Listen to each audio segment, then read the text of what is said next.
Yo, what's up, gamers? Welcome back. Friday stream is finally live. It's good to be here. Feeling physically good, mentally drained because I would have liked to have been here earlier. However, real life had other plans.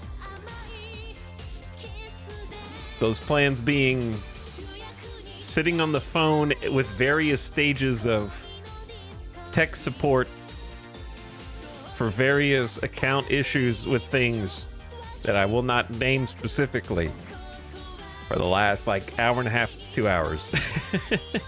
So, coming up for air after being very frustrated and flustered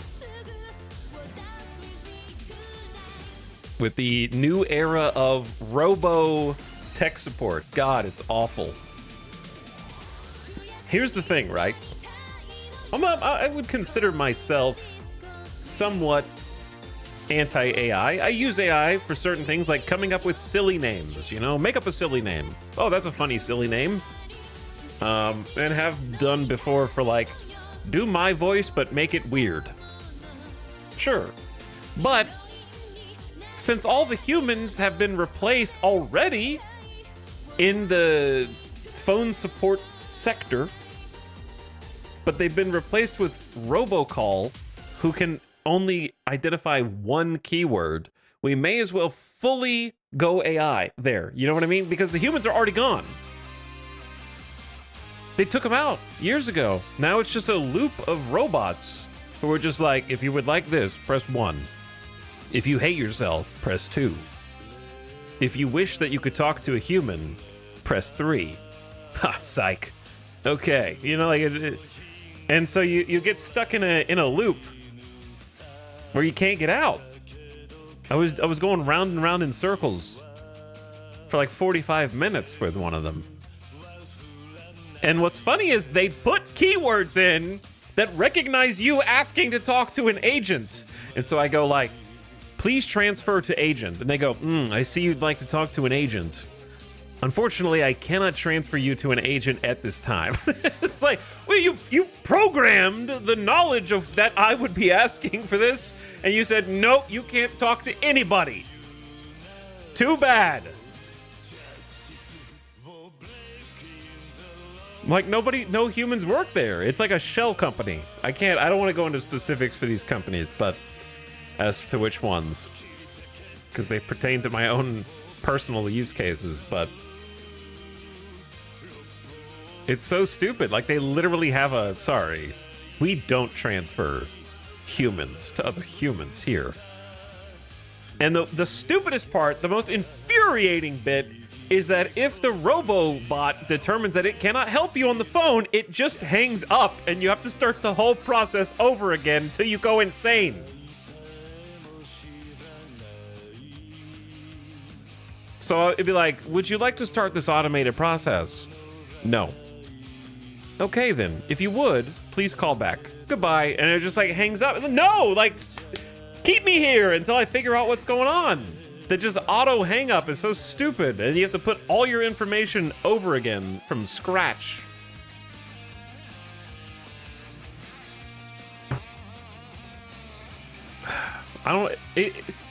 If I'm elected president, I will ban all robocall services, or at least, I will compromise with the other side. I will go across the aisle. I won't ban them outright. I will mandate every support phone line has an option at the beginning that directs you to either a human or a robot.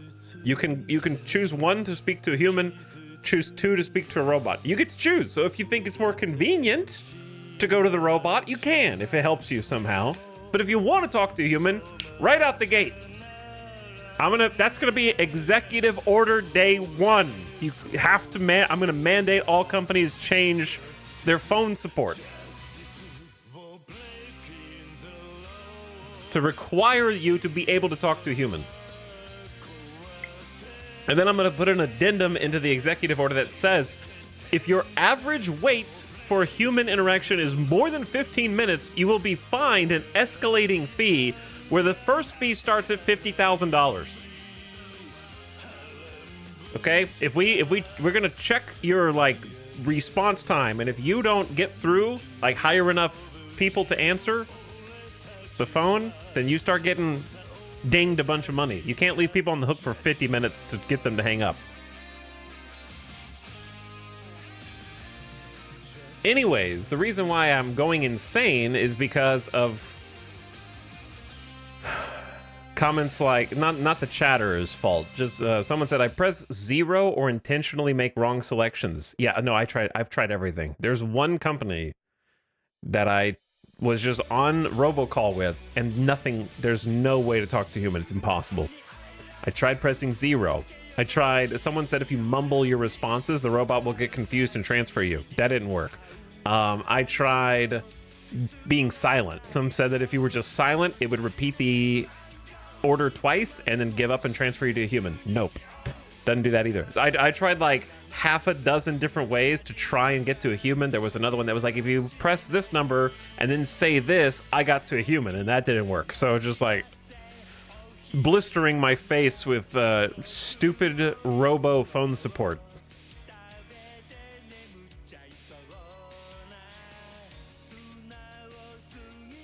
They wised up to that. The bot just hangs up on you now. Correct. That's what happened. If you're just silent and you don't respond within 2 repeats, they just hang up on you. They figured it out. And I don't understand who figured it out. Is it the people that are getting the calls? Like the few humans who are left who actually can receive calls on phone support? Are they like, yeah, Jim, listen, a call actually got through today. I thought you assured me that the Robo Shield was going to keep all of those customers away from my phone line. Okay, IT needs to get on this, you know? Like, is it the 2 people who still answer phones are like trying to connive away that they don't have to do any work? Or what's the deal? Who's the one that corrected it? Because it used to work, because there's posts from like a couple years ago for different services that are like, if you do this, just be silent, or do this, it'll work. And they fixed it.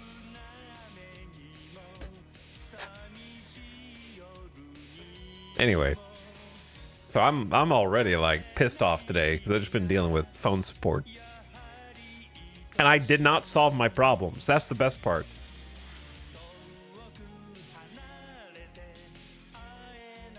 I didn't solve it. I never figured it out.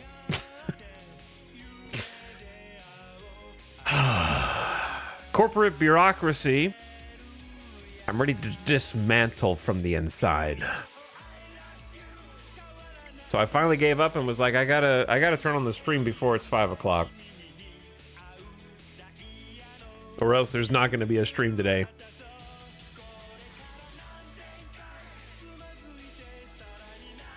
I started the day with 3 problems. I solved one of them and 2 remain unsolved. In fact, one of them got a little worse. Because this one's great too. One of these websites will not let me log in to their website. Full stop. I cannot log in. Doesn't matter what browser I'm using. It doesn't matter what method I use to go through their website to log in. I'm trying to register for an account, and every time I attempt to start a registration, it takes me to a screen that says, oops, we have an error. Oopsie, there's an error. Okay, that's interesting. So I tried half a dozen different ways, always end up with the error. Okay, let me go through a different way. Internet says if you try and sign up for this premium service instead of their free account with a 7-day free trial, that will work and they will give you an account then. Wow, magically the one that you pay for works. Okay, I'm willing to try that because it's just a 7-day free trial. I can cancel. Then I don't lose any money. So I go through the registration process for the 7-day free trial. Oops, we've had an internal error. It looks like we can't proceed any further. No phone number to call. Just, oopsie, doesn't work. So I still can't register even if I go to the premium 7-day, but then I go to my credit card and I see a temporary authorization for this free trial. So I can't log in to the service who is going to charge me for a subscription after the 7-day free trial. So now I'm even more in deep shit because I can't log into this website to cancel the free trials. They got me. You know what I mean? I'm locked in for life now because there's no phone number, there's no tech support, it's robot-only responses, and I can't log in. It's a shield wall blocking me from getting into my account. It's crazy. I will absolutely charge back their ass for sure if I have to. However, there's other problems with that too. Report them as a scam. My credit card companies also suck dick. So we are just, it's out of the frying pan into the fire.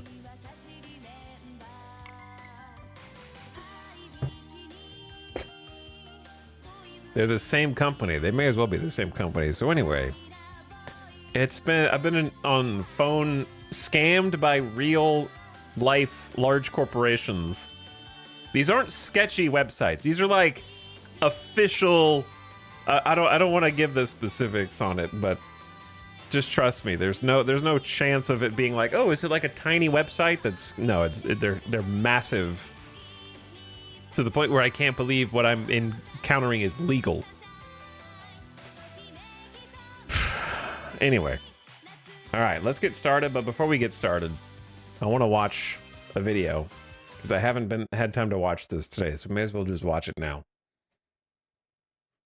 I want to see what this doing.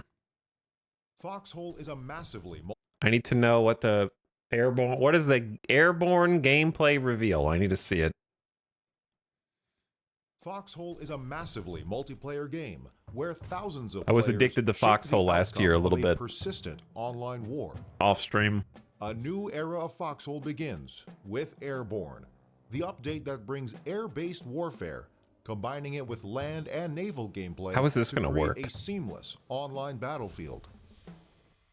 Build and operate squadrons of recon planes, fighters. Like, I know it's going to be bombers, janky, and but other specialized aircraft. that's kind of the charm. Embark on new air-based operations, including air-to-air battles, supply line disruption, bombing runs, So and that's more. Every pilot, gunner, and crew member is a player, working together in various roles to achieve victory in the skies. Paratroopers blur the lines between air and ground operations. Squads can be deployed behind hostile lines to cripple key infrastructure and disrupt enemy logistics. Building and controlling airfields, hangars, and production facilities is essential in maintaining efficient aerial operations. Aircraft consist of subsystems that can be individually damaged during missions, reducing their combat and maneuvering capabilities until they can land and be serviced. Ground crews must rearm and repair damaged planes between sorties. Anti-air weapons must be deployed to protect land forces and supply lines from enemy bombing. Here's the thing, right? Here's the thing. I'm willing to watch the rest of the video before I complain. All right, let's just finish the video. Maintaining a robust intelligence network will be critical for detecting enemy airborne invasions, including the deployment of recon planes and the construction of advanced radar installations. Radar! Finally, the largest ship in the fleet has arrived. Combining both air and naval forces, the carrier. Okay, that's insane. Did everyone know there was going to be a carrier and I'm just now finding out? I haven't really been keeping up with the news, or is this revealed for the first time in this video? This is wild. Actual aircraft carrier in Foxhole? To launch and engage in missions offshore, striking at the enemy from any location at sea. Airborne is an expansive update that includes several other key features, including upgraded environment visuals, new map regions. Here's the thing, devs. Will players be able to turn their graphics down to 0 and have an advantage because they just see this? And then people who dare to turn their graphics up to even medium have a disadvantage because everyone's more camouflaged because there's more foliage. You know what I mean? There's already apparently a massive cheater problem in Foxhole that I don't know if they have addressed, but... New map regions and expanded naval forces with new ship classes. What the hell? A new era for There's so many ships for a naval update. Foxhole is about to begin. I mean, there's so many ships for an aerial update, an Air Force update. Wrong, I said the wrong thing. I'm thinking Hearts of Iron for some reason. With a lot more to come. So prepare your crew and take to the skies. I think this is going to be a shit show. I'm very interested in it, though. Feb 9th? I think it is going to be a shit show, but I am very interested in it nonetheless. There's so much of it. The fact that you could theoretically fly a bunch of partisans behind enemy lines and just airdrop them to cause chaos and havoc is insane, right? Like, you don't even have to go through the front lines like normal and like sneak back. You just fly a plane around the edges of the map, and then they just drop in and disrupt all the industry and stuff. And disrupt enemy logistics. The second thing, the main issue that I see is the fact that radar is essential and probably not going to be unlockable until like late war. Here's the issue, right? Everybody's going to want to fly a plane. That makes sense. Planes are in the game. You're going to want to fly one. But you know what people are not going to want to do? Sit inside of a flak emplacement for 8 hours in order to defend against them. So, like, oh, wow, flying a plane, this is so much fun. And, like, the only way to counter it is just, yeah, I just sit here and hope, is there a plane? Nope, there's still not a plane coming. Okay, well, we got to stay here because it's critical infrastructure. Got to protect all this logi back here. You know, we're making tanks back here, making super heavy tanks, so we can't have them bombing our facilities. So I guess I'll just sit here on the flak cannon. So that's just going to take, that's going to take a lot of effort. I feel like the other issue is how are planes going to travel from hex to hex without a wait time? Like, they already can't get boats to go across from one hex to the next without dumping everybody in the ocean and having to, like, climb back onto the ship. So how are these laden ships, and I mean planes with, like, a ton of people in them, gonna go from one hex to the next without crashing?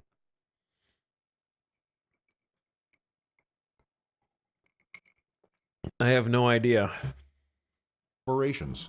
Squads can be deployed behind hostile lines to cripple aircraft to launch and engage in missions. Expansive up naval for new engines and expanded naval forces with new ship classes.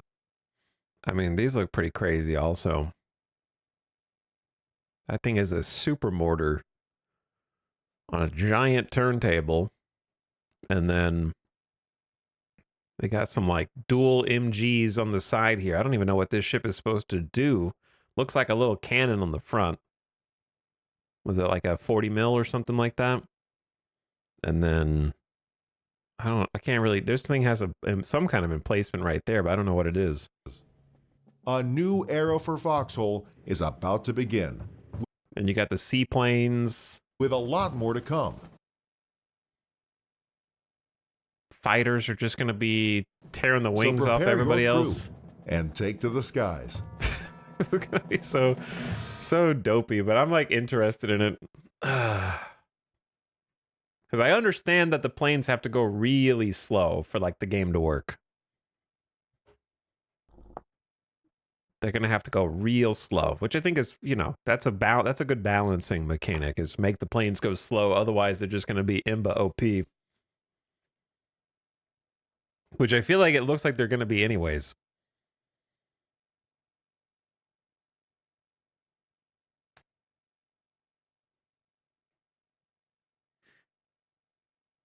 Look at all these new and exciting ways to get yelled at for playing the game wrong. Yeah, because the thing is, the average player is not going to be able to ever fly a plane. 90% of all Foxhole players will never sit in a plane. Because it's going to take a group with enough industry and effort from a logistics side to actually manufacture them in the first place, and then whoever gets to actually pilot them is going to be the special chosen one.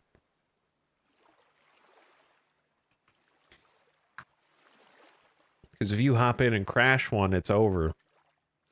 They said the scout planes are for solo players. How are you going to make a scout plane, bro? I actually played industry in Foxhole, and to even make a simple basic vehicle required tens of hours of work. I had a small vehicle facility that I soloed, and it was grindy. I love grind, but it was crazy grind, even for me. Calling a favor from the clans that basically run the game. Yeah, basically. The IMSUP grind. Yeah, the IMSUP grind is insane. That was the main issue, yeah. Just IMSUPs. Whew. Whew. Yeah, I understand. Because when I first was reading people's warnings, I was like, psh, I can handle it. And to be fair, I did handle it for a little while. But then finally, I freed myself and was like, I give up. I'm not going to do this anymore. And it was so freeing to be like, whew, I don't have to grind IMSUPs. This is wonderful. But it was fun just trying to make a facility. Welcome back, gamers.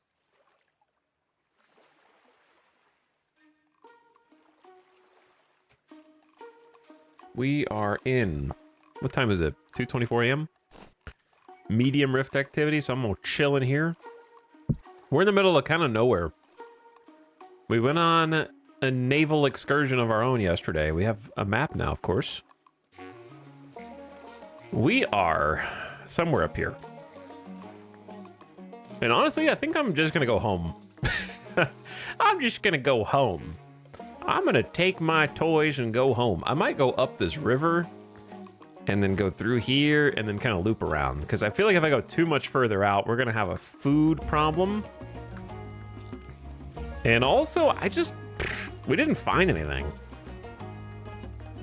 But we found some stuff. It's been cool to kind of like paint the map a little.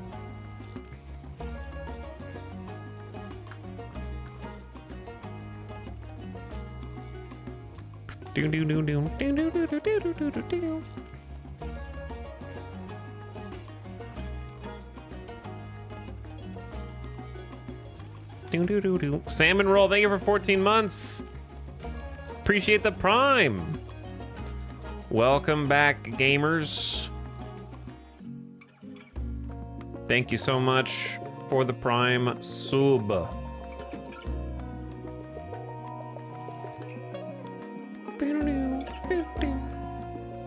And also came Sparkly in the house for 21 months. Kiva Wallow with a 70. Tier 3. Friday Etel stream. Yo, yo, yo. What's up, Kiva Wallow? Chaotic Clown also for 48 months. And Falkris is also in here for 77 months. What's up, Falkris? Hello, gamers. Oops. Probably don't go out there yet.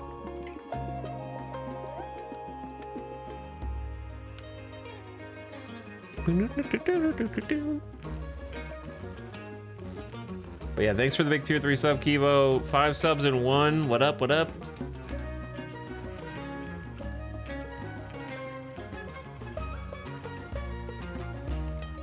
Hello, everyone.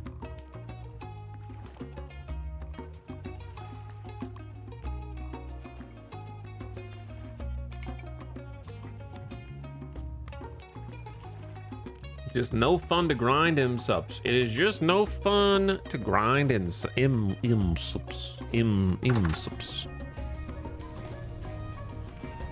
It is not. That's why I had to stop Foxhole.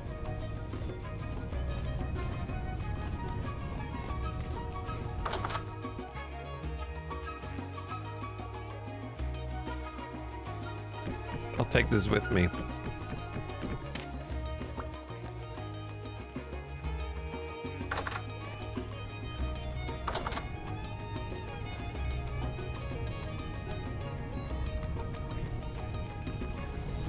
Sun should be coming up soon, so we're just gonna take off.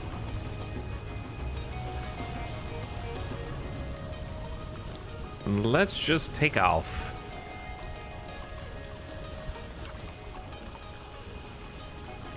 I can kind of see a little bit. I hear the rifts. If they want to come hunt me in the water, they're more than welcome to.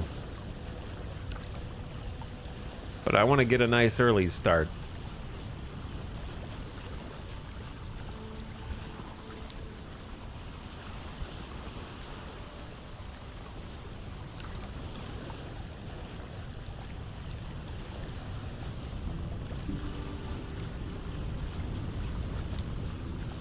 I can only faintly see the silhouettes of different structures. I'm hoping you eventually sail to the White Cliffs of Dover. That's the thing. I don't think that this raft is cut out for the kind of long distance travel that we're going to need to do.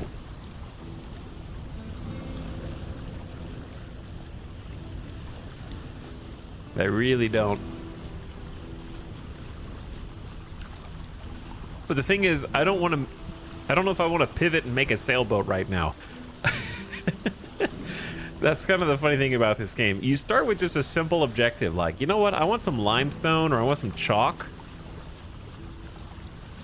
And then it's like, okay, well, here's the 10 things you're going to need to do to try to even come close to achieving that.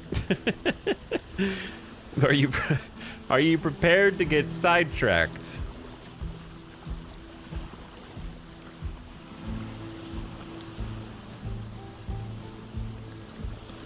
For potentially 12 hours. Because that's how long it's going to take.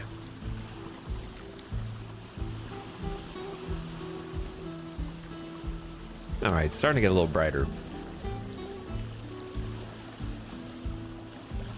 Still got 4 more servings of food. The one cool thing about riding in the boat versus sprinting across land is riding the boat is way less demanding on food.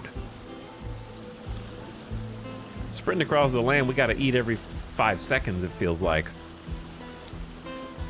Whereas the boat, it stretches out the hunger meter for like long time.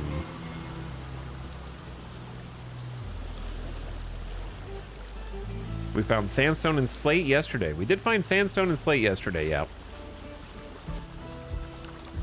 We're kind of looking for chalk, but I don't think we're gonna find any because we're basically back to or heading back to, I don't know if we've already passed it or not, the original spawn of this world when we first loaded in. And I don't remember seeing any of those materials there.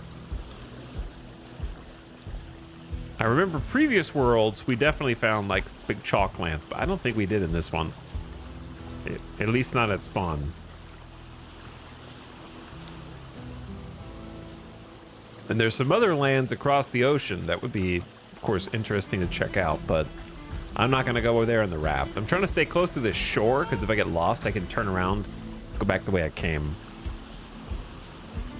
And as long as I stop to go get food, if needed, then we're fine.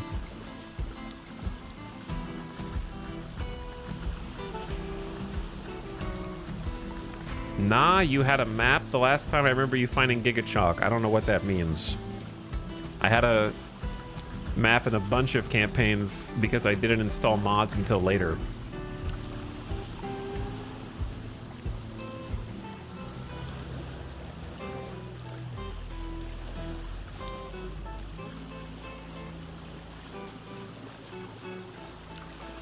That's a big island of something. Looks like granite. Like the whole island. Bing, bing. Bing, bing, bing, bing, bing.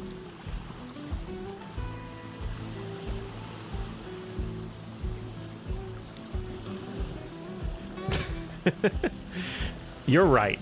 Thank you for admitting it. I was right. It was a different world. Ooh.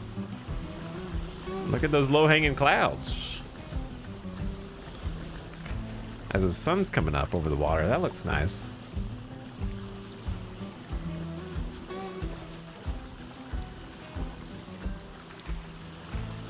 Can't tell. Like, there's some light white rock way up there.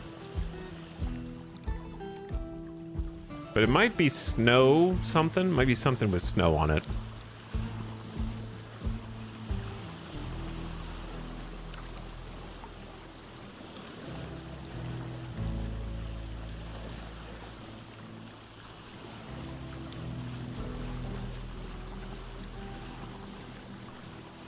Probably could have taken a more direct course that way. Kind of just trying to see what I can see. Oh, this is a different kind of rock. But I don't think it's what I'm looking for. I'll go check it out anyway.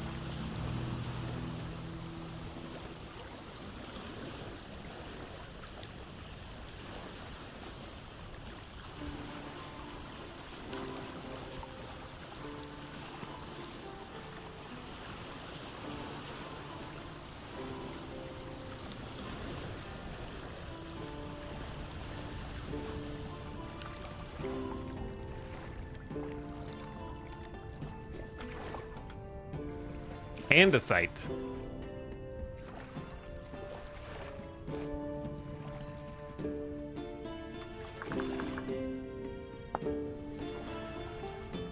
So andesite is just a regular thing.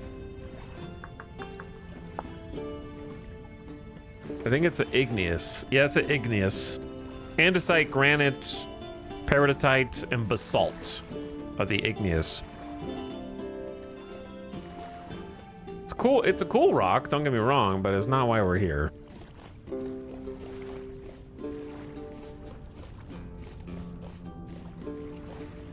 I suppose if I've stopped here anyway, I may as well see if there's any nearby berries.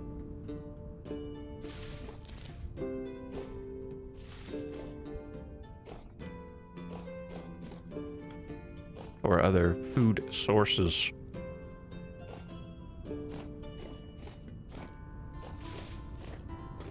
Not much.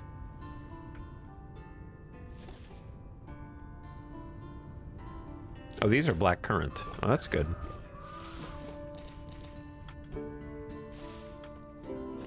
Okay, a few berries at least.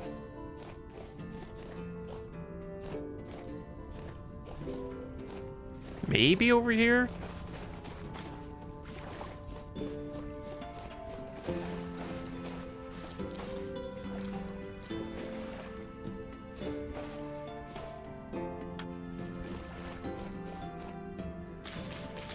Flax.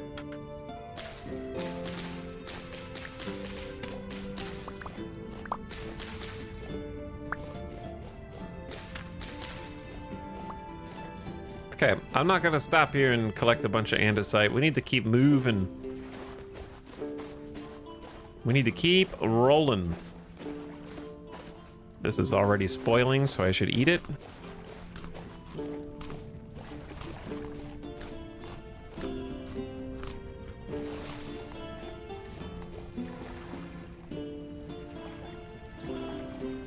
That bunny, oh, that bunny died.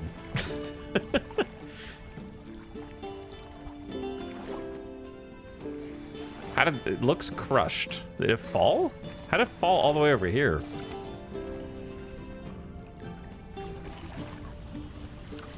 Weird. Fresh for 11 hours. This is fresh for 1 day.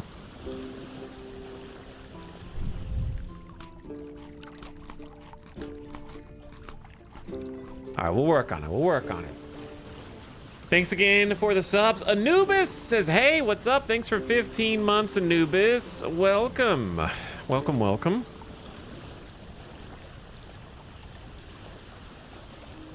We're rolling around.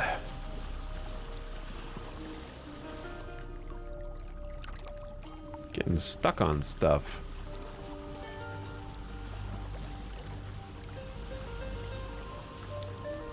And there's some big floating islands back that way. I think this, yeah, this is where I wanted to go. Do you guys see, is that a, what is that over there?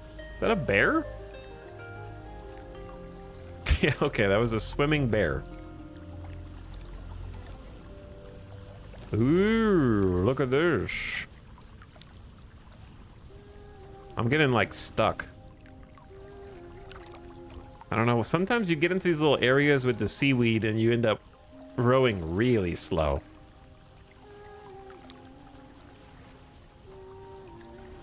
Maybe I'm going up the current? Maybe the current is flowing against me and that's why I'm going so slow. Oh no, yeah, that's what it is.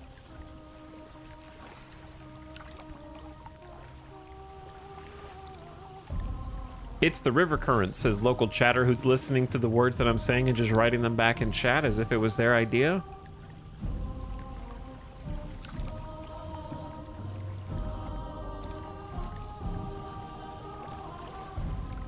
So helpful. New base spot. No, not new base spot. This is structurally unsound. I wonder if I went up and like mined a piece of it, if I could collapse the entire thing.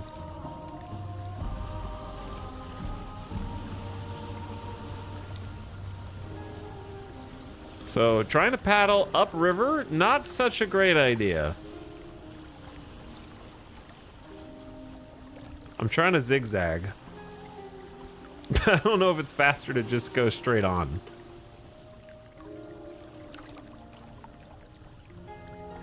We got some friends over there. I don't know why.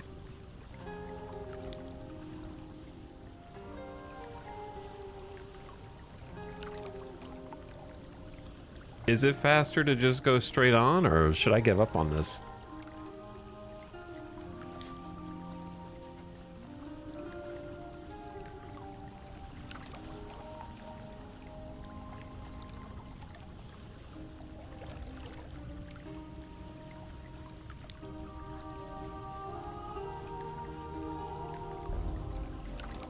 We're also like losing a little bit of temporal stability here for some reason.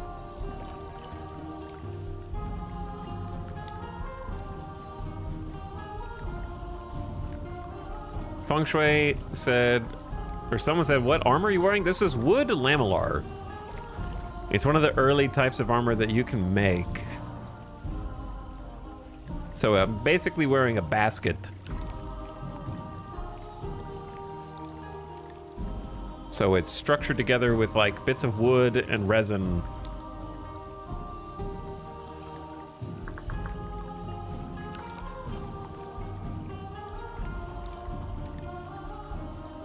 Where is... And pelts. So it's like pelts, firewood, and resin. I'm wearing a basket. I guess if I want to turn around, it'll be going really fast the other way, though. So there's that.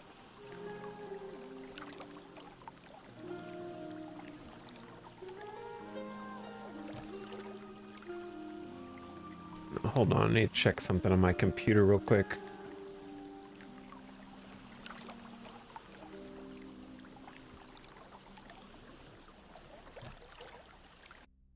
What is this doing? What is this doing, dude?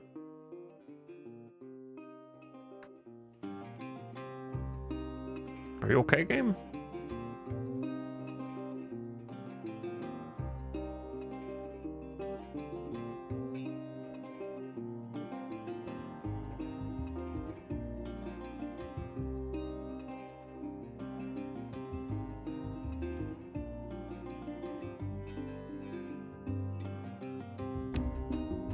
Okay, let's...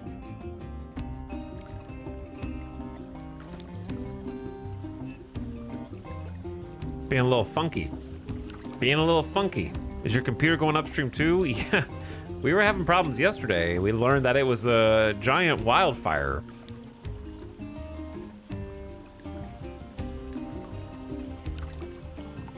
Hello, Avic. What's up? It would sometimes be very crash happy for me, almost no rhyme or reason. Some days I go through a spat of like 4 or 5 crashes and then calm down. Huh.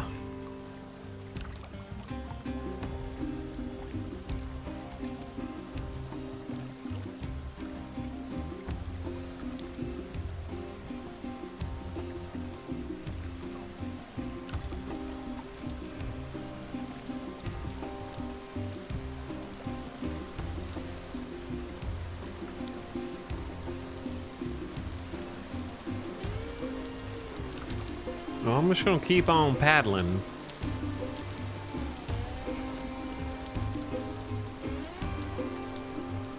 Ding, ding.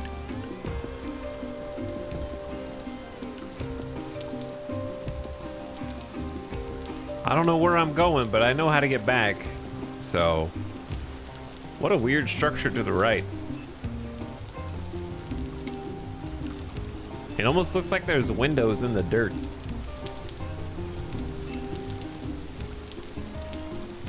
See how it's like perfectly spaced?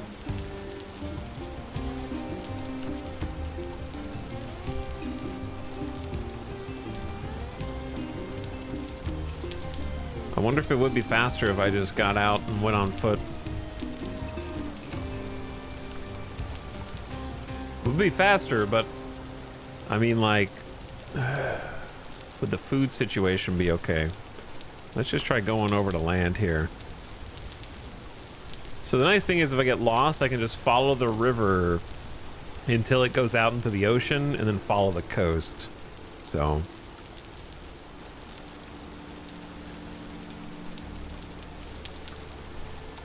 I can just go downstream until it spits us out.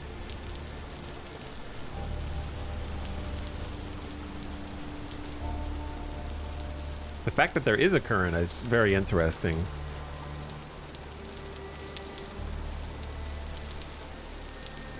Well, it's harder to do in third person. I guess I can detach this separately.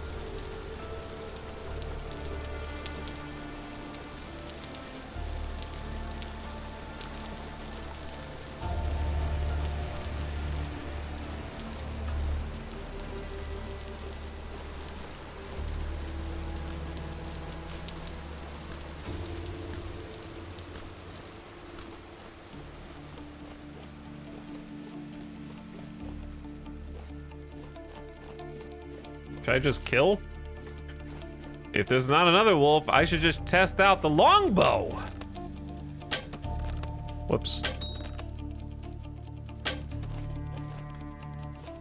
He's running.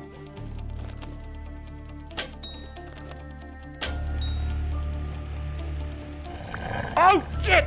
There's the whole pack!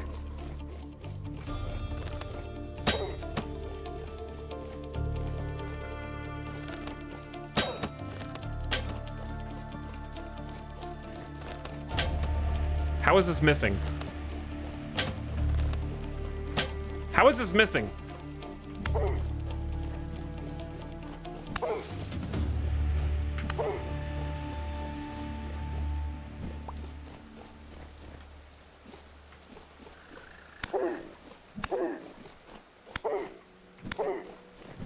If I die here... Holy shit, the jump, the lunge attack is crazy.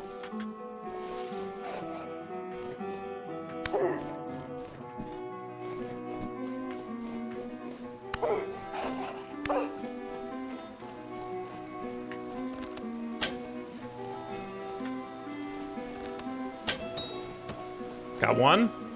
Where'd your friends go? Guys aren't so tough now.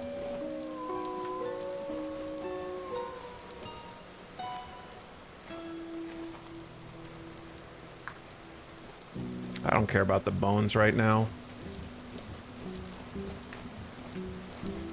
I need the food.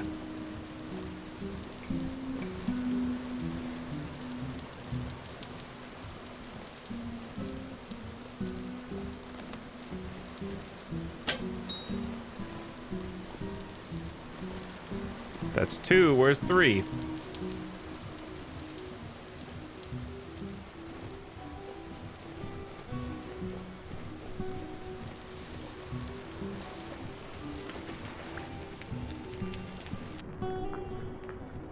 I'm floating downstream trying to carve the wolf.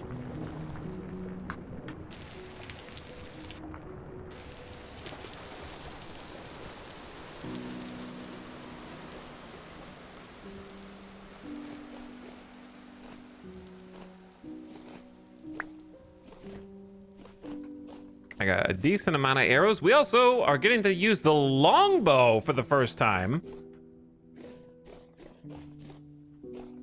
So we have upgraded from the short bow to the longbow, which got some bonus damage and some bonus accuracy. So that has already taken effect. You know, I'll be happy with getting 2 out of 3 out of that. And we'll just go on our way.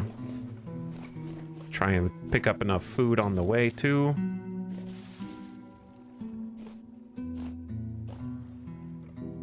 We'll keep an eye out for berries or grapes.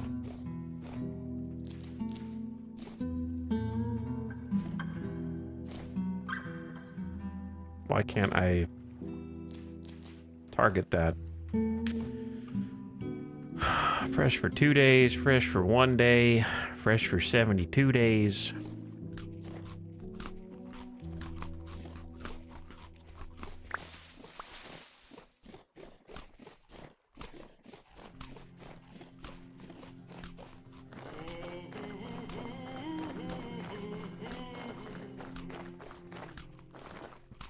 Okay, got plenty food restocked.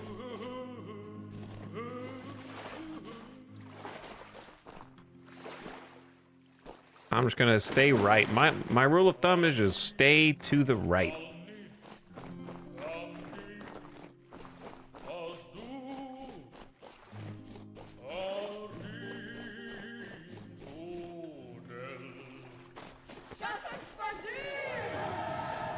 Well, we got a bunch of sand. That's not what I'm looking for. And grapes. You guys are getting the party songs already.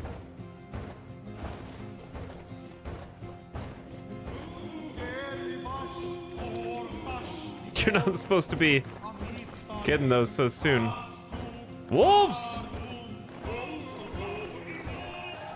I don't feel like fighting every wolf.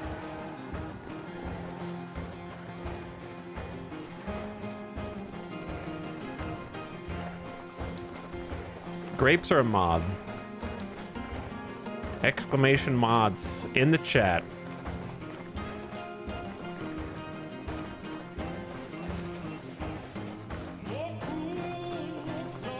These are really cool ashlar blocks. I just don't want to stop to get them.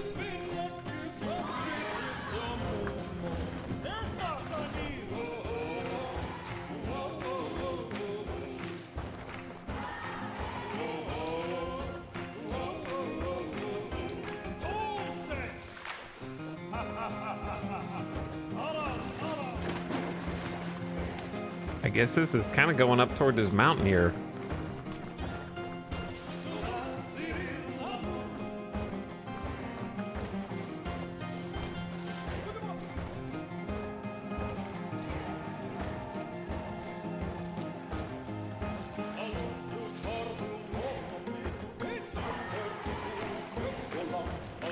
How do I not have inventory space, man? Do I need 6 flax? No!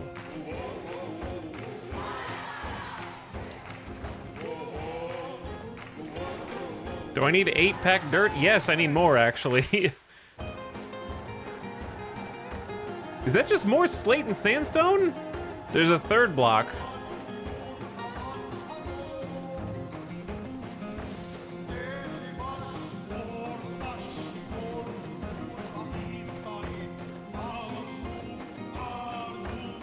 Shale.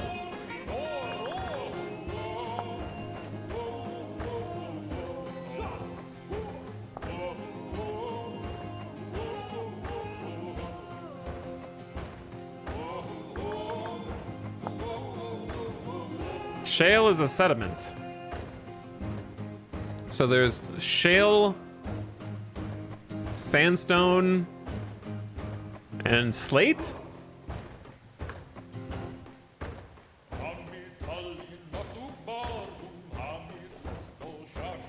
Shale is not what I'm looking for, unfortunately, but seems like it's what we have.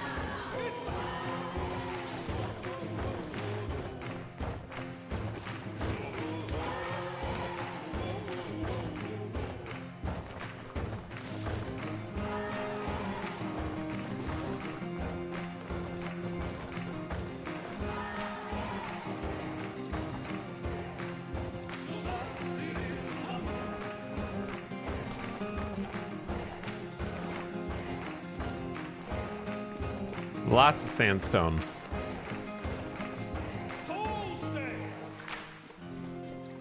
Here's the thing. Under normal circumstances, I'd be more than happy to make something out of shale. Like, that would be cool. I would enjoy that. But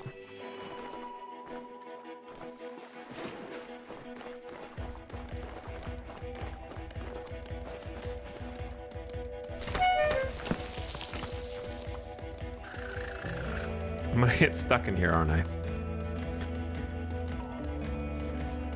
The weird water formation, man.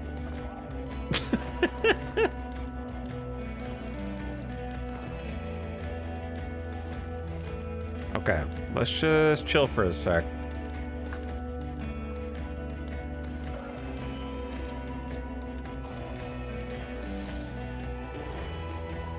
Let's get some dirt. Whoops. I don't have any room.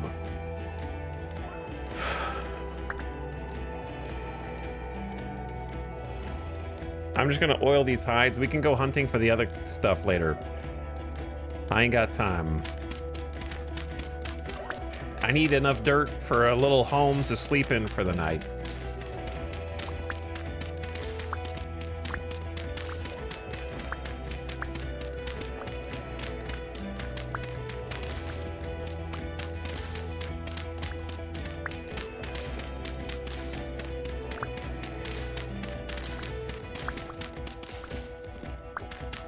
I like how this is just one layer of dirt and then just a bunch of sandstone rock. My shovel!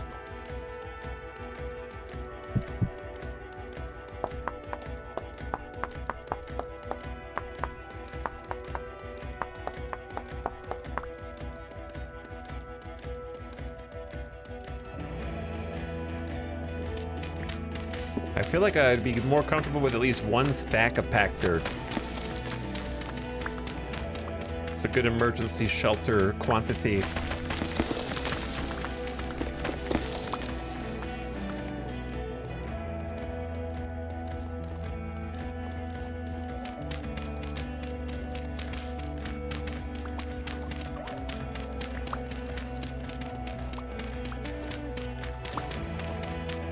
I see at least, I don't know if those berry bushes are ripe or not. It's getting dark quite fast.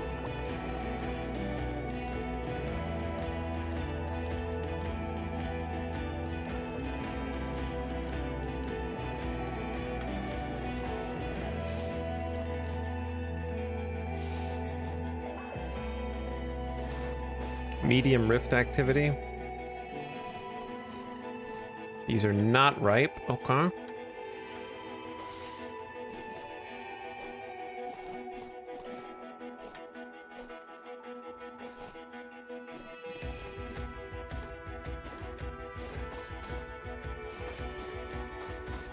Beware the pit.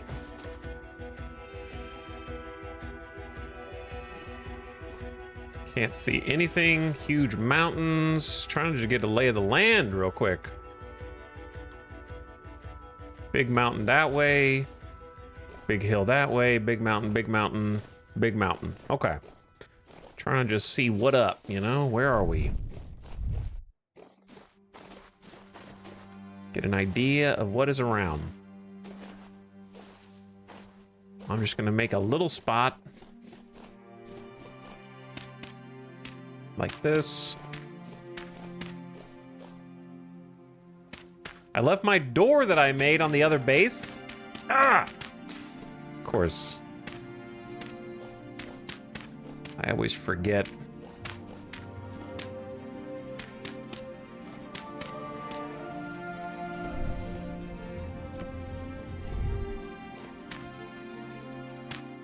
So cozy in here.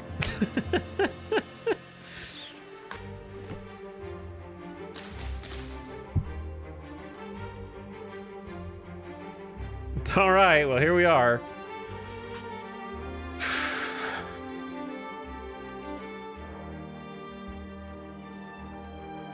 All right, in the meantime, I'm trying to figure out what is going on with my computer. Give me a second.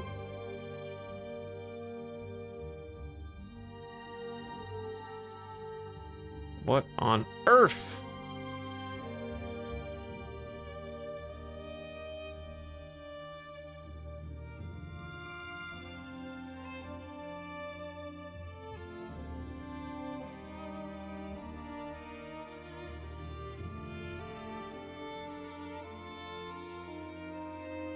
Pain.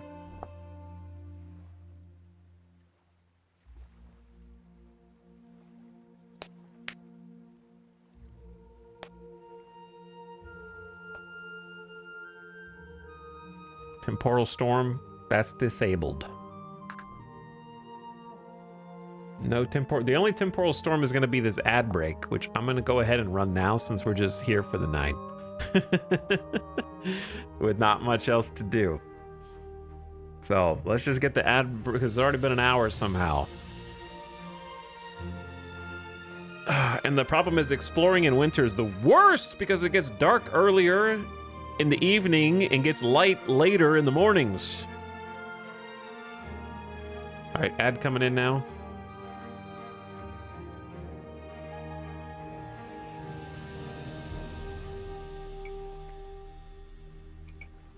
Anyone have an updated Discord link? The one on the command gives an invalid error. What is Discord's problem, man?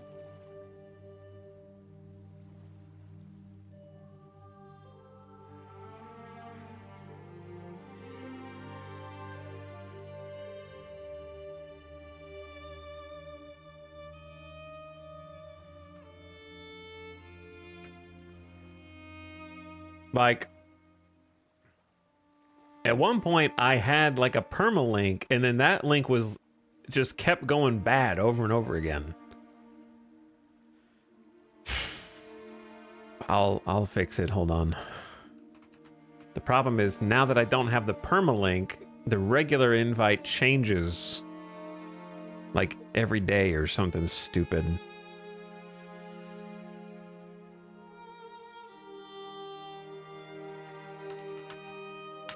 Try that one.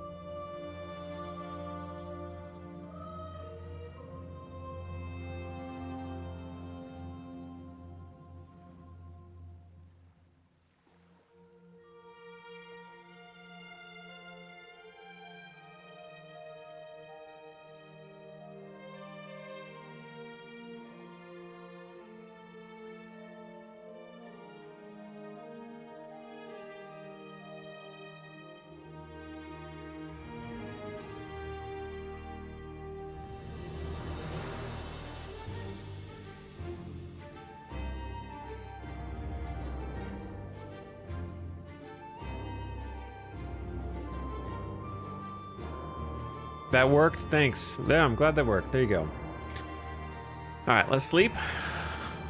Discord is stupid. It gets kind of worse every year. But so does everything. So it's just a measurement of which thing is getting less bad year over year.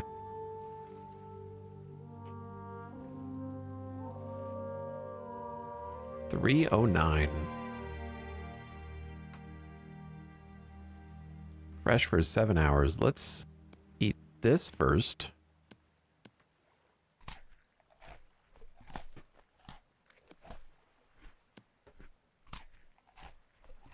The food that we brought, start that.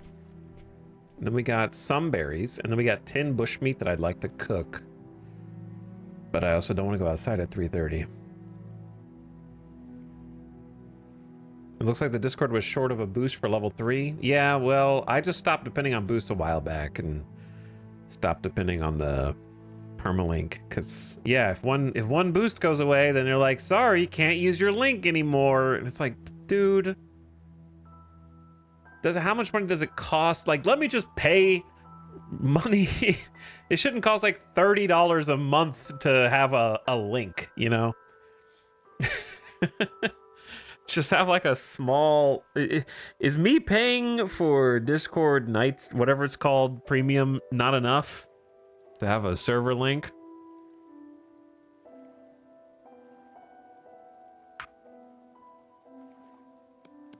Got a quadruple pentuple dip, you know, on everybody.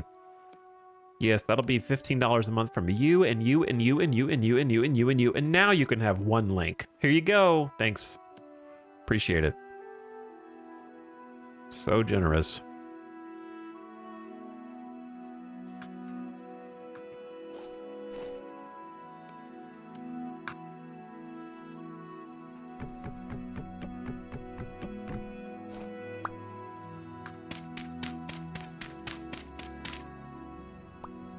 It's still a bit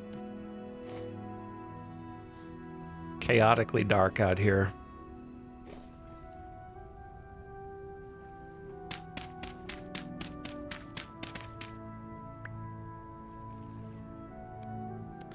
Let's just put this down.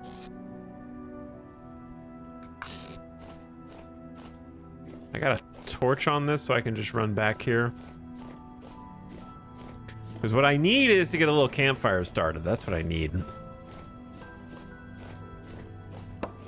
I don't know where the rifts are. Maybe they're having trouble chasing me. The rifts kind of follow you, so if you're just exploring, they have trouble keeping up.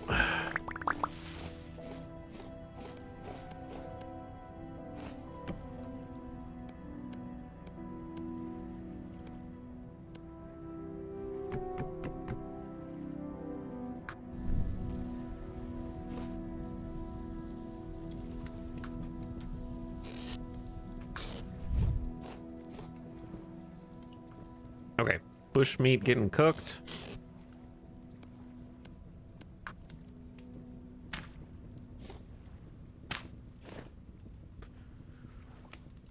So we can kind of just watch it from over here. See if the sun comes up.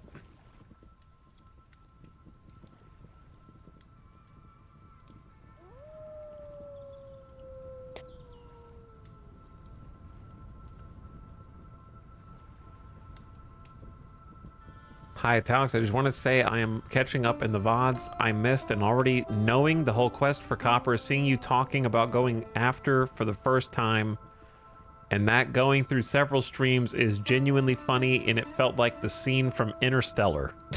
The scene from Interstellar. Oh, that's a interesting pull.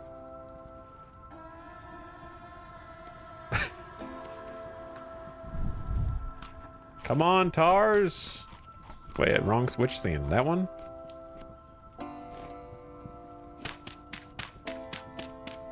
Come on, Tars.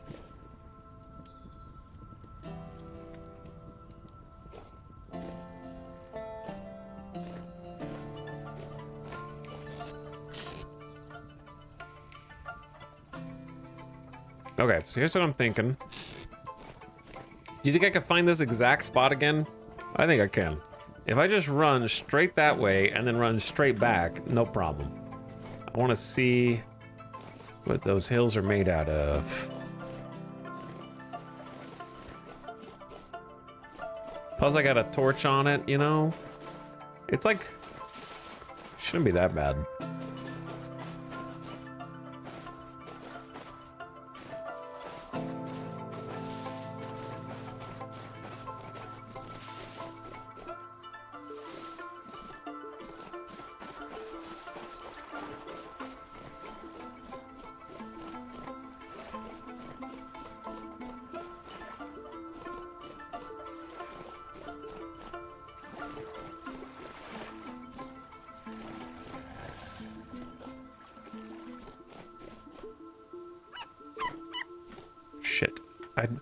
Shit! Oh, shit! The stupid leaves! These damn trees! I will kill this wolf pup if you attack me! Back off! The whole pack, back off! I'll do it!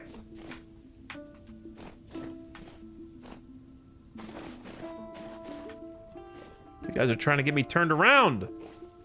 But I'm not gonna get turned around because I am laser focused. I'm not stopping to loot anything. I am just trying to crest this hill and see what all this is made out of. It looks like sandstone as far as the eye can see. Wouldn't you agree?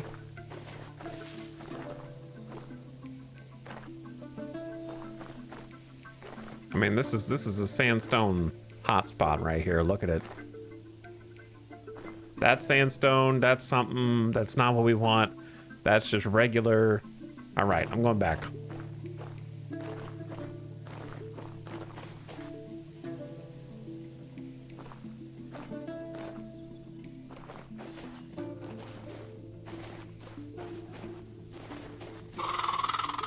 I'm not going for you, man.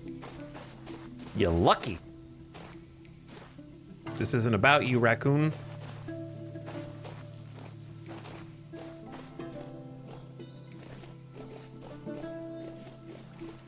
So what's interesting is the guide says that if you find surface materials, that you might want to check a nearby cave because there could be more surface materials.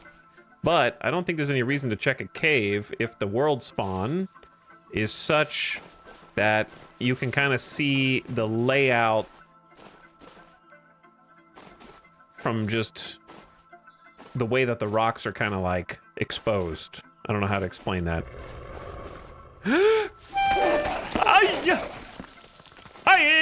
Holy! Almost fell down a pit with a wolf. I don't know how the wolf escaped that one.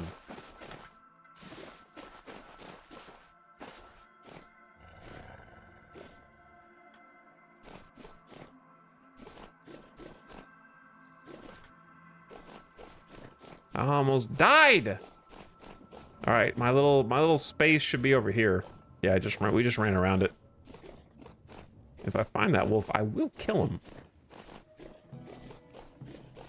Make no mistake.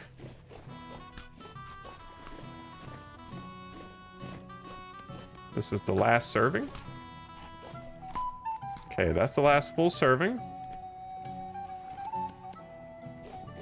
Now we got 10 beef and what's left of the berries. Boop, boop, boop, boop, boop. All right, give me the basket as well. And let me out of here.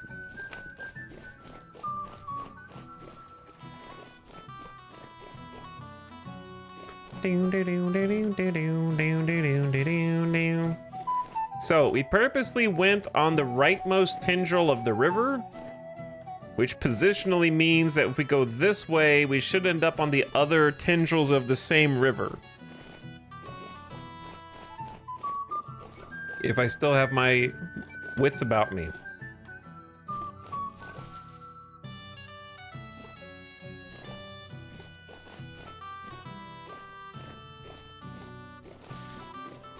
But I kind of can hang to the left and then we'll find that river if this direction doesn't do it.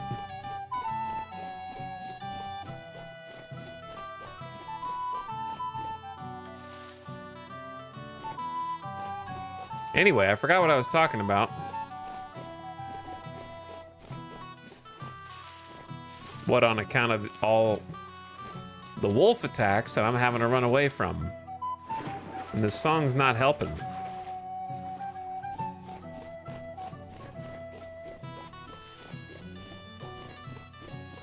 If I get lost out here, then GG.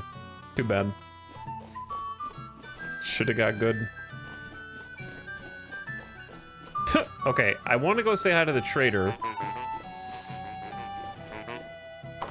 Out of morbid curiosity. Cool paintings, bro. Cool helms. They buy bread. Falx, tin, stained poncho. All right, I don't care. Goodbye.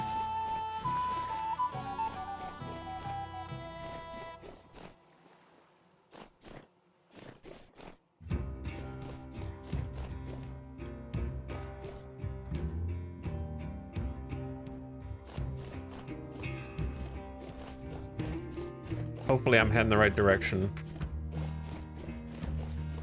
Pew. I trust. I have faith. Sap?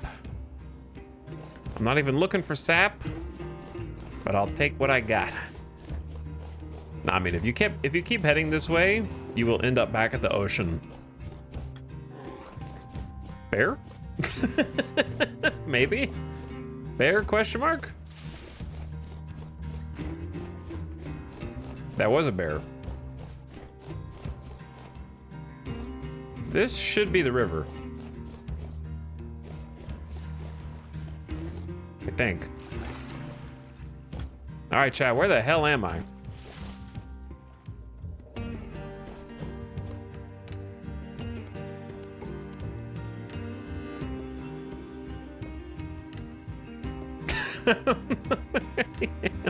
No.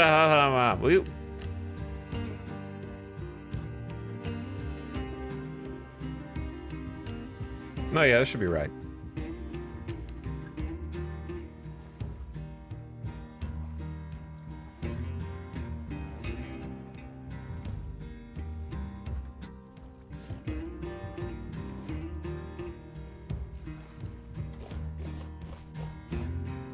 This should be right.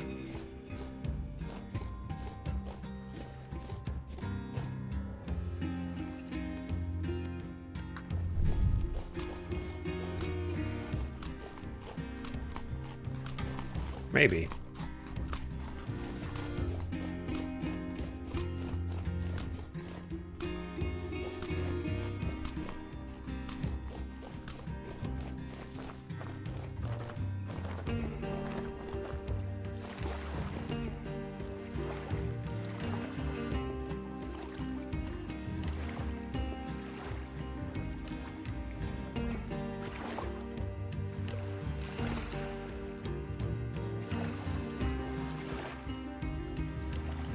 Maybe I should just take the safe route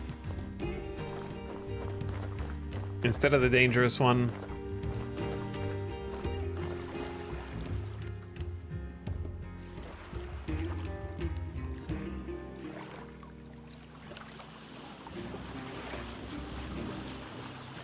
I'll take the safe route. Oh, I should've got those berries.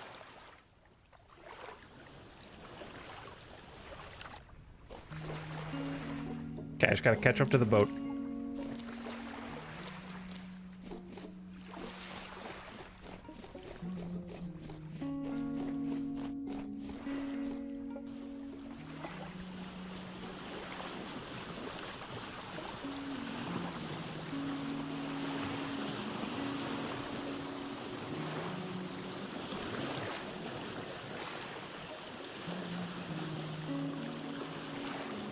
Wait a second. I think I know where I am. I think I know where I am. Hold on. Maybe.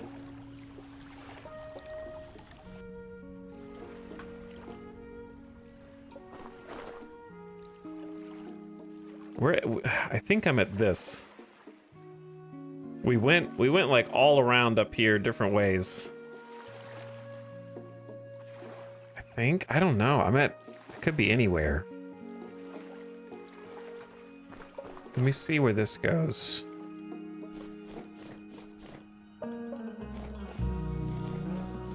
Been sprinting in multiple directions.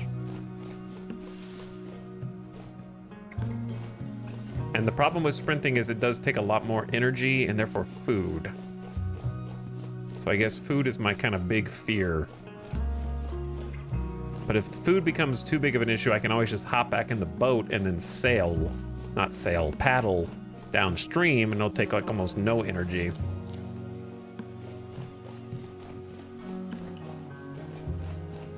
And that'll be very food efficient.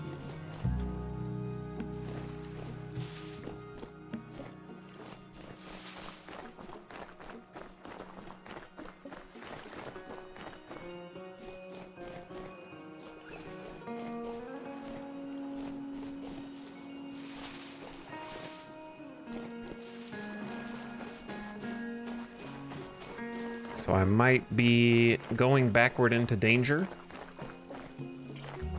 But as long as I stay near water, I have an out. Oh, shit! Not the kind of danger. Why do you guys have to be like on the coast, bro? You could be anywhere else but the, like, one little coastline that I'm trying to walk.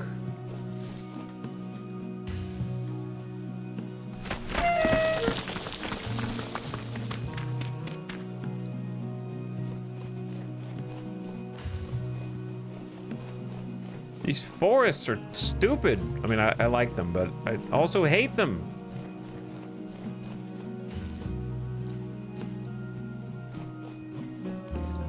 Pain in the ass.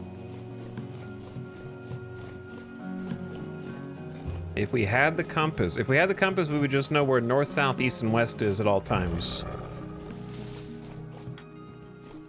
That's what a compass does.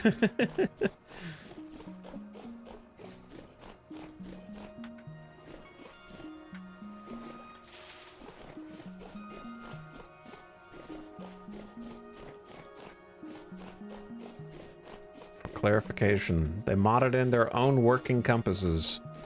The problem is it's easier to make a temporal compass, which does function more like a permanent north, south, east, and west without even having to break it out, but I don't like skipping progression. So I'm gonna try and make their OG compass first, but then I have to do a whole bloomery, so I don't know when I'm gonna do that.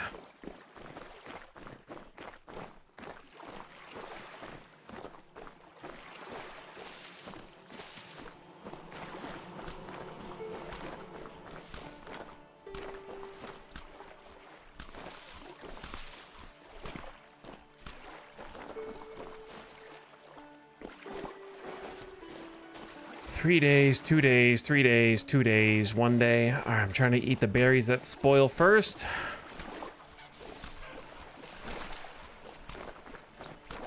Oops, eating too many berries.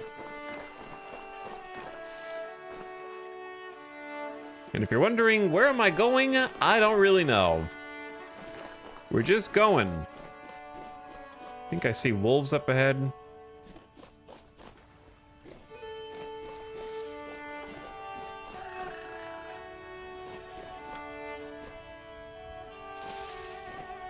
We're kind of just hoping to encounter some different biomes with some different stone types.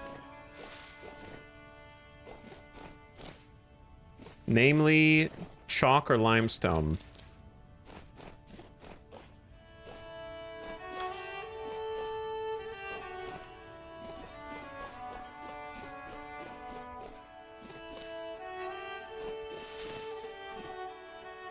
Which has been quite difficult to track down on this map. But we only just started looking, so not like we've been looking for, you know. There's a lot more places we could look that are near our home base. I would feel better with an actual full sailboat. So there will probably be a sailboat arc at some point.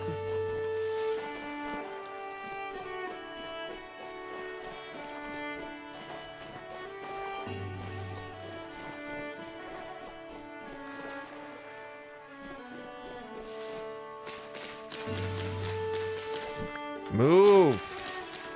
Just push through the leaves, man. Ugh.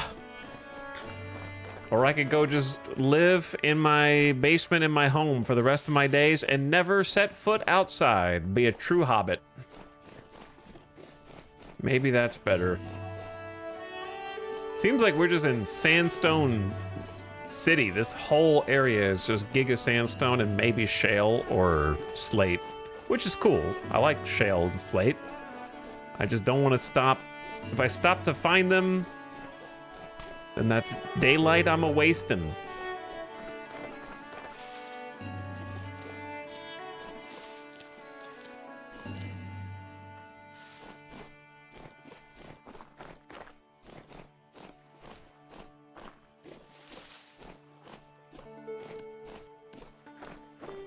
We got the berry diet in full force.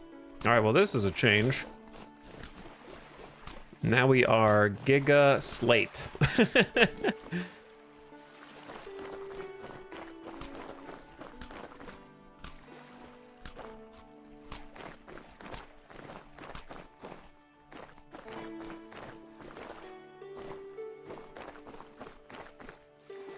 And I don't know how much further this river is gonna go.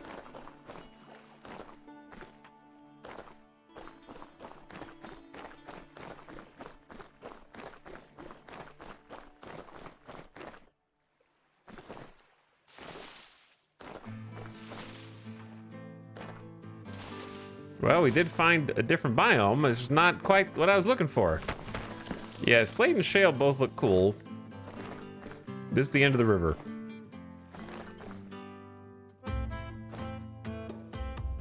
Okay, so go further at your own risk. I see other bodies of water. So we're here, I think.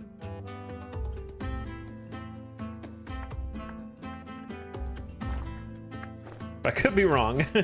Oh my god, there's copper here. Of course there is. I'm not gonna stop to get it though.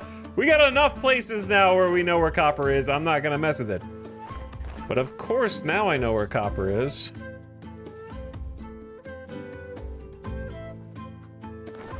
So we go this way. We can cut across by land. I think I see these lakes. What we want to find is we just want to go tendril to tendril, hopping back home.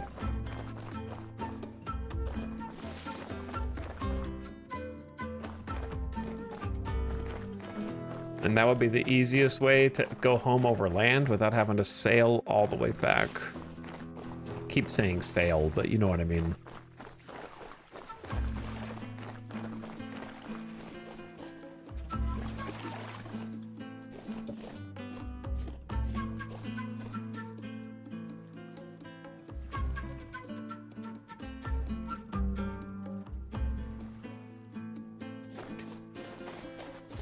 I guess if I go this way long enough, I should get to the other body of water.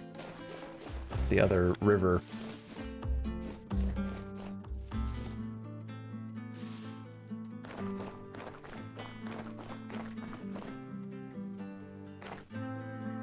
This is where it gets a little risky. Ah! I'm okay.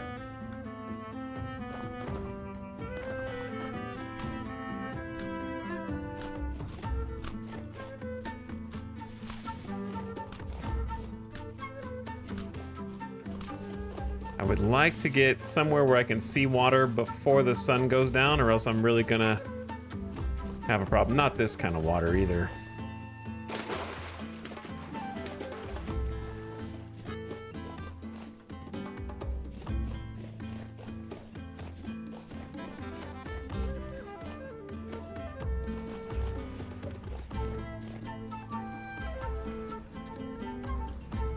See, I don't think I'm going... I think I'm going this way too much.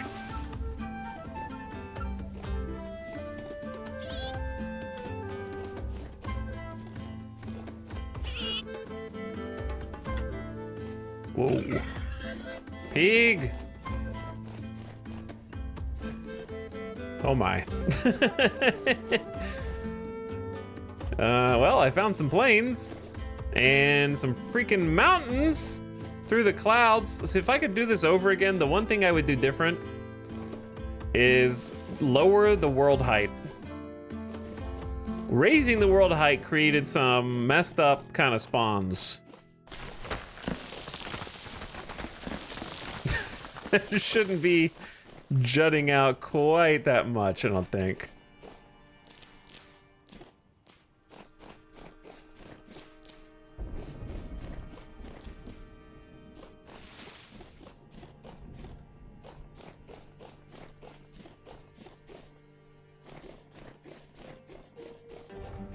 It's a really huge plane. I don't even care about that trader, to be honest. But I'll go look, because what if? Because I should be. I was here. I should be here. I think. Somewhere on it.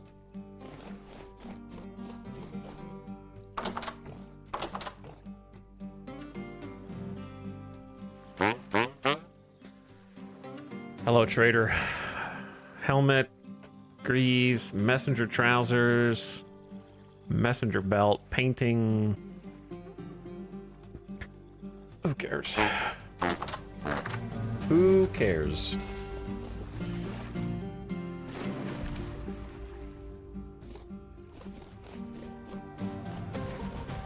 Okay, so is this the lake? If this is the lake, then it's pretty easy to know. This is this lake. Okay, so we're like here at this point.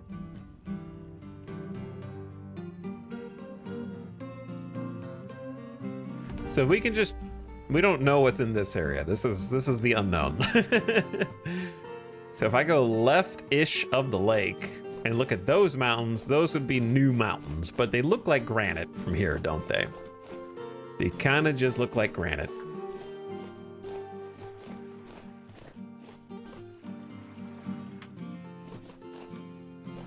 So I think I'm gonna like camp here. And then we should be home by tomorrow in game.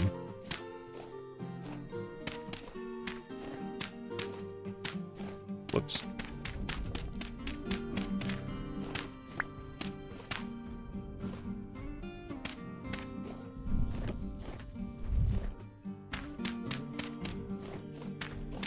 Whoops. Really good at this.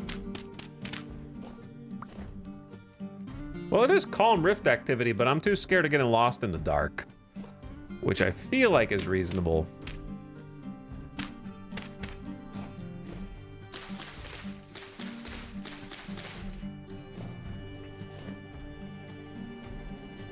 Ding, ding, ding, ding, ding.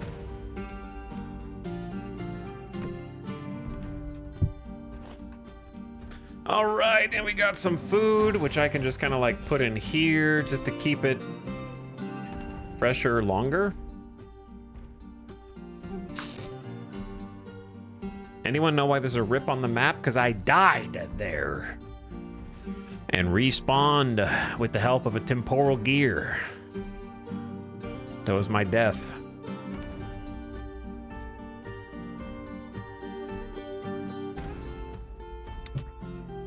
Dead.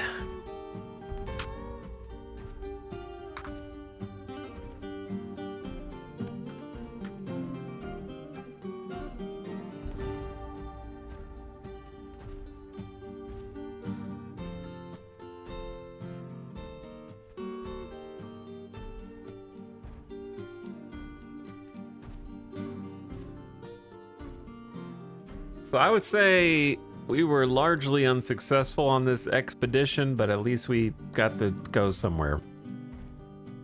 I would probably want to go further this direction in a boat, but I think I would rather have like a full sailboat and compass, and maybe we should just...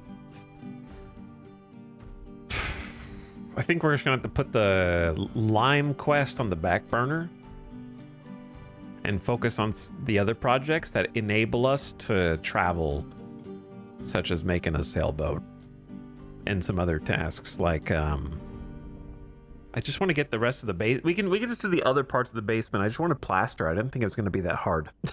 I was like, oh, how hard could it be to find some limestone or some chalk? Oops. Okay. 2 days later. 2 days later, here we are.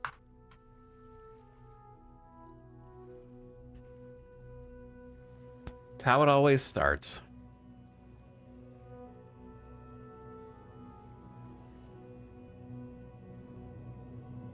Because I was like, I can do 2 birds with 1 stone. I can find it, and then I have the materials that I need for leatherworking, you know? So it was a worthwhile pursuit, in my opinion. Coral Reef was neat. The Coral Reef was neat, yep. That was down here. We found, yeah, mark that one on the map.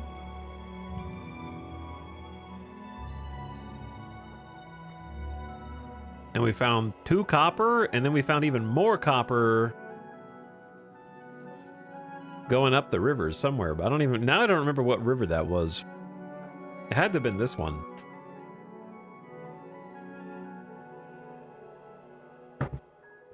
I believe.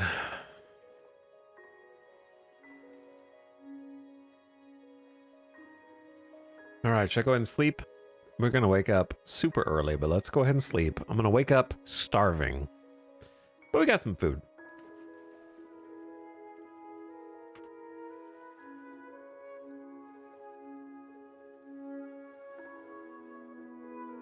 Will my character wake up as a result of starving? Oh my god, we woke up at 2 a.m.? That's too early. That is too early.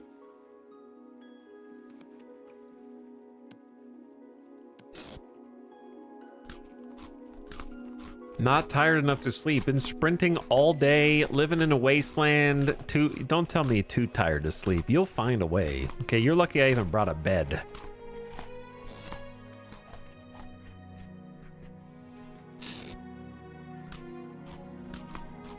What do you think of the rivers? I think the rivers are really cool. Add a lot to the game for exploration, especially mapless exploration.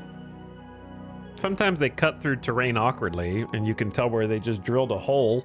But I think it's overall definitely worth having as a mod. Maybe it makes cattails too easy to find, but it's pretty much the only. There's a lot more fresh water, so there's a lot more cattails. Be the only kind of balanced thing I could think of.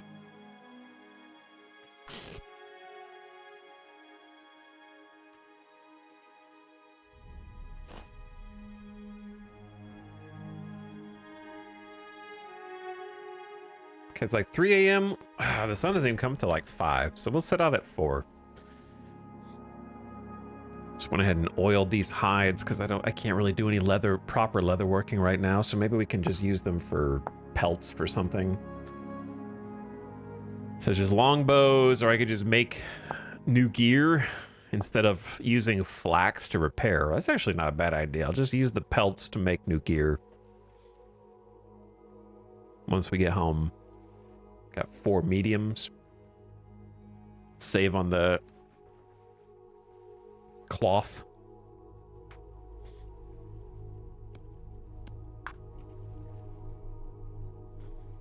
Okay. I need to figure out what I want to do first when we actually do get home. I do kind of now. I wish I had stopped and taken some shale as a consolation prize,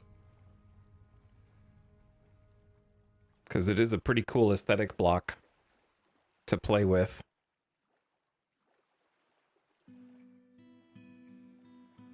We know where pretty easy to acquire slate is, and also lots of sandstone.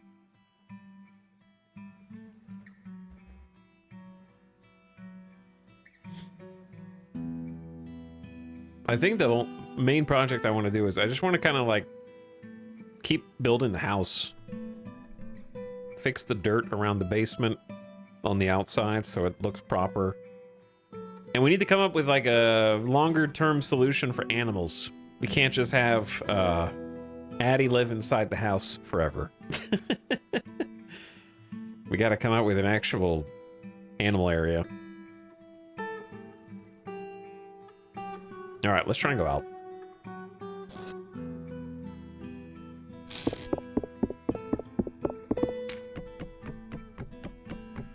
Because if we get a spot for the animals outside, then we can also get...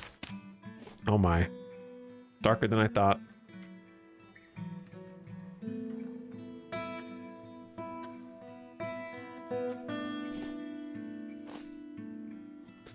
If we get the animals outside, then I can do a little bit more with like interior crafting areas, and then we could go catch a hen, and we could actually have a couple chickens and give them a coop and give them like a couple troughs,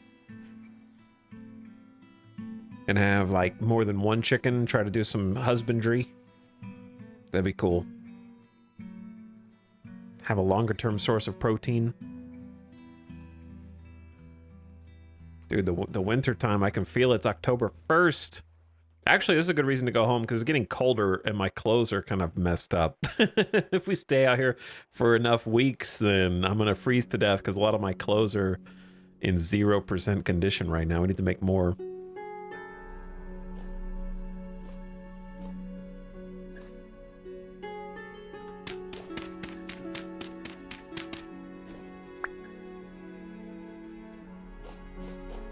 Okay, so is this the river or the lake? I can't even see.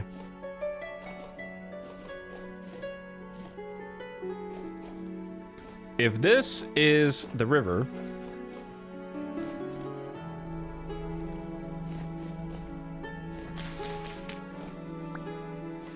then this is the lake, and if that's the lake, then if I just go straight on, then I'll end up back at our home river.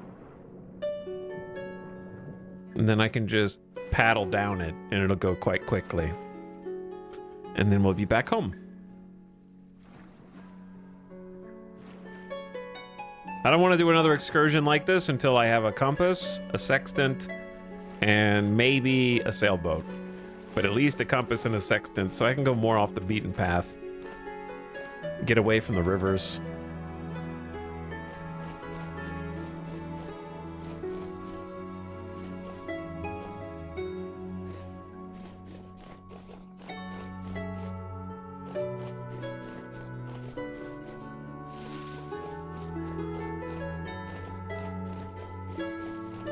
Part of me is tempted to just try and get some more sandstone. Just to go grab something.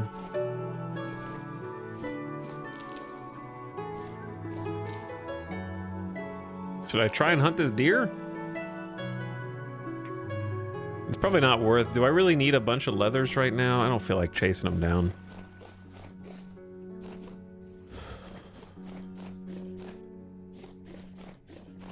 Now that is a mountain. Oh god, that's a cave bear. I don't know if you had to be watching the screen closely to see that. If it wasn't too dark for you. There was a big mouth of a cave and a bear just sprinting through it. Somewhat confusingly.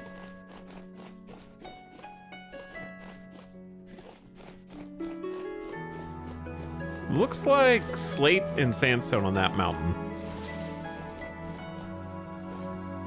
With granite, like a ton of granite.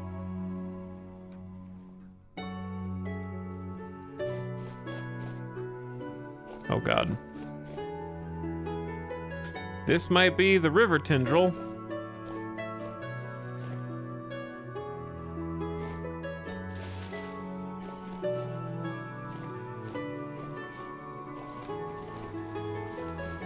Should be.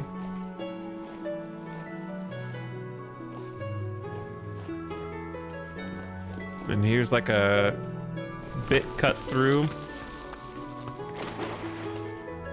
There's the slate. Yeah, I think shale, I like shale more than slate, but I kind of I just want to go home. I just want to go home. I'm tired of exploring, man.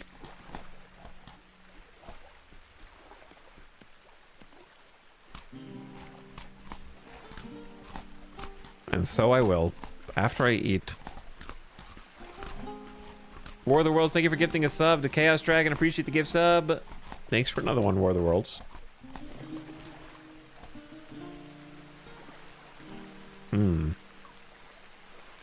Push. Push.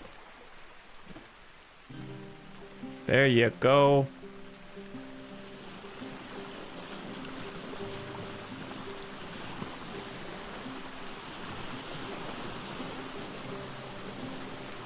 So we should be riding this downstream, which should make it easy riding. Hopefully.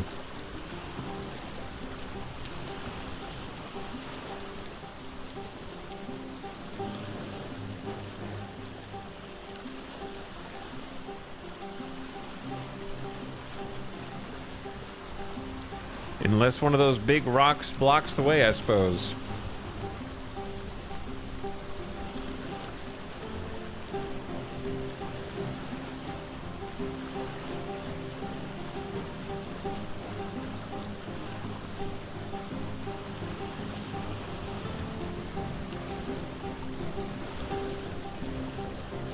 Well, I'm trying to come up with a saving grace for not having wasted a bunch of time exploring out that direction. I don't know if I can come up with one. Oh well. That's kind of the thing with exploring. Sometimes you find something and sometimes you don't, right? The first excursion felt a lot more productive.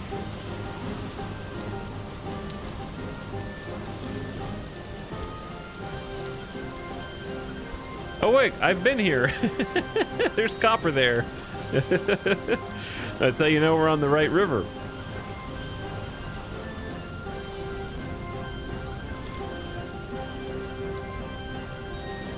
Though I don't think I had a boat the first time. So I had to sprint the entire way back instead of ride in style.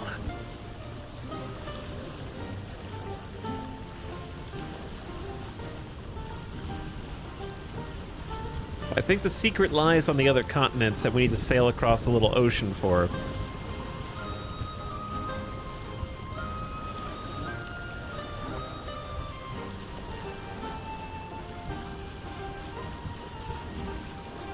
Oh God. Panic! They're coming for me! Ambush on the river! Alright, we're faster than them.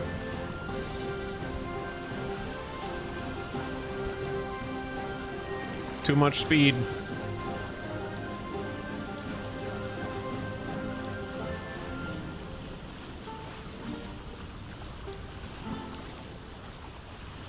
Look, there's hundreds of cattails. It's actually it's a little ridiculous with the cattail spawns. I think the only thing I would change about the river mod is some of the rivers need to be deeper. They're like 2 blocks deep. Sometimes, like this one's like 2 blocks deep, yeah. Some of the rivers need to be deep.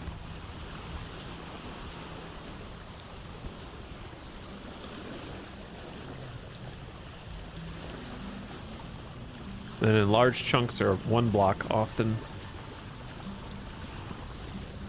Man, this is like kind of a granite hellscape. It just is granite. I didn't realize that when I settled over here.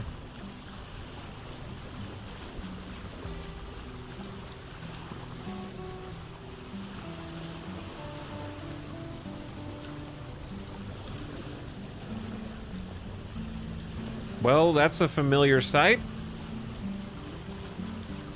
One Tree Mountain. That means we're almost there.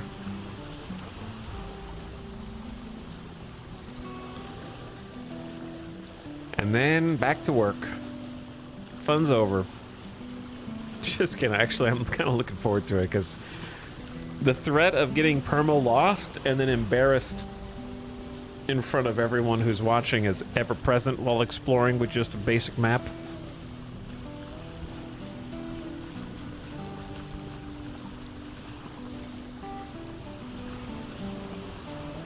And also the pressure of having to find something for it to be worth it. I can go back and make some progress on some of these other projects.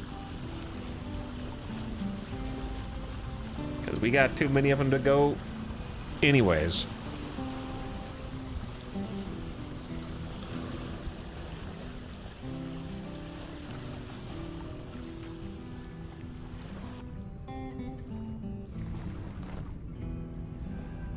That was a nice trip.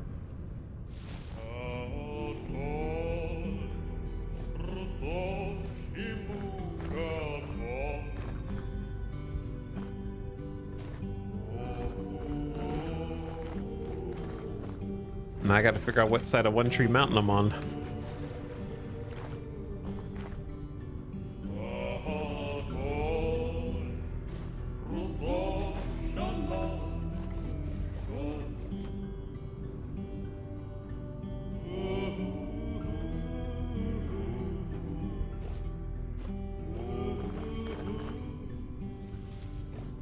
What side am I on? Oh, there's our mountain. I see it. Wilderness adventure. There will be more wilderness adventures because I'm gonna have to go find all the materials I need. What is that? Is that gravel? Swevite impact rock. Is that made up? What is that? I don't know what that is. Drops diamonds? This is diamonds?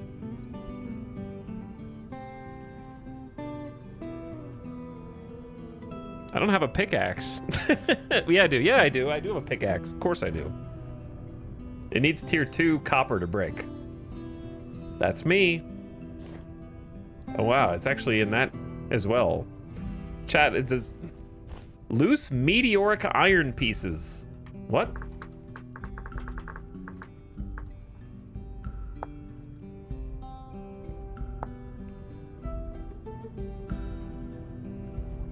Just been here the whole time?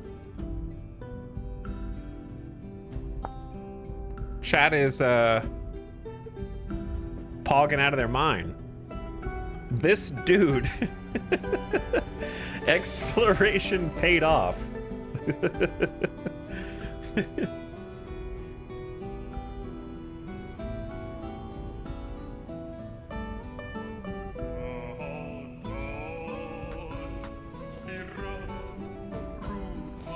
Okay.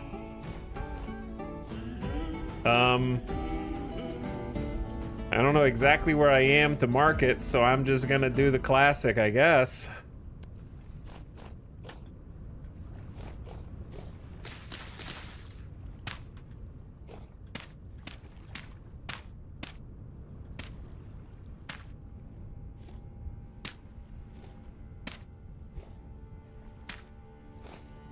It's pretty close to where I've already been, so...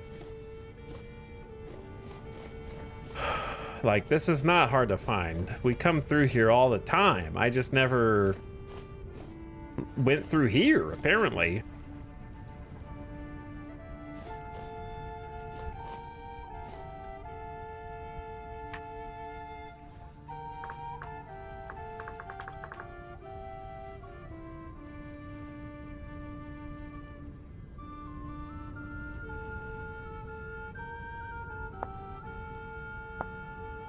Iron meteorite piece. 2 pieces smelt into 1 meteoric iron ingot.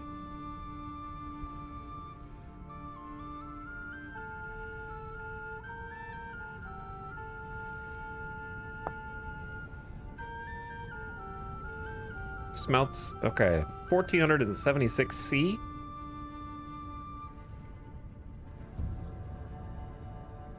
Meteoric iron anvil base. Anvil top, meteoric iron. Axe head, falx head, a boss. Oh, for the, like, embossing. Iron chain, chisel, cleaver, hammerhead, helve hammerhead, hoe hammerhead. Hoop, knife blade, strips, padlock, pickaxe, plate, pounder cap. Prospecting, iron rod, saw blade, scales, scythe, shears, shovel, wrench, compass. I'll make a compass.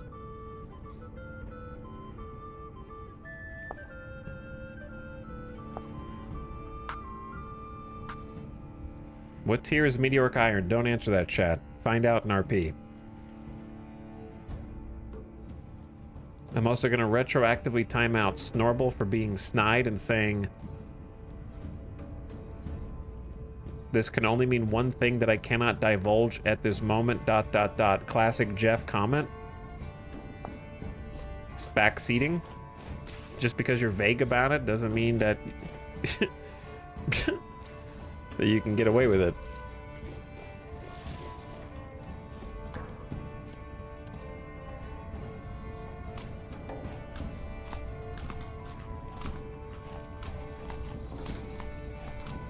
Okay, I'm gonna get a diamond while I'm here since I can get it.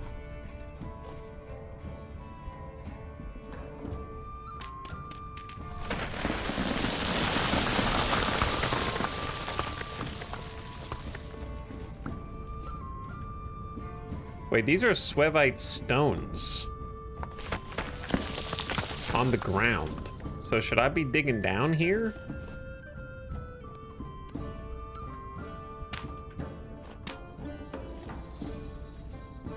I'm gonna mark that.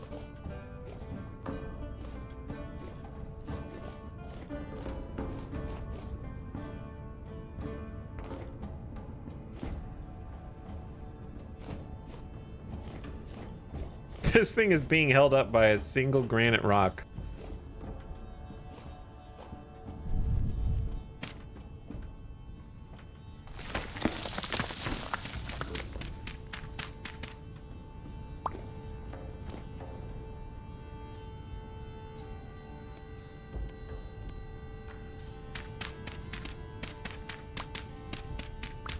Okay, well, got distracted, but I think for a good reason.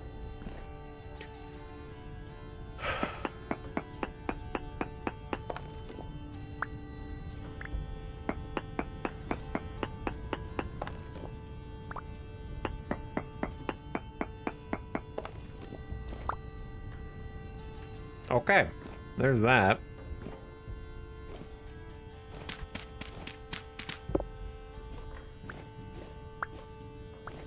And then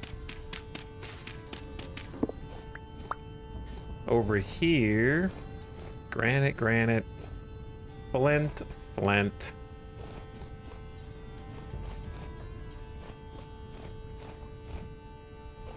That's also granite.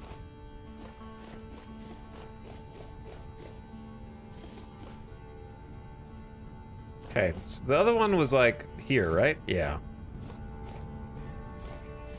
Which is gonna kind of create another chain reaction.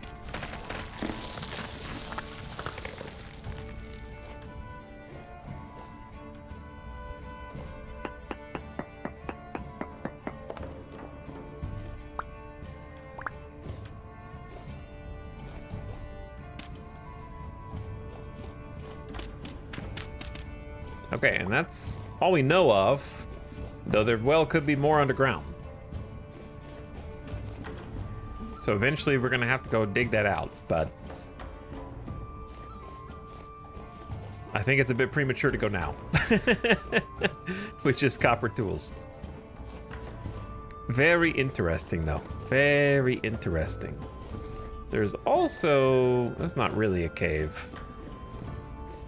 Or is it? It kinda is. But kinda isn't. Kinda is, but it kinda isn't also.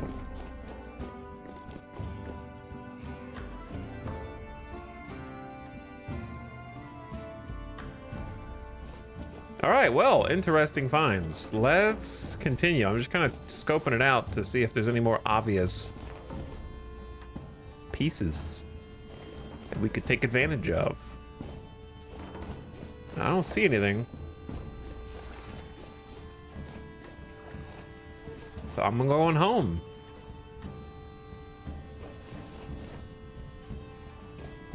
But now I'm suspicious of this whole area.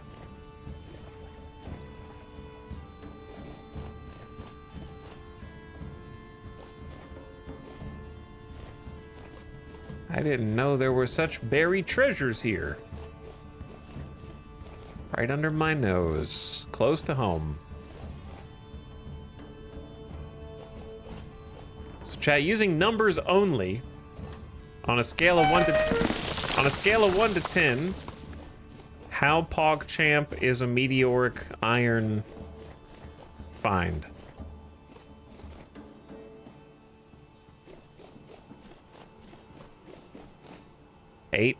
Eight, 9, 10, 8, 7, 8. Chad, I could just buy glass from this dude. I'm gonna buy glass from this dude. And then I could make a compass. Whew! I could just buy glass from bro. I'm just gonna do that.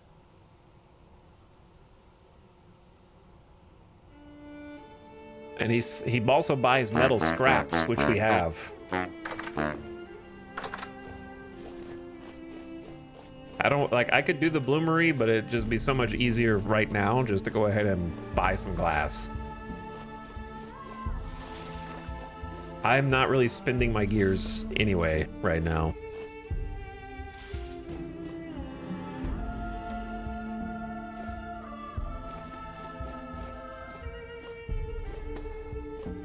So I'll be more than happy to do that.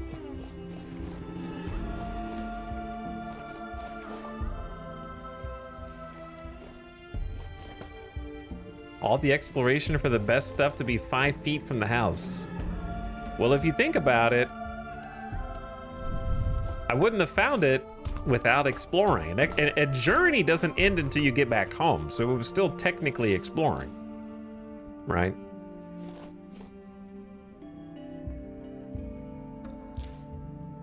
I don't have anywhere for that to go.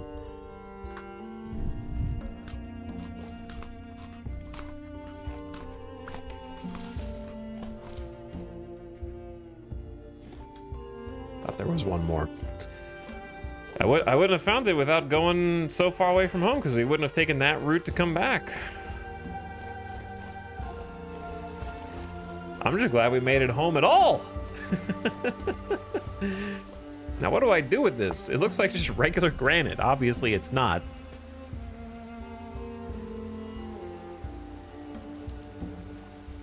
Or did I screw it up by mining it somehow?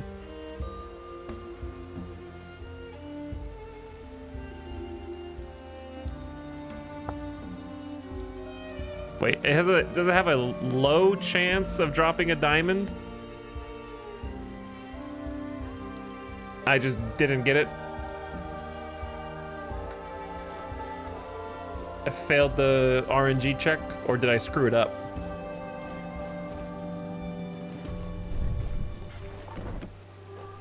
Also, ad coming in, turn your volume down, BRBers.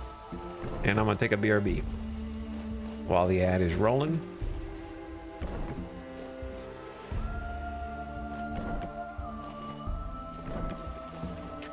Replace some torches, and then burb. All right, gamers.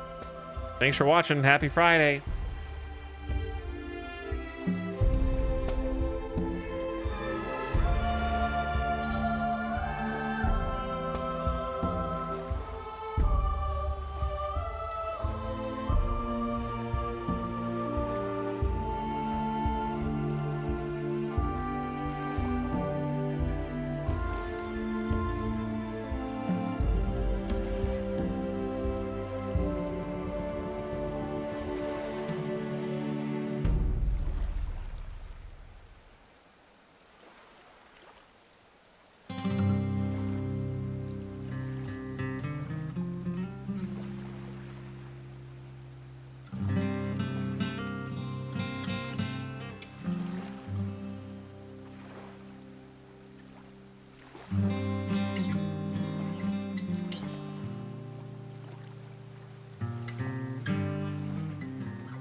Sorry for the long break. I had to talk to Alice for a few minutes over the IRL stuff I was ranting about at the beginning of stream. Get everybody all caught up. So a little extended break, but we're back now. Okay. Where are we at? What are we doing? Let's go empty inventory first.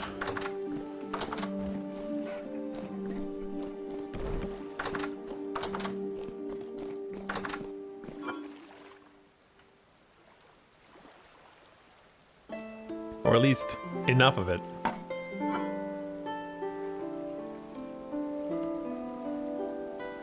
So that I have a little space.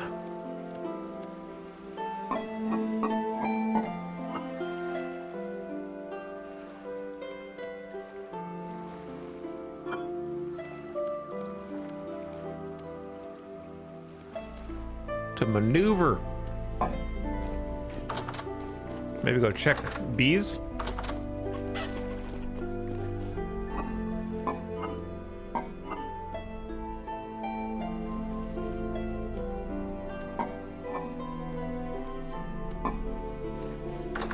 Bees and crops.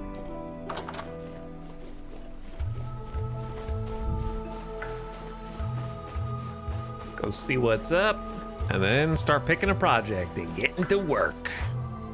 Because there's a lot. Many choices.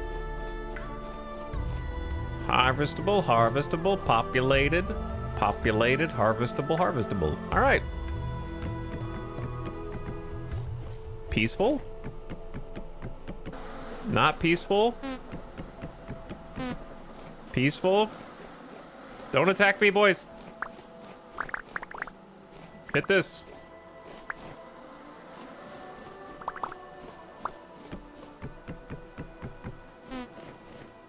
Okay. Trying to activate them all at once, if possible.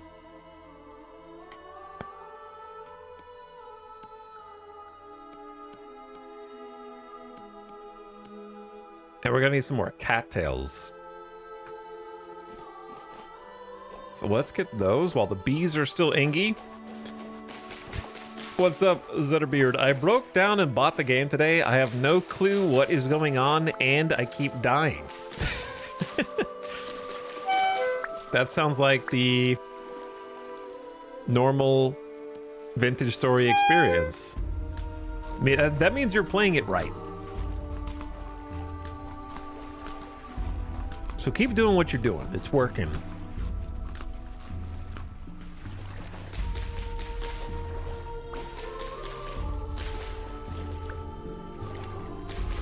Are you having fun, though? That's the main question.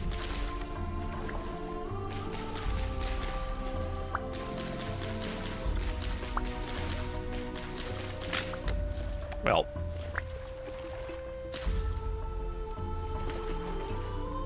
I do not want to, well, if I didn't get diamond out of the Swevite, do I need to keep the Swevite for any reason?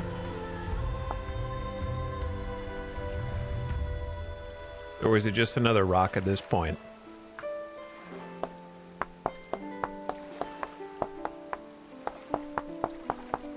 That I am not sure of.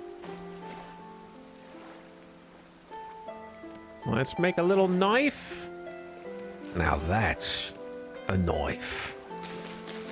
Yo, what's up, Raiders? Hey guys, how's it going? EJ in the house, got the panels, breaking them out. What's up, gamers? Hi, I'm new here. Can you start a new game? Psh. Yeah, I could, but I choose not to. Just to spite you. Listen, I know that you're used to watching a streamer who is starting a new game all the time. My winter car. But you're in the right place because I restarted this game 7 or 8 times. Okay, but this is my 8th one. I gotta tell you, I was doing permadeath, but I finally died. So EJ's cooler than me, because this time I did not restart, because I used a game mechanic that said if you die, you spawn 5,000 blocks away from where you last died, and you have to find yourself again, which will never happen because 5,000 blocks is an incredible amount of blocks. This game looks like Minecraft. It's not Minecraft. It's Vintage Story. It started as a Minecraft. It's not Hytale either. It started as a Minecraft mod and then turned into its own game, and it's been in development since like 2017, so it's kind of an OG at this point. And it's way harder, more survival focused, and more progression focused than Minecraft is. And more so than Hytale is.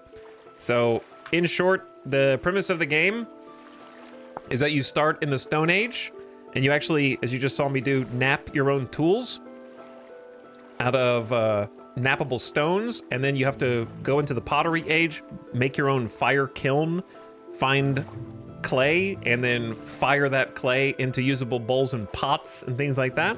You have to start farming into the early copper age, where you need to go out and search for surface deposits of copper, generally speaking.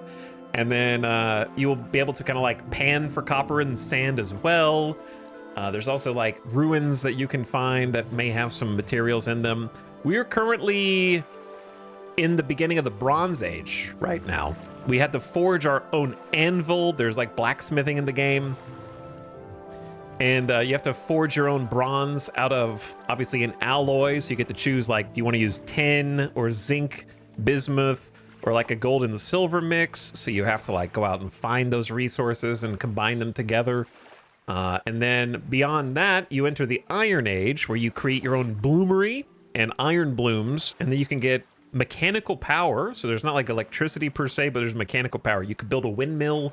The wind will actually blow the windmill. You can, you know, grind grains that way, or use it to power like a helve hammer with a mechanized helve hammer, and then late iron into steel. So you have to make your own steel, which requires a lot. You have to get refractory bricks, and you've got to get coffin lids, iron doors, and refine it with blister steel. It gets pretty in-depth. It's crazy. So, that's where we're at. Speaking of smithing, you can see our little smithy right here, actually. We got a little wind chime, which is a mod. A little anvil, a little tool rack, a barrel, a forge, and some other stuff. So anyway, what's up, EJ? If you're in my chat, sorry for catching strays just a second ago. Get a shout out in there. For one of my favorite places to hang out. EJ's been playing some My Winter Car, the sequel to My Summer Car, both of which are on my list of things I need to do, because they're definitely up my alley. Thanks for sending your raiders over. If you're in my chat and you haven't already, click that follow button at the top of your chat, and go catch EJ for the next one. He's streaming like every day. I believe EJ streams every day, no holidays, 12 hours a day, and we'll play 3 games per day, and somehow cover morning rocket launches in real life, as well as be on site at the rocket launches, reporting live with the camera crew. Is that right, EJ? I think so. He does it all. Okay, some of that was true. He also builds his own cars. He's so addicted to building cars that when he's not building a car in real life, he's building a car in a video game. So I would like to emulate that behavior, because I need to do more with my hands IRL. I need to learn some transferable skills. Listen, EJ, you should be proud of me, man. I replaced my own car headlights the other day without asking someone else to do it, okay? That's pretty much all I got. That's as far as I can go. Reach in there, untwist, pull it out, plug the new one in, boom.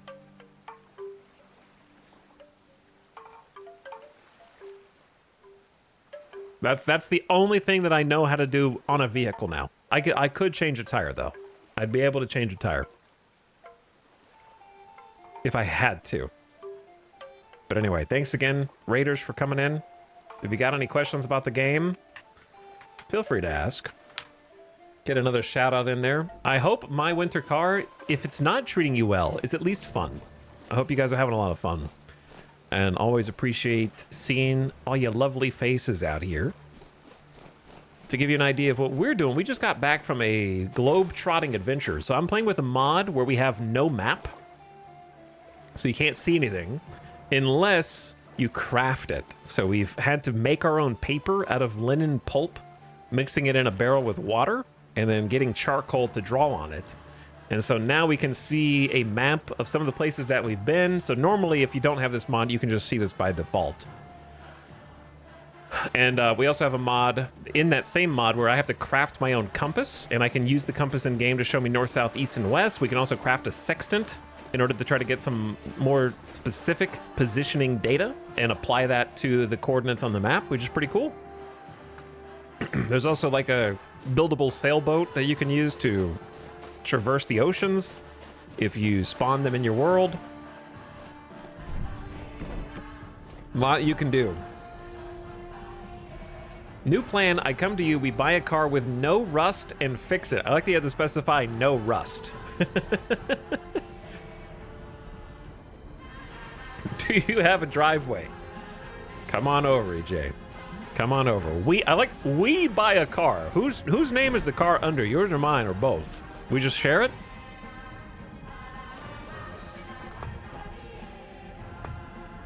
So this is our farm. It is October 1st, so it's a bit overgrown right now. Kind of letting it get overgrown. But we do have some crops here. We got some carrots. And this was a pumpkin. There's actually crop rotation in this game, so there's like 3 different nutrients that crops can take. So you can either rotate the crops in order to keep growing the same thing over and over again, or you can leave the fields fallow and they'll kind of regenerate those nutrients over time, and then you can fertilize them and all that. Mine, we fix it for content. We fix it. Here's what we fixing it is going to look like. Hey, EJ, you want anything from Firehouse? I'm going on a food run. While you keep working on the car, though. I'm just gonna go pick up some food for us.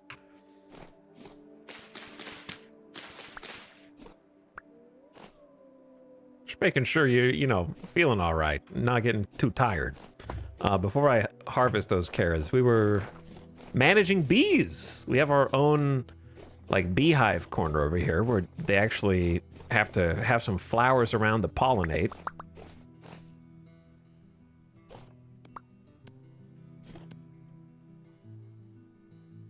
And then we build little reed skeps for them to live in. Give them a little home, and then the bees from the other skeps will repopulate here. So let's craft 2 more using some clay and some cattails that we just harvested as you guys are coming in.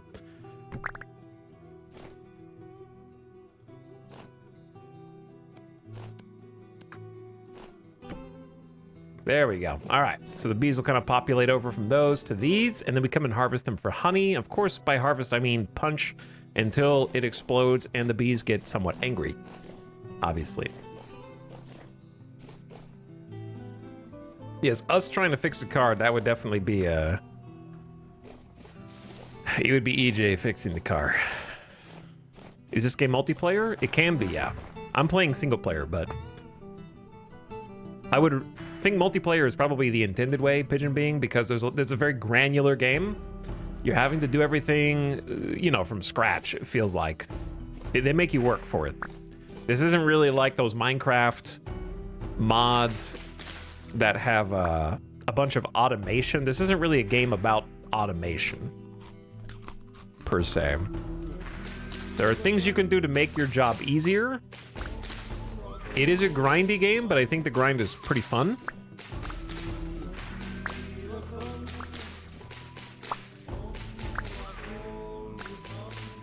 And there's a lot of different things you could do. So if you were playing in multiplayer, you could be like, I want to be the farmer.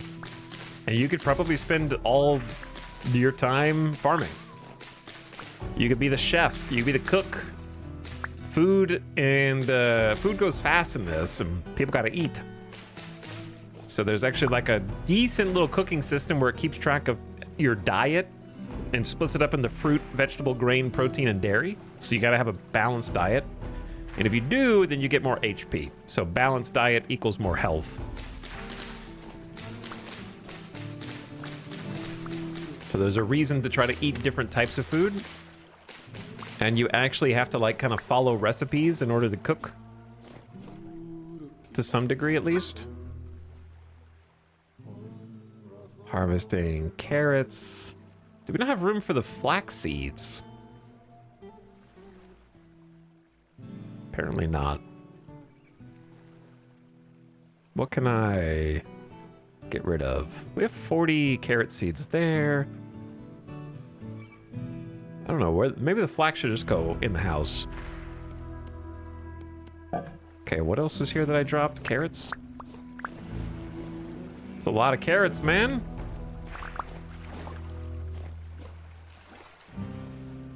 Do I need 8 granite stones? I do not.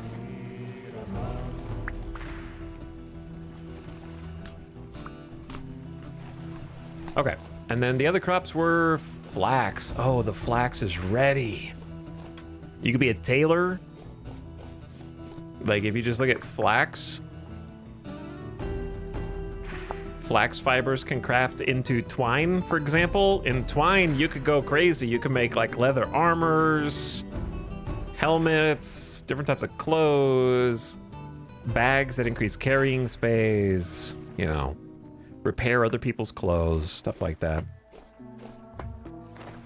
There's definitely some overlap with Eco, but Eco is more...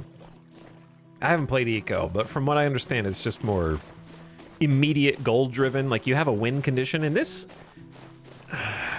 If there is a win condition, then it is much further out.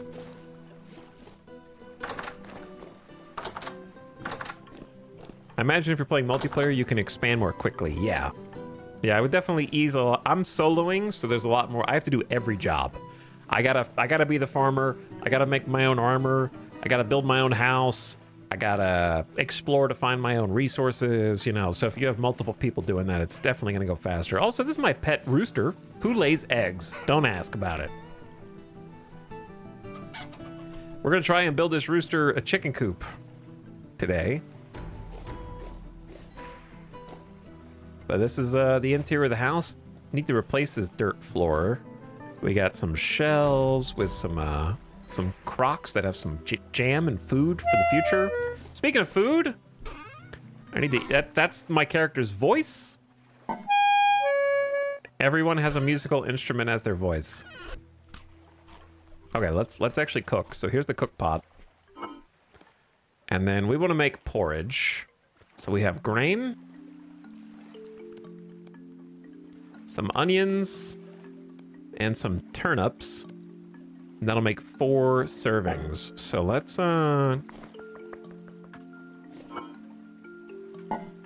inventory space is always at a premium. Add some firewood. Light it up with our torch.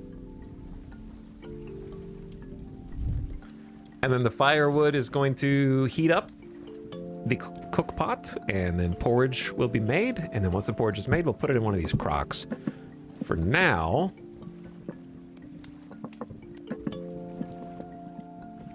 one of these is spoiled. It was this one, 3% spoiled. We can, it's still good. It's only 3% spoiled. So we do have some food here. Okay, while that's cooking, we're gonna go down to the basement, which we're still working on. This is our current under construction section, but we have a cellar. So the game actually cares whether you're storing food in an acceptable storage area. In this case, it's called a cellar. So this would be called a cellar. It is got a proper door on it, and it's surrounded by either soil, which is, this is rammed earth, which is a type of soil. And then we got cob, which is a soil, some cobblestone, and some mud brick. So it's kind of some weird textures coexisting. I think the mud brick is the weirdest one. Maybe I'll try making light mud brick slabs instead.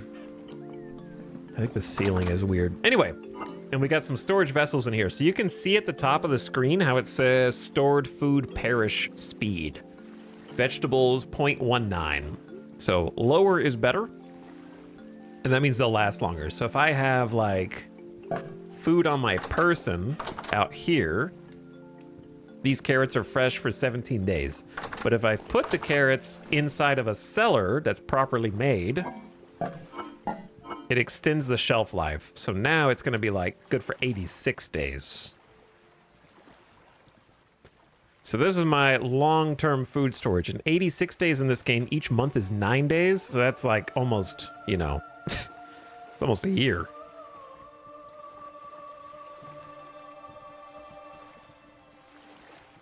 It's like almost 10 months. So we got the carrot storage, but yeah, this is kind of my my food pantry. And anything else that spoils, like something rotted in here. I think we're gonna keep the rot though.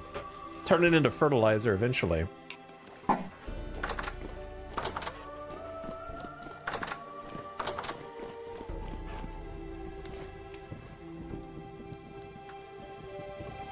Okay, food is prepared. Might go ahead and cook one more meal since we're here. Trying to get this food stuff used before it does spoil.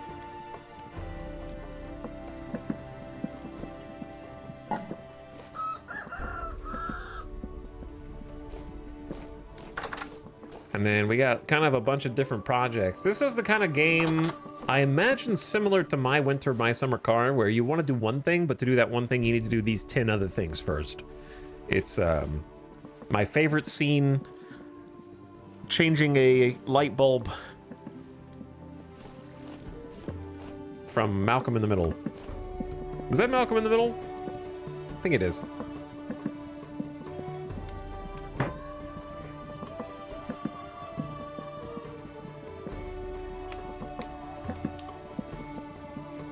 So that's pretty much how the game goes. Also, there's real seasons. So we're entering fall, and the world does change each season. So the trees get more yellow and orange. The berry bushes start to dry up a little bit. They don't replenish. Different crops stop growing because the temperature's dropping, and they'll freeze out. The game cares about your geographical positioning. There's a equator, north-south of the equator, poles. The game world's huge, 1 million blocks by 1 million blocks. So it is technically actually viable to head south for warmer temps, try to get closer to the equator, or north, I guess, depending on where you spawn at first.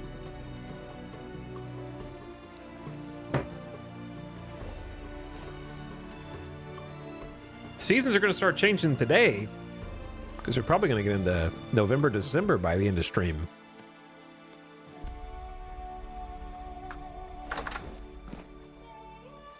It says rift activity is low, so I'm not sure if there's any monsters about. Can't really see anything. But I'm going to put that in the lake. Try to push it out. There we go.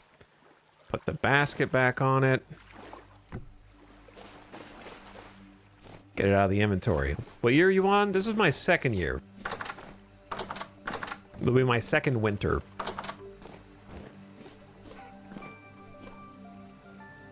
Got some honeycomb. Some clay. We are super disorganized right now because I've been upending this entire base, moving stuff around and redecorating. So things are not where they're supposed to be yet, but we're getting there. Okay. It is nice to be home, but what's our first project? I think that it should be pretty straightforward to like do a little bit more work on this downstairs.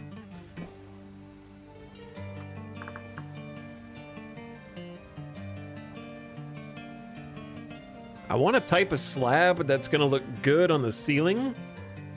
I don't think this is it. It clashes with the cobblestone.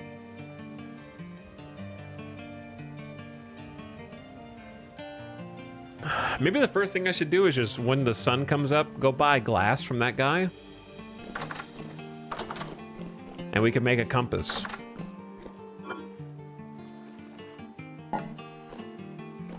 I can make some clothes right now, too. That's actually a good plan.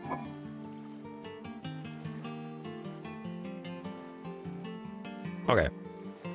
What do you guys do with clothes that you don't want to repair? Burn them? Maybe. Because we got these knee-high fur boots, plus 2 degrees Celsius.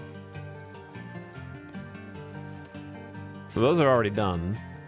I don't want the hunter gloves, and I don't want the hunter coat. I don't care about any of that.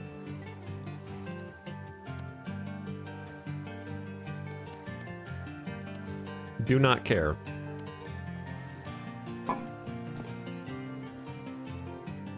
Donate them to the bears.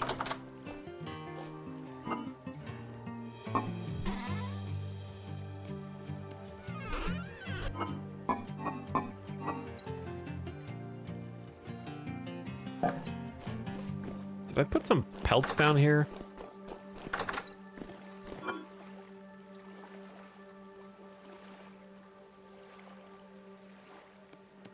I don't know if I'm gonna be able to use that last small hide.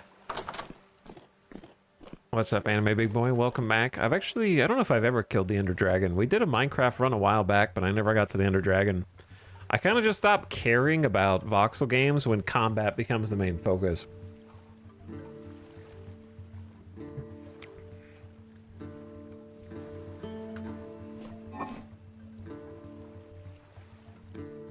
Well, we got a lot of pelts. Let's make a new fur coat. So knife plus 5 medium pelts.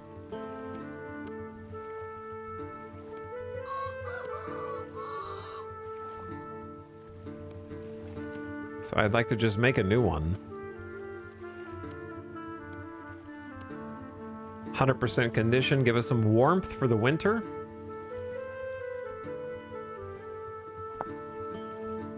And then we got the boots, so gloves are heavily tattered. So it's 2 medium with a knife. Okay, there's the gloves. I'm just gonna go ahead and replace these. Can you not repair them? I can, why would I? Why would I waste flax when I have 15 pelts?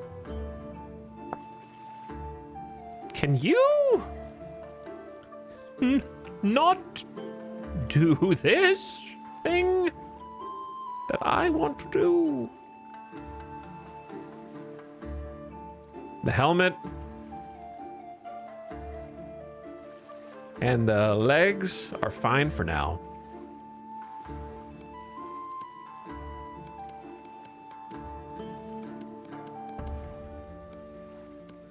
We got 5 plus pelts left over.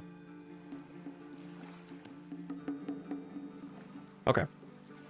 So we got the good. Wait, did I accidentally make 2? Or did I already have those? Somehow I have 2 of them. All right, whatever. Well, I have another one. I'll save these. I don't really have anything else to do with these pelts. I have plenty to do with leather, but I can't do it right now. Basically, I can only use it to make armor, which is good. Armor's useful. I'm gonna use the clothes as fuel that are messed up down here. That'll be my new fuel source. All right, well, we've replaced, I think, the most important bits: fur coat, boots, and gloves. I can also use flax to repair my regular clothes that I would want to eventually make new clothes. So let's see how that would work. Flax, twine. let's say... I think I won't be able to make this because it's like a... Isn't it a class specific? Like, if you just wanted to make a shirt. Just a regular commoner shirt. Do you need to be a gamer? Or can you just do plain cloth plus... Do you need to be like a specific class, or is this anybody? Barber surgeon shirt.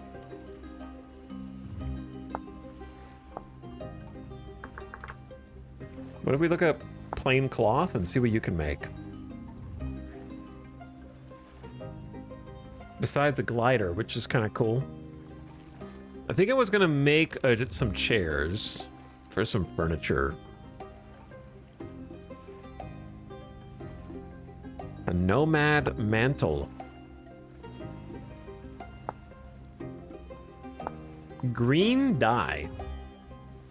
If you mix water plus grass, you get green dye. Okay. Interesting. So we can get the Celtish garb. See, like a sewing kit requires this trait. Yeah, the nomad mantle requires the clothier trait. Whereas the minstrel boots,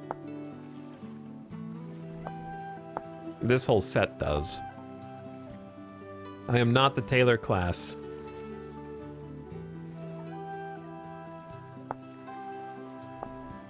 I wish it would just show you in separate categories things you can make with or without the class. That would be helpful. Is there character progression? No.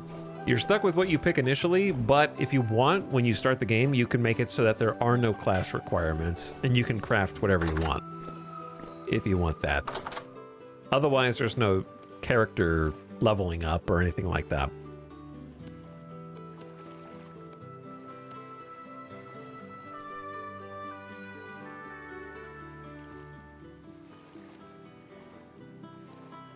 Okay. What time is it? It's almost daylight. I got so many things I want to do today. I'm going to start with the trader. From the trader, I want to get the rooster out of the house. Let's feed the rooster. And then I want to find the rooster a soulmate.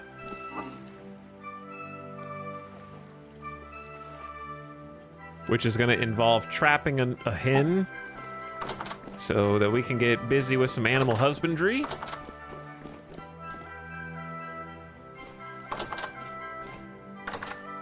There you go, big dog.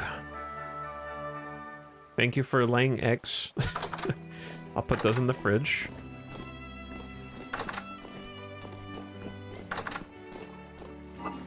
As I call it. These eggs are only fresh for 3 days, so we should make some scrambled eggs soon.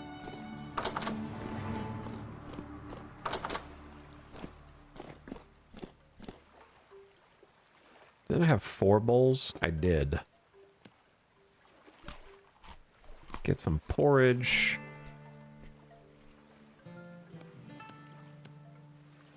There we go. I think this is the one that was spoiling the fastest. These are good for 6 days. Weather's cooling off, and the game knows that it's cooling off. So food will spoil faster when it's warmer and last and be preserved longer when it's colder. So right now it's 8 degrees Celsius. So it's definitely getting cooler.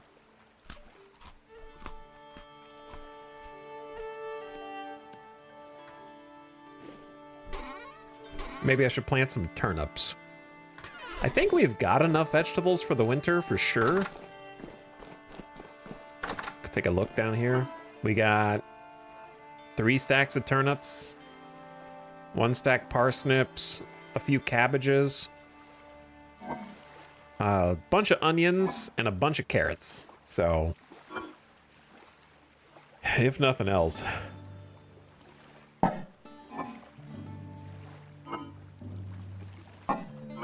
And then quite a lot of rye and spelt. And then we're about to get a flax harvest. All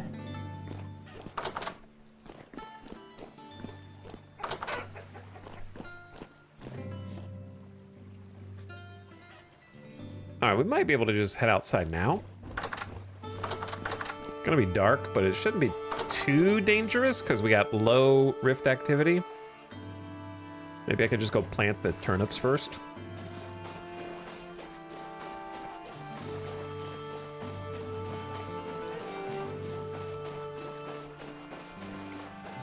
Turnips do real well in the cold, and they grow fast.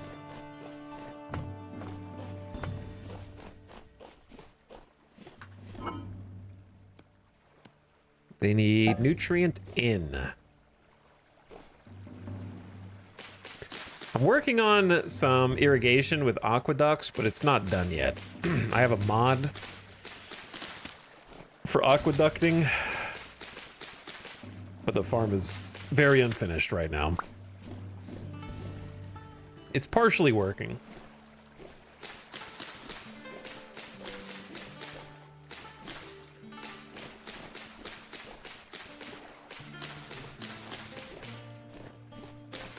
But I have quote-unquote realistic water. So unlike in Minecraft, where you can create water via source blocks by dumping with a bucket, you can do that in this game too, but I have like realistic water enabled, so you can't do that in my game.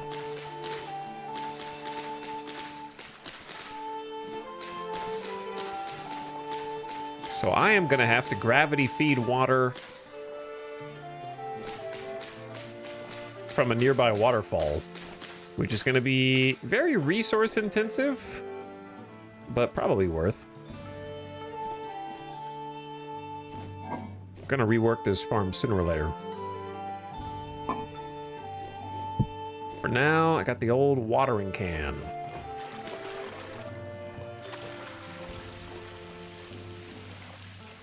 Too many weeds on this farm.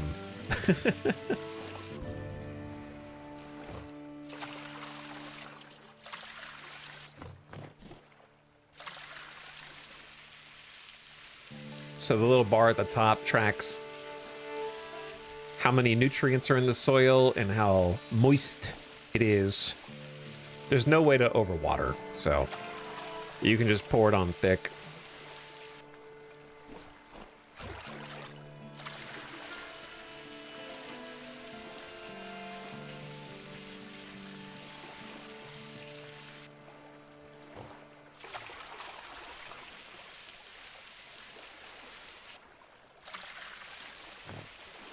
Looks like just the back row.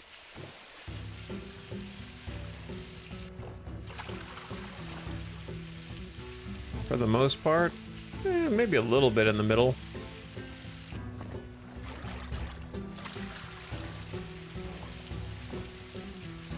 Okay. Turnips are started. A lot of this flax is done. I just need space for it. Maybe I'm just gonna drop all this heavily tattered stuff.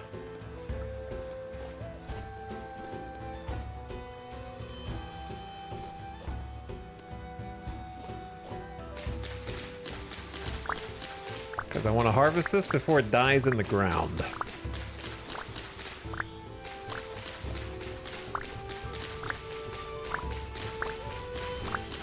But this is going to be a lot of flax.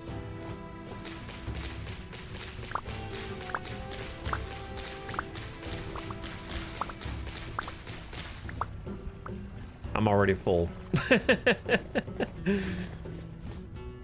That goes fast.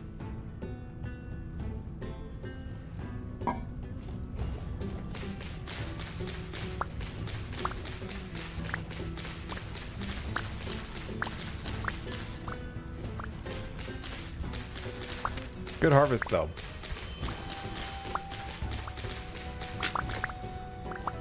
Well, my tool broke, so I gotta... This is the wrong type of rock. I still got that swevite, whatever it's called. Okay.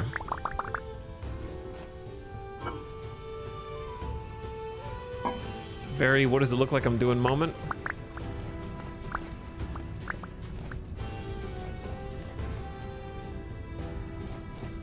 Gotta run home real quick. Drop a bunch of this off, come back. Got high rift activity, but it's daytime now, so maybe they'll be chill. If you leave the jar open, does the food go bad faster? You can't leave the jar open. It does a little animation when you interact with it. So that's not possible. I guess I could have dropped the watering can.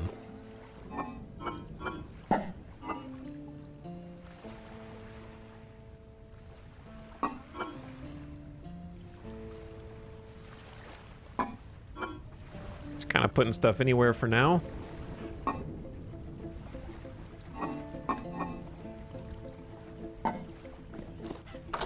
Just to clear inventory.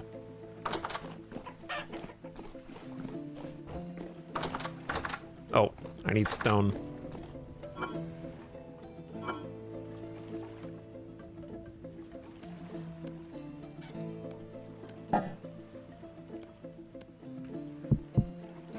I need to make a little knife. One day we'll just, I guess I could, if I wanted to, go ahead and make a scythe. We have enough copper now that it's not a big problem. Never thought I'd hear the day.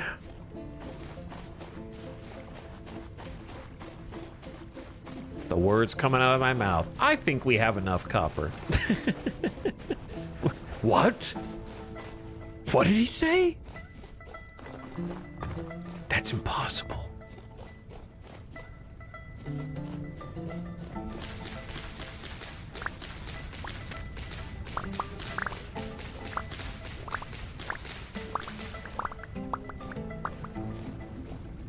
Is there an end game in this? Kind of. If you want to know, I would recommend Googling it and not tempting chat to answer what the end game is.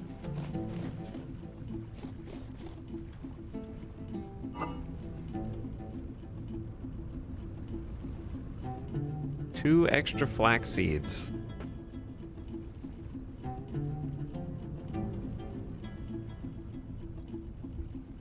With nowhere to go.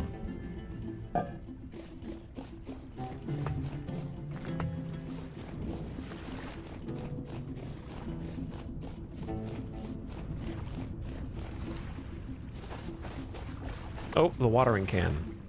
Every time. Just take it with me. Okay, you stay here. Free up my inventory. I want to go talk to that trader.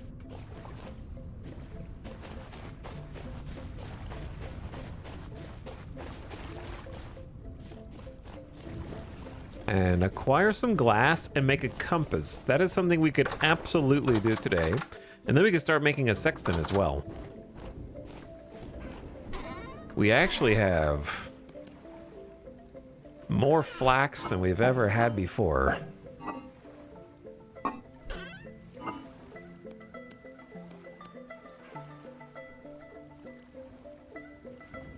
Kind of a nice problem to have.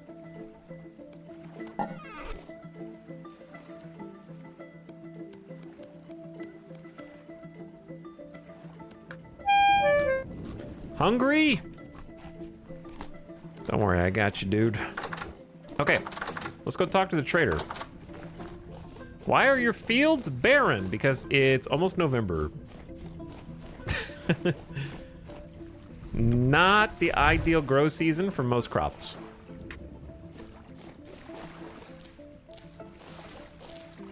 Typically, you want to grow things from the spring to the start of fall. But also, my farm is big enough that to feed a small group of people in multiplayer. So if I use every single part of my field, then I will end up with a huge surplus of food. And if you're doing food storage right, grains last for years. So if you have enough grains, you don't need to grow grains every year. Whereas vegetables don't last quite as long, but still can last like a year. So generally, I just want maybe some vegetables every year, and then I just got a big flax harvest, because flax is, you know, it has an edible component, but it's not the primary reason you grow it. If you want to make cloth. Chat, was there a massive fire here as well?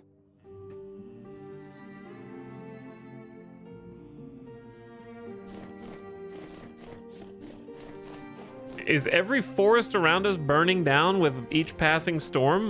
Did we see all this?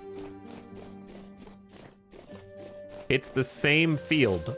You don't know where we are. All due respect, it's not the same field. But chat knows everything.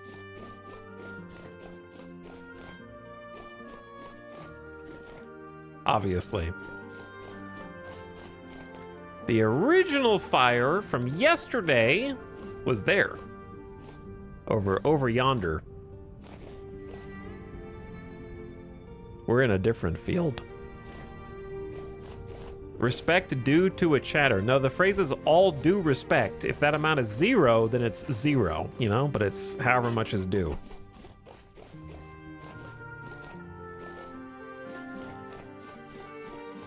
Sometimes that number's high, sometimes it's low.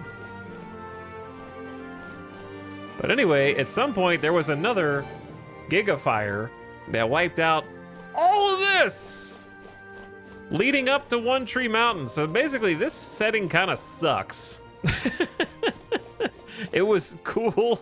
It was cool and novel to see the first time. And now it's kind of just deleting everything around where we happen to settle. It was worth seeing one fire.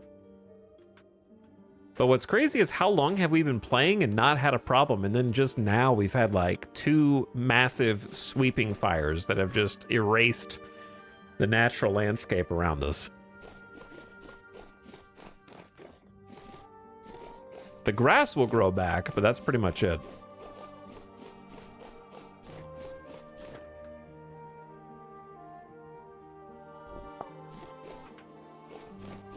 Do not enable lightning starting fires. See, in my mind, I was like, oh, it'd be funny if it struck my house and my house caught on fire and then I had to try and put it out. That sounds engaging as a survival mechanic. And I think that the forest fires are, in isolation, a very engaging and cool mechanic, even if it lacks the game. There's one giant asterisk, though. The caveat is the fact that trees don't regrow on their own. If trees and bushes and brush and flowers regrew on their own and naturally spread, then I would be like, I will have this option turned on every single time because it'll eventually grow back. But as it stands, it's just going to be grass-only barren wasteland, which makes it not good. The fact that it's essentially perma-deleted. And you can go back and replant trees and stuff, but you won't ever get all the other things back. Oh, here you are. I was looking for this.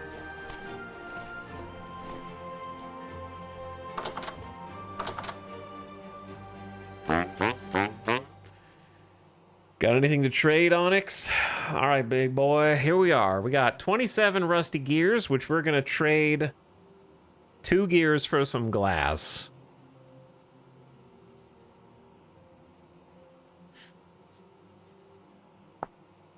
Glass can do a number of things. A leaded glass pane with a lead ingot. That's pretty sweet. Incentive to try and get lead. A tall display case. The slabs, which I obviously want.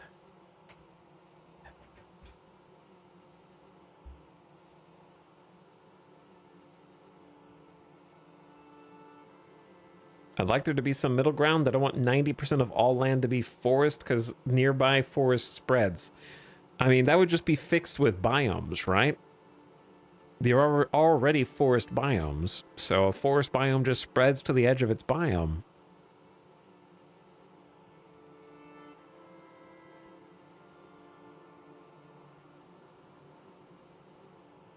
Like it spawns in now.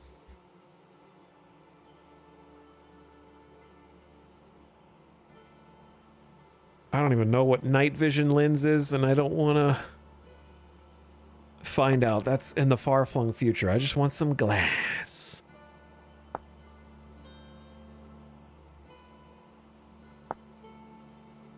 We could make more lanterns this way. Also,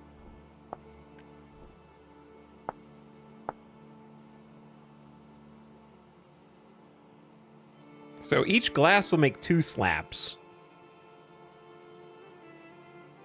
I'm just gonna get 24 glass. I think that's a good starting point. I'm gonna sell metal scraps.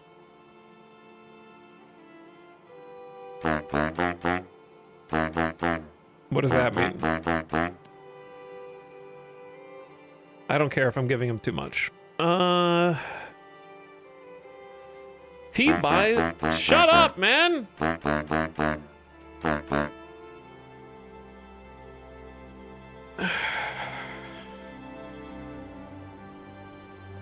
Wallpaper is just gonna be, it's gonna be 16 blocks of wallpaper. Okay! Ancient pillars, shale polished rock. The wallpaper guy.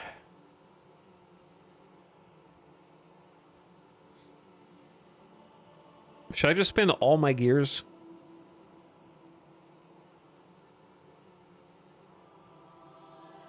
This is 27 gears right now.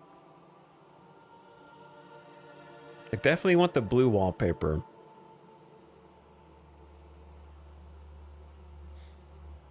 The walnut wallpaper is not bad. Brown wallpaper or gray wallpaper?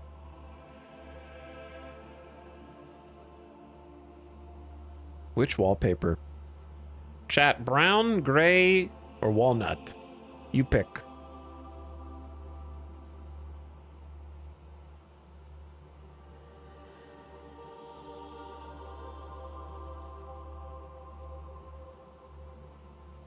Gray, walnut, gray. Brown seems cozy. Walnut. Brown, walnut. You guys are really evenly split. Gray? All right, gray. That's gonna cost 32 gears. Okay, I can't afford this much. Hold on. There, that's 24 gears. 26 gears. Cha-ching. Trade made.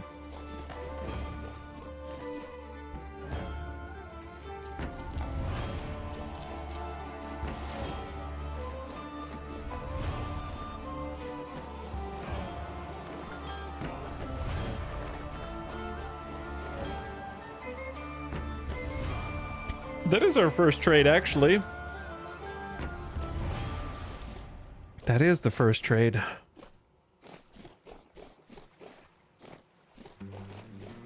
Question, did I leave a bunch of stuff on the ground in the farm? That may or may not be despawning right now?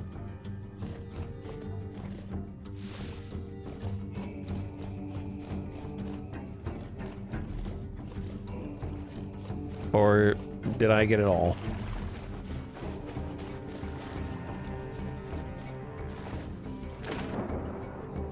I don't remember.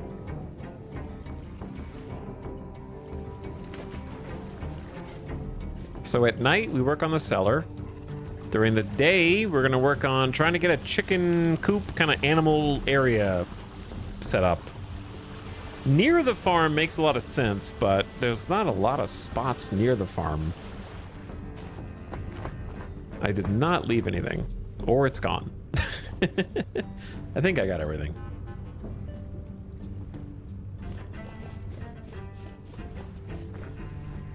Is the ad going? There's an ad? Oh, ad just started. Surprise. It kind of snuck up on me. I saw Hams Free. Thank you for the 6 months, Hams Free, with the home sub. Thank you for the slub. I will take a very short BRB this time, not a long one. I need a snack.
All right. We back. stormy. Getting a little stormy. All right, let's go drop off the goods. Which is getting harder and harder to do because we're getting more stuff, but we don't have more storage.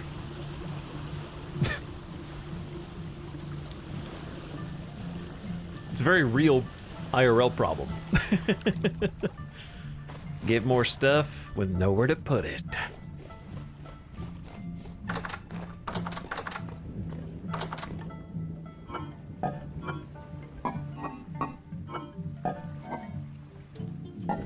There's really no reason for me to not make more chests.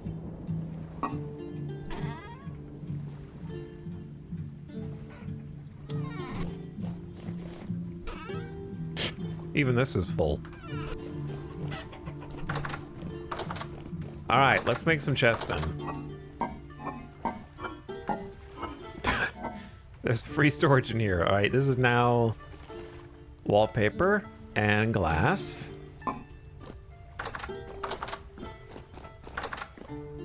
Let's do some metalworking.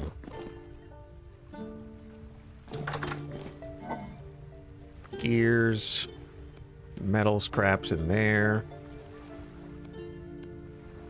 I got all these berries, and I guess I could just eat them raw. 60 flax grains.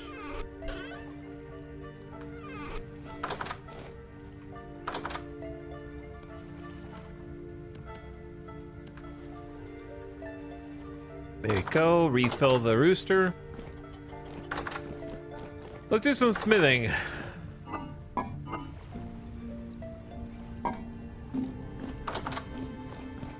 Because if we smith, we can use what we smith to create some chests. But we need copper ingots first. Oh, they're here.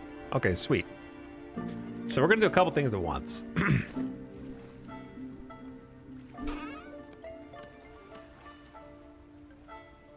Put in a crucible.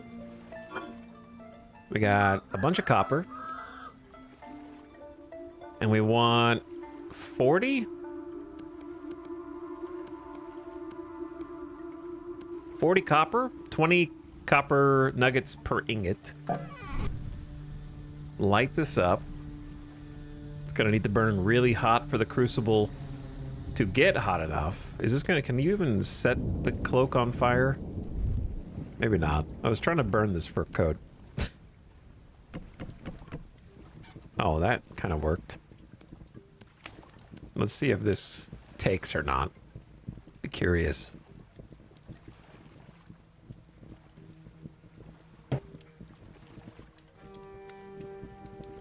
Okay, then we need charcoal, which we're running out of, so maybe we should try and make some more charcoal.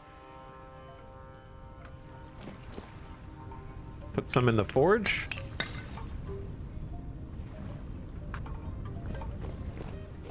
Okay, you cannot burn the fur coat. Duly noted. And we got some ingots here.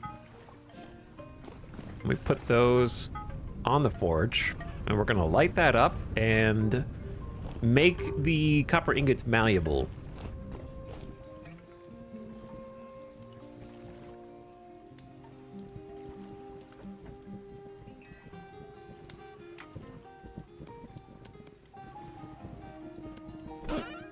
It kind of is charcoal time, actually. We gotta go cut down another forest pretty soon. So firewood will heat up to about 700 C, and then from there, the charcoal will take over and push us up to like 1200. Burn a lot hotter.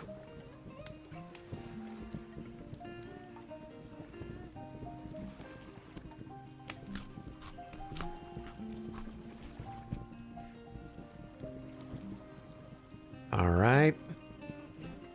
And then we need tongs.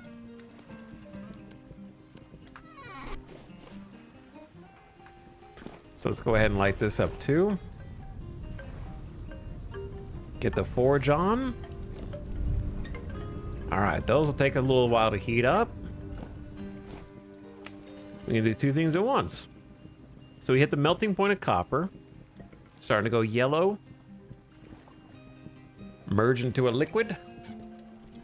And then we're gonna pour both of those into these ingot molds to make some more ingots. This one's doing the same thing, but it's not gonna go to melting.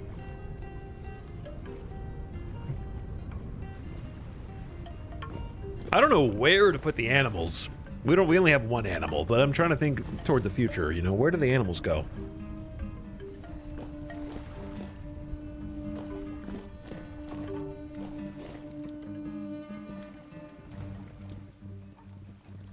I don't know which thing is going to be done first. One would assume this is going to be done first, right? Whoa, haven't seen Italic since he left YouTube. I mean, that checks out, but it says here you've been following since October 2016. So you knew. Where you been for all this time, dude? Times have changed, brother. We're all older now.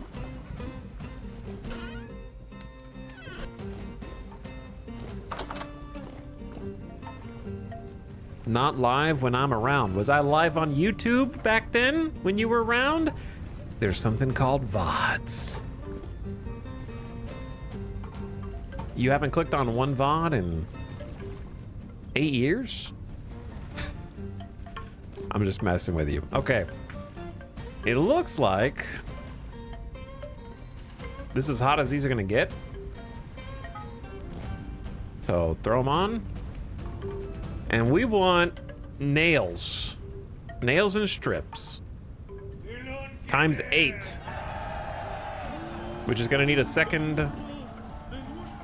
Whoops.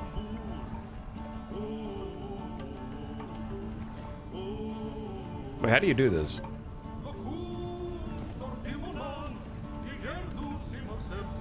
Wait. Stop burning. Don't burn the coal. I need a hammer.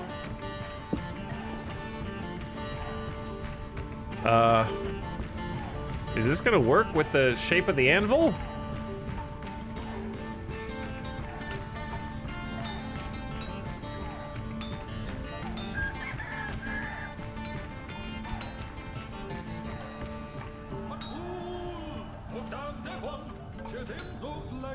How do you add the other ingot?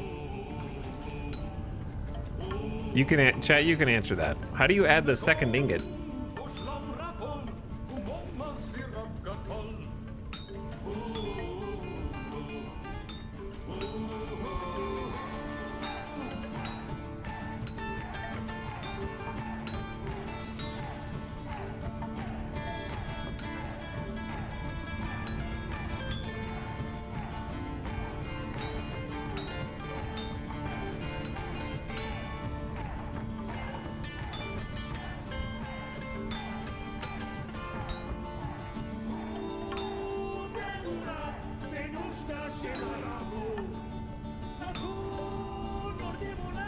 Drop it on the work in progress. Well, I tried to do that already. Maybe not.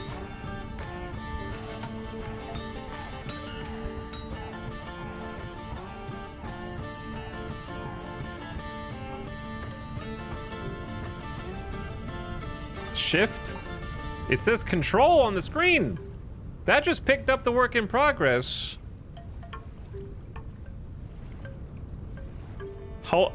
I just did exactly what chat wrote and it just picked it up.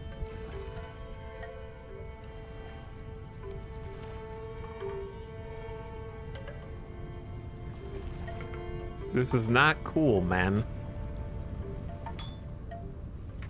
Yeah, it shows on HUD. It does. It lies. That's why I'm asking you.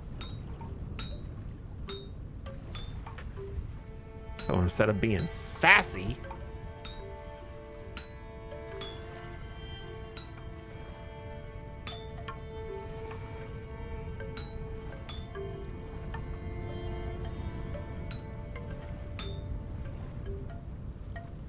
Control right click, shift right click picks it up.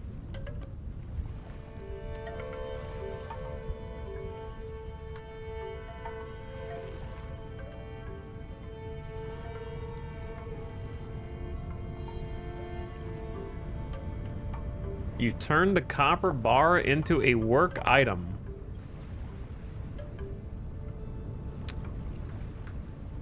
Game, that's because they were stacked on top of each other somehow.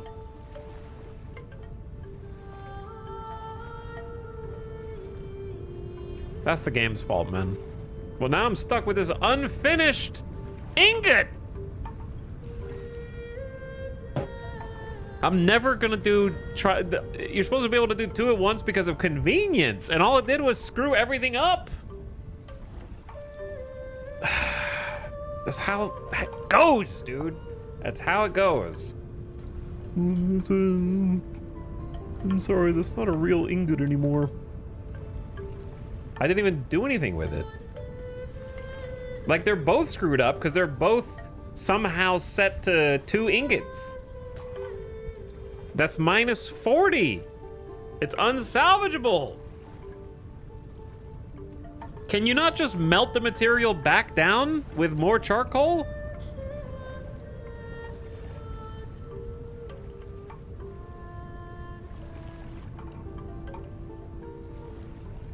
You can put the work item back in a crucible.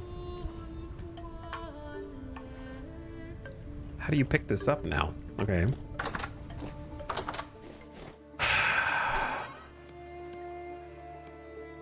No, you can't. Chat, just making stuff up. Hit it in the crafting menu with a chisel. The crafting menu.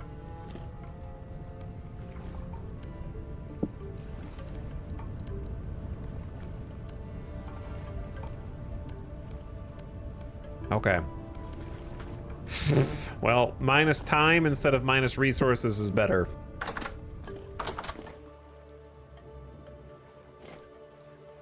That's technically minus some charcoal, but it's a lot easier to make more charcoal than it is to go find 40 more copper nuggets. So we salvaged the copper bits. Chat got there in the end. They did the throw enough suggestions at the wall until something sticks maneuver.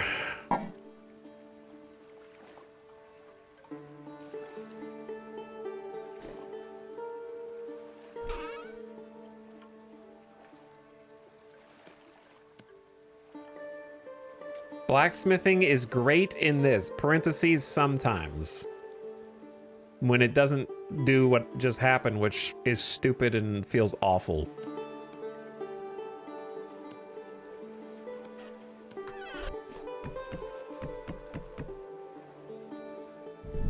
And like 5 minutes of playtesting would reveal that is as an issue.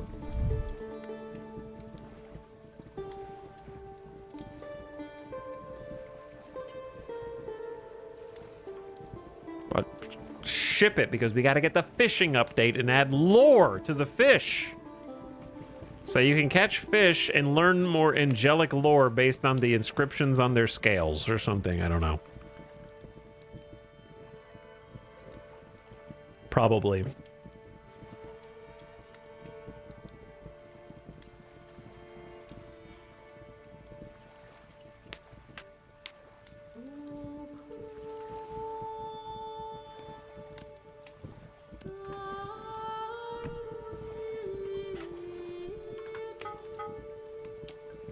Minus charcoal. Now we really need to do some charcoal.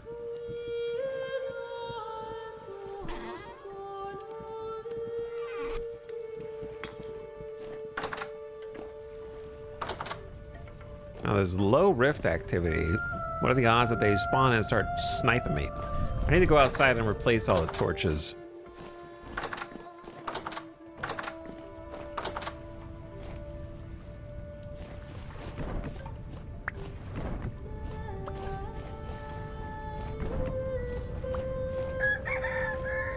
Rooster in my ear.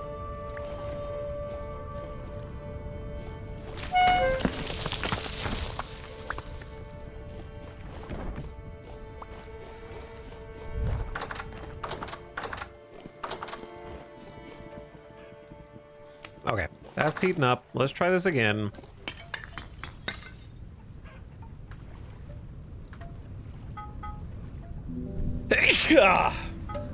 I am allergic to wasting charcoal due to bad user interfaces.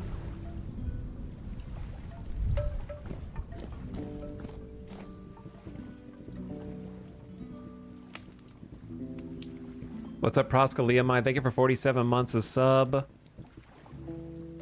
Appreciate the resub. Thank you for a lot of years of stream support.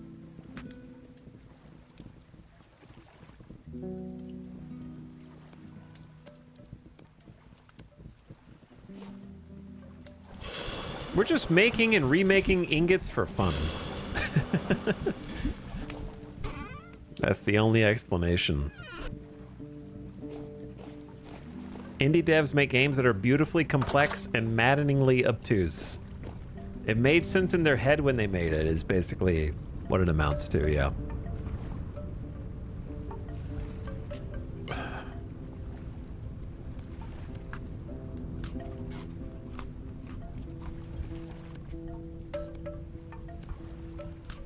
I should go check the berry bushes and pick them and then put all the berries in storage. That would be a solid idea.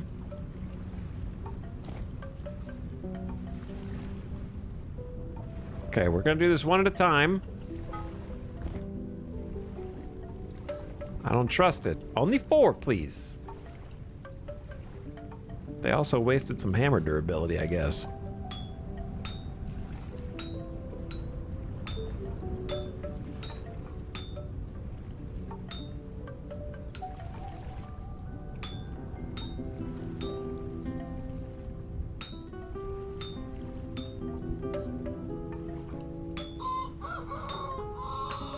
Cock-a-doodle-doo.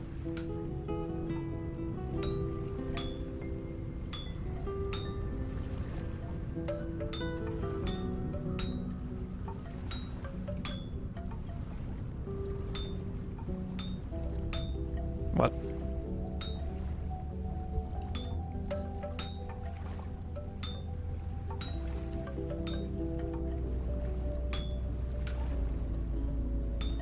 Gonna need to cast a new hammer here soon, too.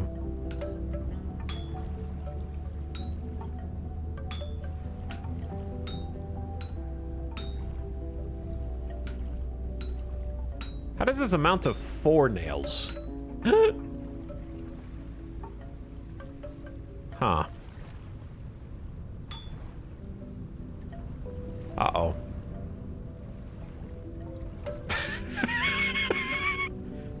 Uh-oh. Oh.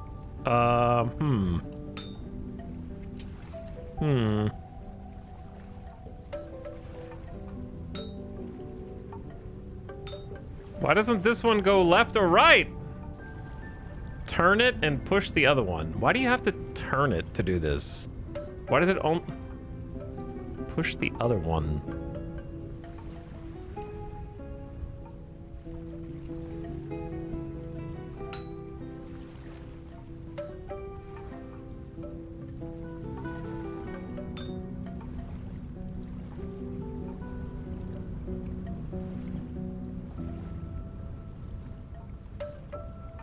That one up and then the other one down. Up, right, up. To what? Starting where? You can't go up. This one doesn't go up for no reason. That's the part that's confusing. This one won't move in this direction. It only moves in this direction for some stupid reason.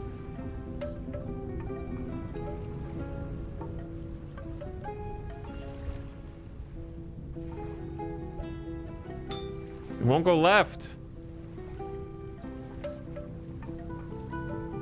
I don't understand what the difference is between left and right.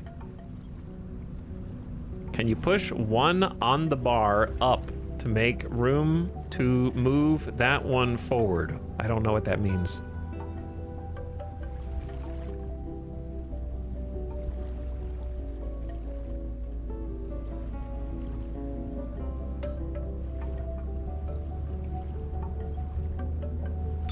Like, this one can go left for reasons.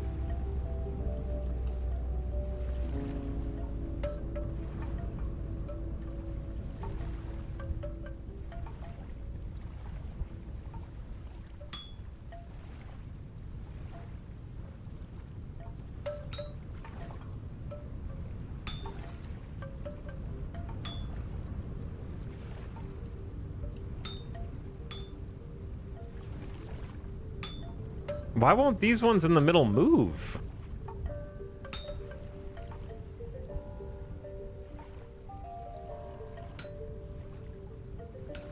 That one won't do any direction.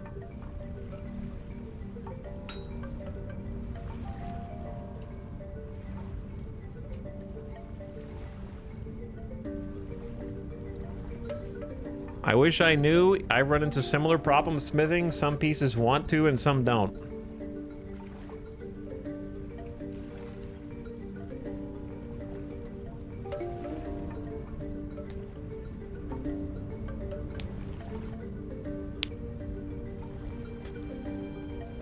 You know, I take back what I just said. Screw smithing. All right? Why do I have to delete pieces of molten metal from the game instead of put them somewhere and then reuse them? Like in real life. They don't just presto get removed from reality when you split a piece.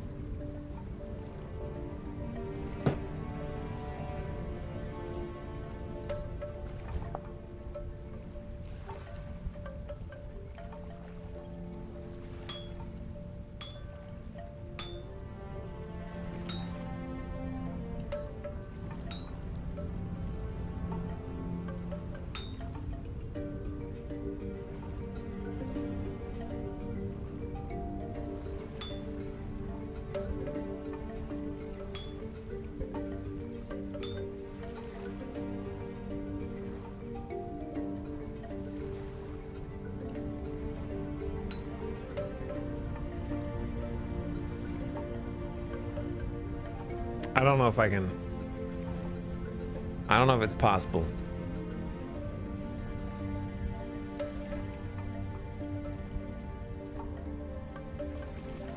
What he doing?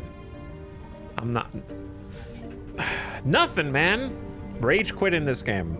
That's what I'm doing. Because I misclicked once, and so now that I'm stuck in this copper hell.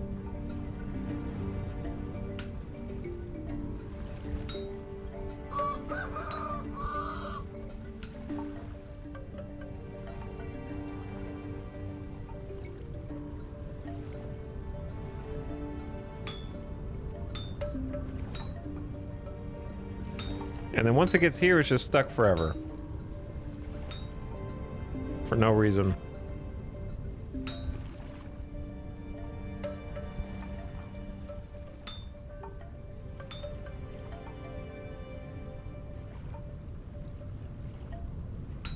These are both. If these won't move, then it's game over. That's it.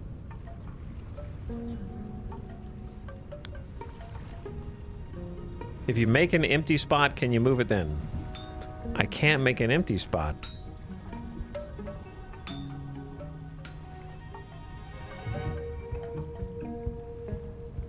Move block beside the green square to the green square. What does that mean?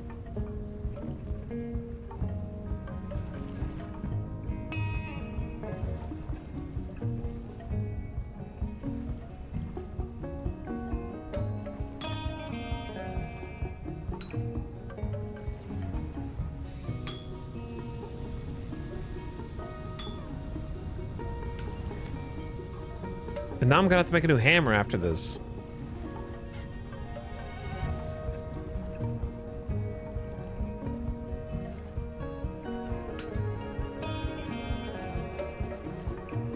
All I'm doing is shuffling chairs on the Titanic, man. None of this does anything.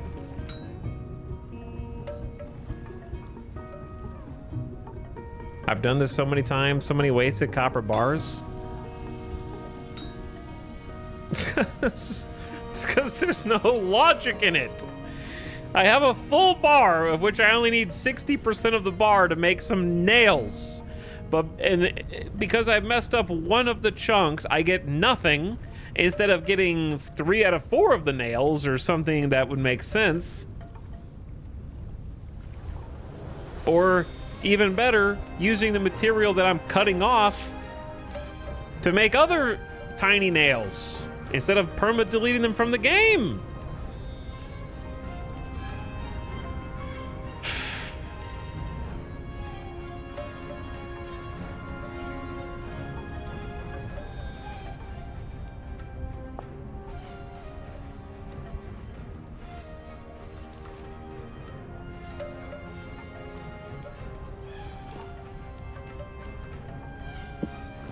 What happens if I do this? At least I get 20 copper bits back, so just... just craft it down, recover the copper bits, and try again, I guess. Get good, skill issue, whatever, etc., etc. Do not misclick, or you're dead.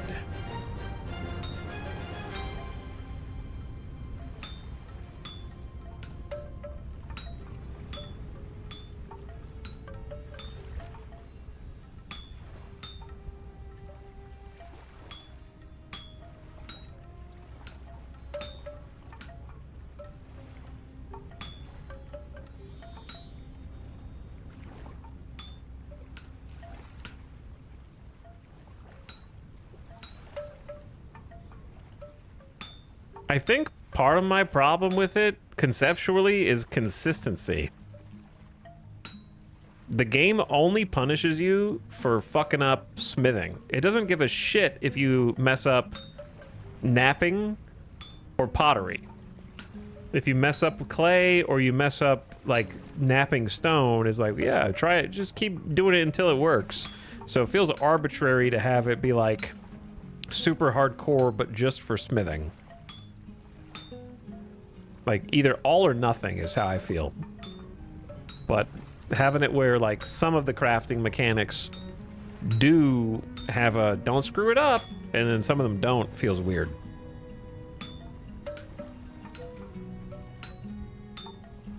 Be consistent.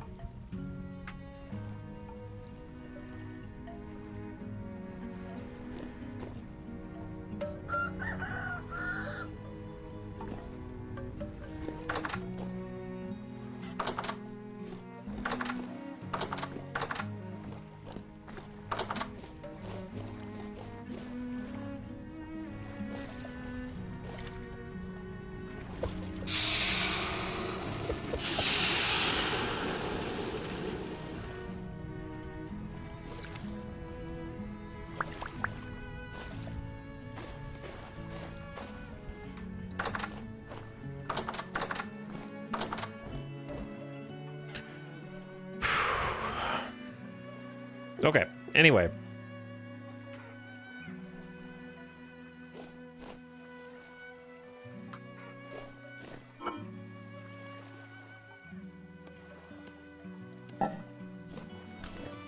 It's kind of a arbitrary and dumb system.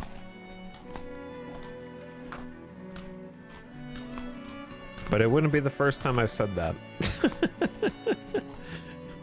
And it won't be the last.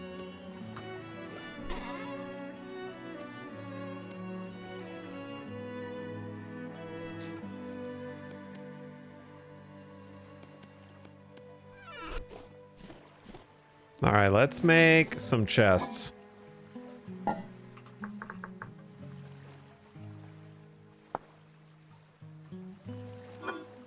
Do I have pre-cut planks? Yes.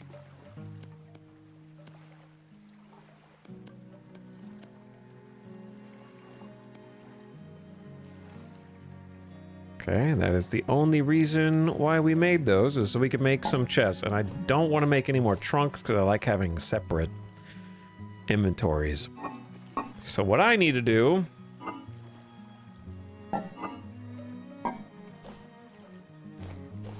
We have 4?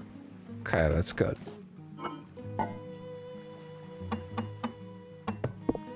Break it. Pick up the vase, put it up there. Move a bunch of stuff up there till we picked everything up.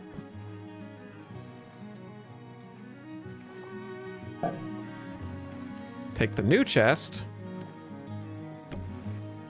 put it down there. Perfect. Okay, and just keep doing that, kinda.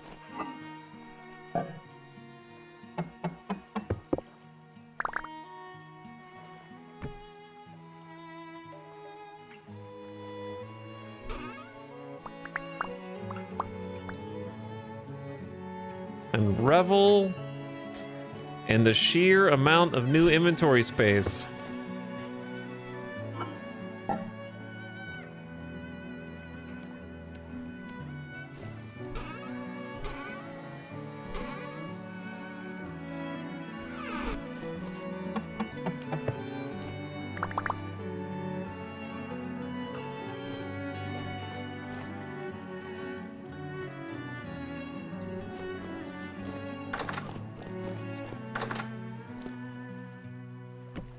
I don't know if this is going to go down here long term. I'm just going to put it there for now.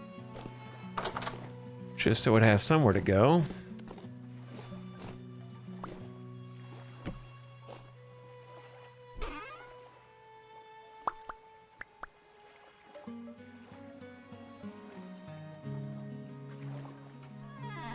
And one more.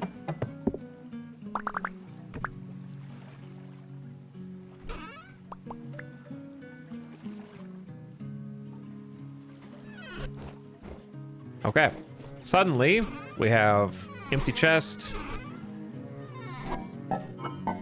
plus extra slots in each chest plus some empty storage vessels above to get a little bit more organized. Finally.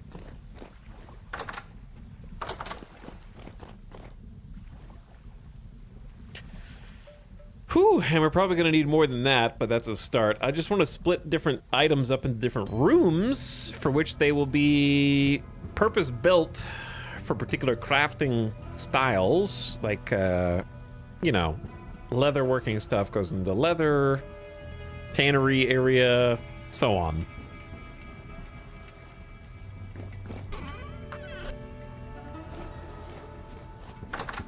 I feel like a trunk in the bedroom is gonna be good.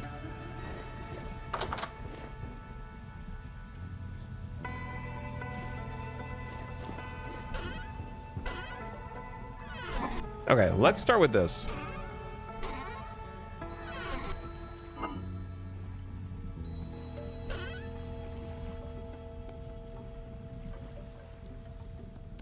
gonna put kind of like gems and stuff up here.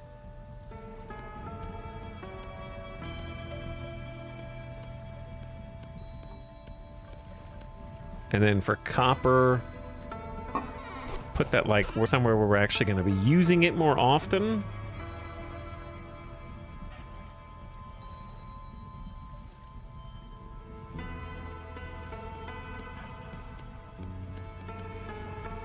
Such as over here.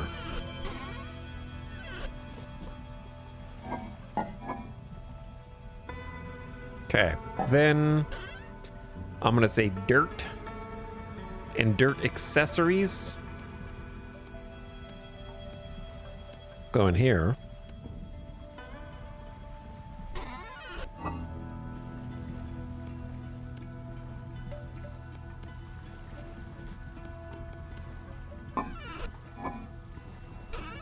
And then wood kind of comes out.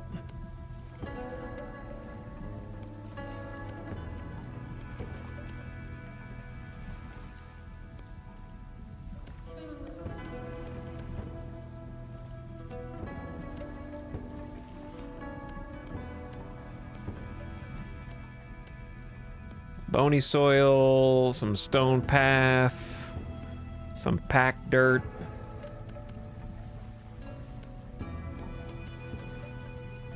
Okay, mud brick,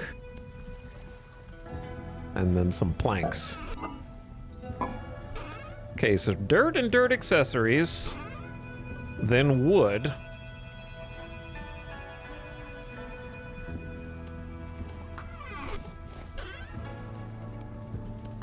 I want to actually know where stuff is. I know that's a lot to ask. I want to know where things are, kinda.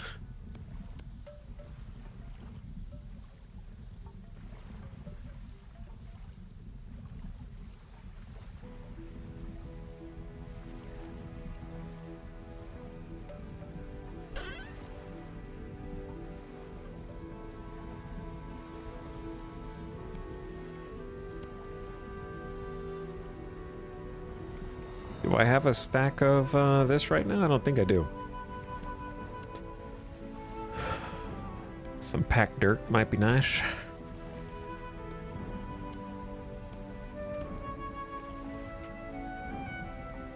Okay.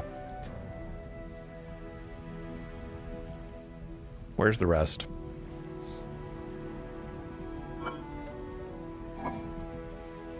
Ah.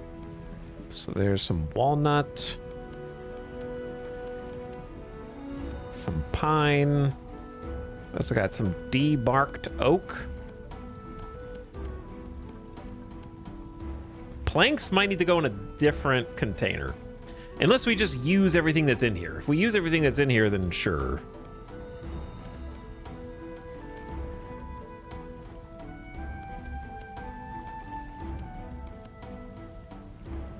That's a different issue. Debarked birch. See, like, to me, debarked is kind of a construction material that should go with planks or something like that.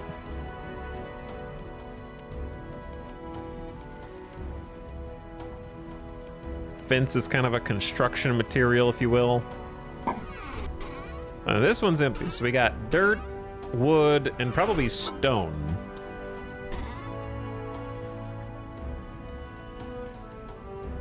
Stone of different kinds. Fire clay is kind of a different thing.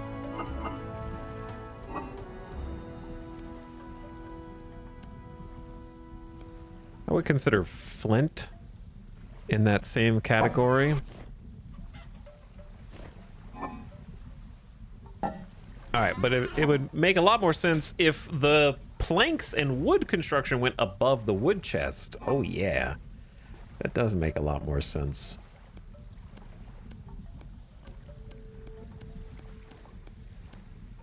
Painstakingly shuffle all this around.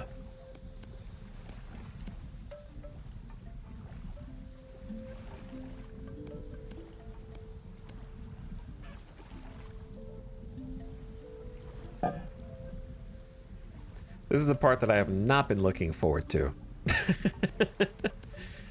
At all. But it has to be done eventually. Pew. Okay, didn't we have a lot more stone than this? I'm pretty sure we did.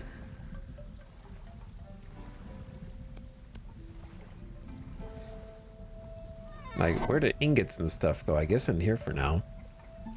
What about, like, saltpeter? That's kind of like a crushed stone, if you will.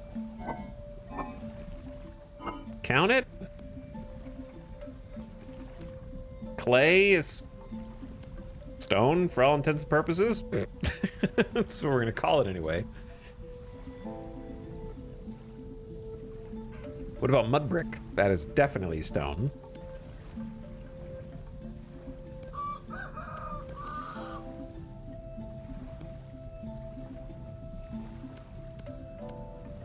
And mud brick accessories.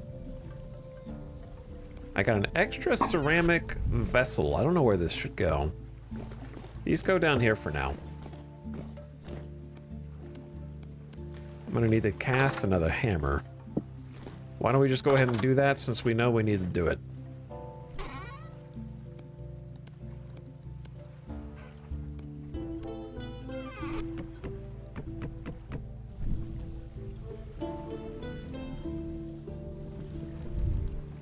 Okay, let that heat up for a bit. Then the wood pan, we'll put that in here with the gems. I got an idea. Take one of these storage vessels, put it in this little area.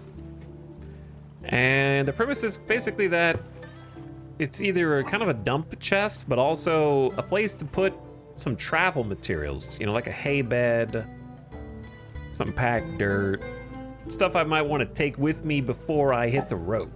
If I was going like a longer distance, we can fill that in more as it goes.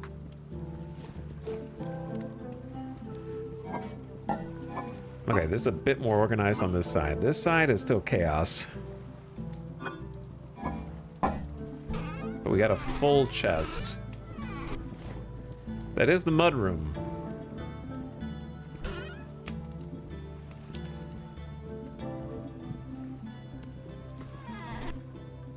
Okay, so let's just take stuff out of this that fits in the existing chests.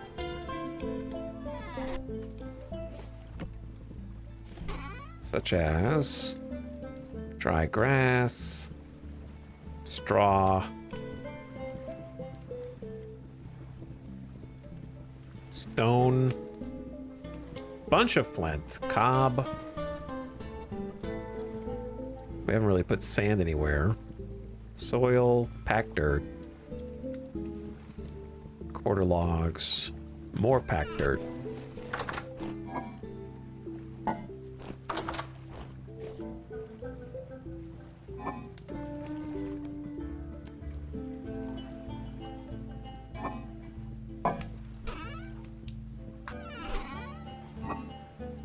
Okay, this is going to be kind of a combo of fuel, dirt-related things, you know, like some dry grass, some thatch,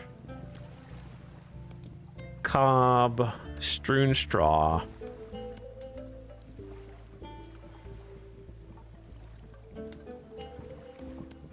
The stone path. And then where does stone go? Stone goes in here.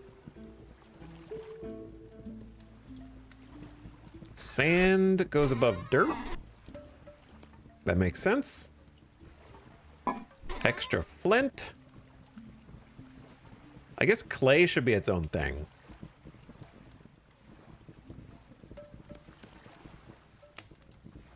Yeah, we'll do clay its own thing. All right, this is already done. And I know that I just put this tong in like a weird spot.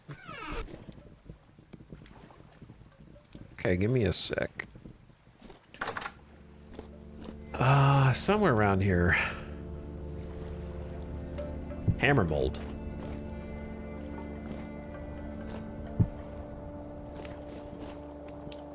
I forgot to save the charcoal. Okay. Ow. Chill, Hammer? Oh, that's me starving. That's me being hungry. Yeah, I hear you, I hear you, I hear you.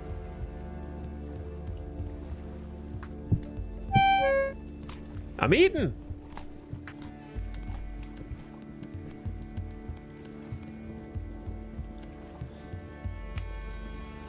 Quiet night in chat, I see. Hey, chat, do me a favor. Everybody tab in and tell Mr. Sharps to shut up.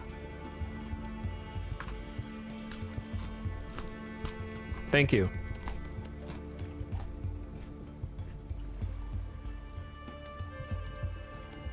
And let you rest and relax and do what you want instead of trying to get you to talk in chat.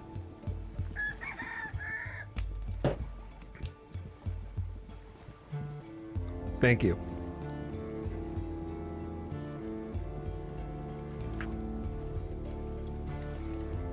We're trying to get things done.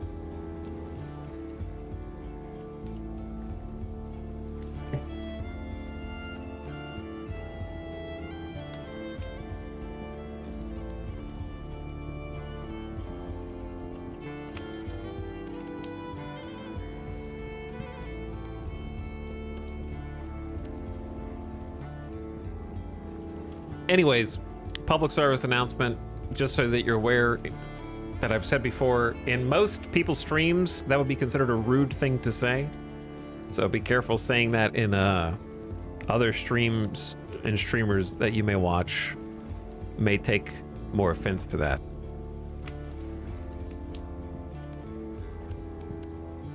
Instead, I'll just flip it on you. Let's do tongs back in.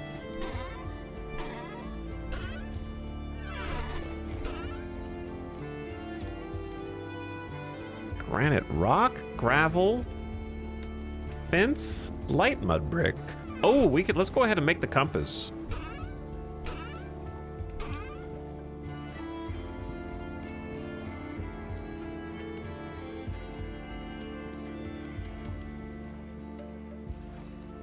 And then I don't know about where gravel goes. Generally, it would go where sand is, but this is not a big enough container for much.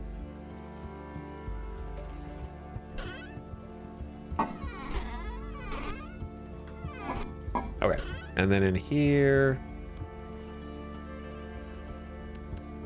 some mud brick. Yeah, I'm already running out of space. Clay needs its own container, so let's put clay. I'd say maybe in this vessel, and then put all the flax, because we have a lot of flax plus animal hides. plus bees. Yeah, that's a nice big chest for all that good stuff.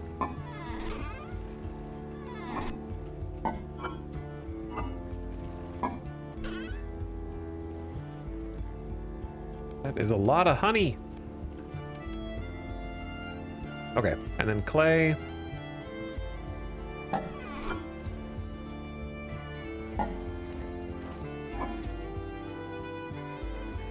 Over there.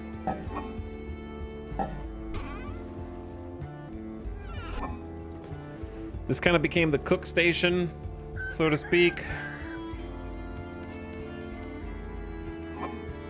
Maybe we could put some other flowers and greeneries and stuff over in that.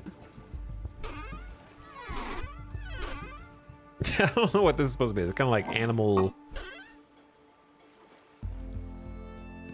death.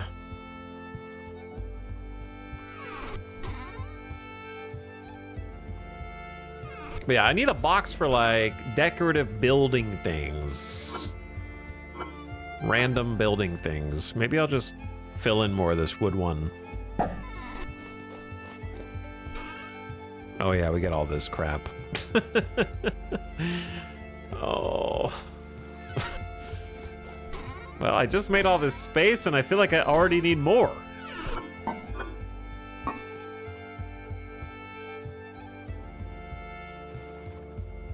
What was I gonna do when the sun came up? Probably nothing.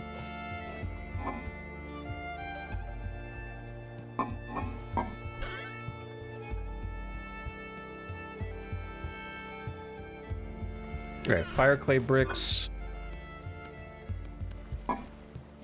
Peridot. The peridot, which I love to annoy chat with.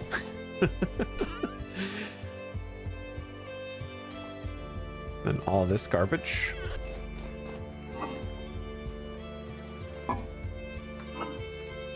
A pair of dough, please.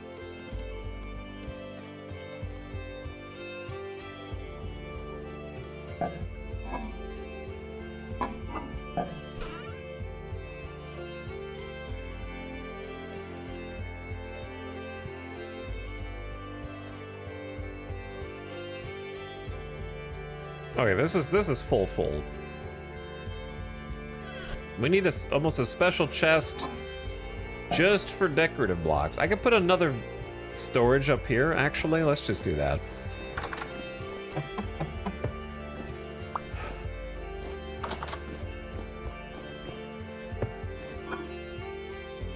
That'll give me so much more breathing room.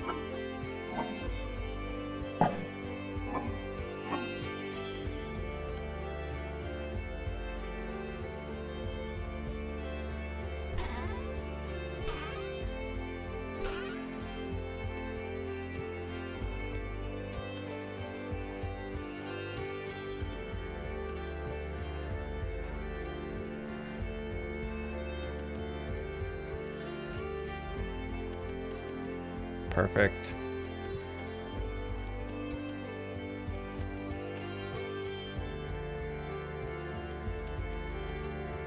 Perfect. All right. Get in there.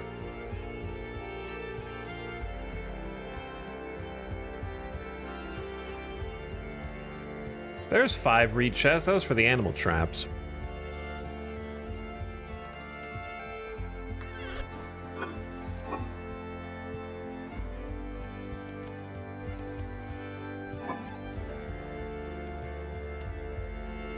What's funny is I sometimes had like 3 stacks for the same item. I have like 3 dark mud brick stacks and things that were taking up even more space.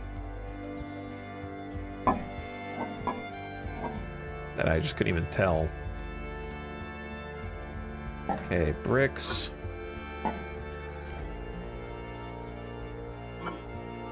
I don't know where doors should go.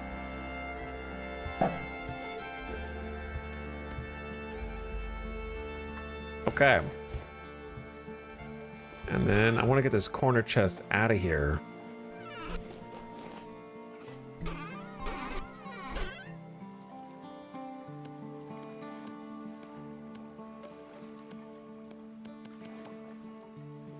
So let's make a compass.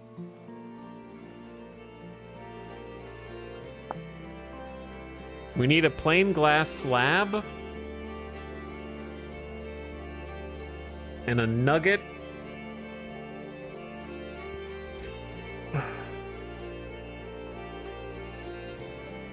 One nug. A nug of sphalerite will do.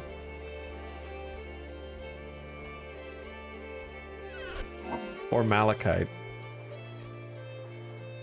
Or galena. We definitely have the nug. Alright, then the glass. The glass which we just bought, and I've already lost. Where did it go? Where did I put it? It's downstairs.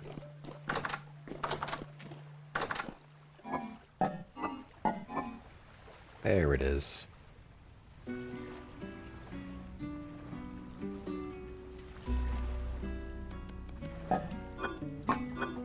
Oh yeah, we got all this too. More garbage to organize. God, this sucks, but it had to be done. So you take a glass with a knife? I don't know.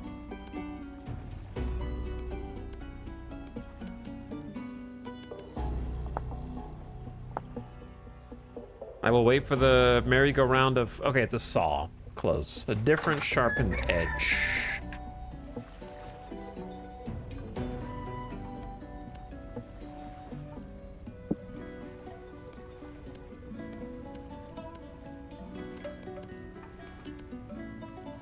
Okay, 2 plain glass slabs. Turn into, or sorry, the regular glass turns into plain glass slabs. Plain glass slabs. And then it's glass, then the gemstone, then the compass frame, and voila! We have invented the compass. Look at this mod. It's a compass that actually works.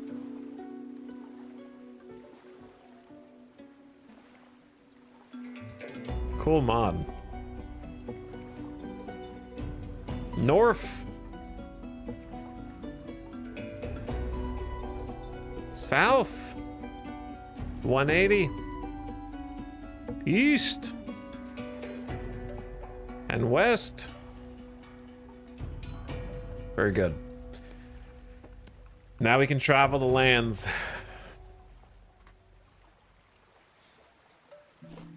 Not only can we travel the lands, but we can have windows to the outside.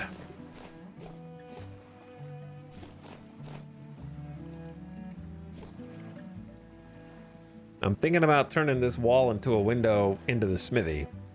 Would that look weird? Maybe. The problem with deleting Waddle and Daub is you delete it.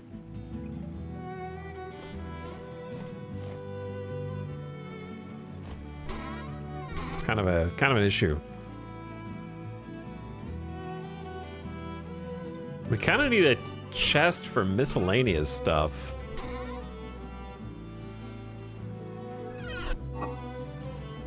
Maybe we'll put it in a clay.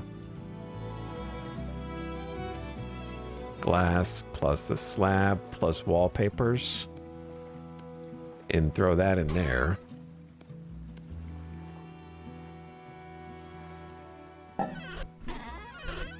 Pelts go in here. Very nice. Finally. Being able to buy the glass from that one bro is real handy. Oh, we have a lot more low fertility soil than I thought.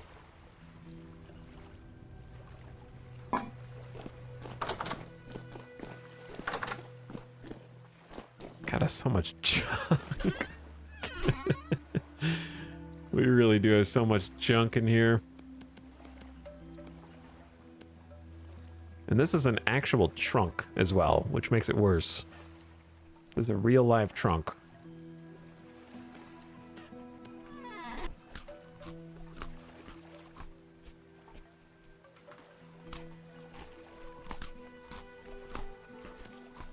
Okay. fibers? We actually have too many fibers and we have too much honeycomb. I don't know how that happened, but it's true. Some interesting problems that we're having now.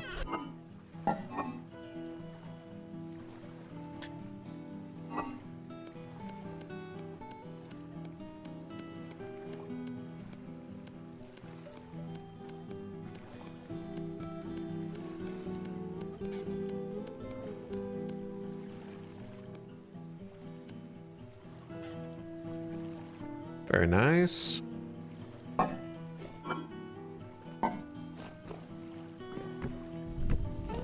Trying to keep monsters from spawning down here. All right, this is almost clean.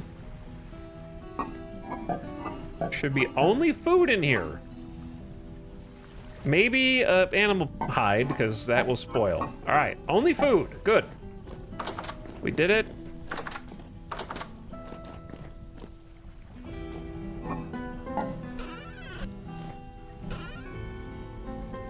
And then we got the extra flax fibers, which have nowhere to go, strangely. Granite cobblestone slabs. Too many of them. And slate cobblestone slabs, so we're full in this as well. I'm just gonna delete these extra slabs. Bowls, baskets, resin. I didn't think about resin. Put resin in the clay. Feel like it somehow goes together. Or it goes in here. Take the fences out. We got a bunch of horsetail poultices. I just left these in here. Did we just go exploring with no heals? I was feeling very confident. Entirely too confident, some say.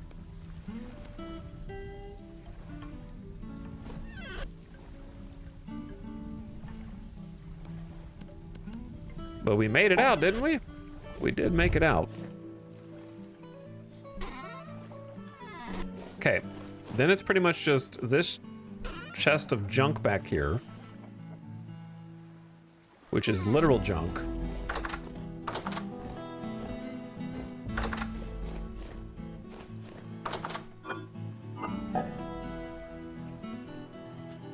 Pile of aged books. Stuff I was considering trying to fix with glue or something, I don't know.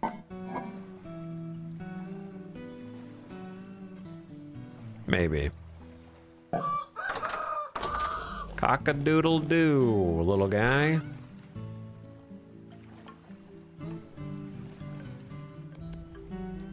Okay, more or less organized, though, with what we currently have. Just in time for the ad break. Just in time for this ad break. Turn your volume down, ad watchers.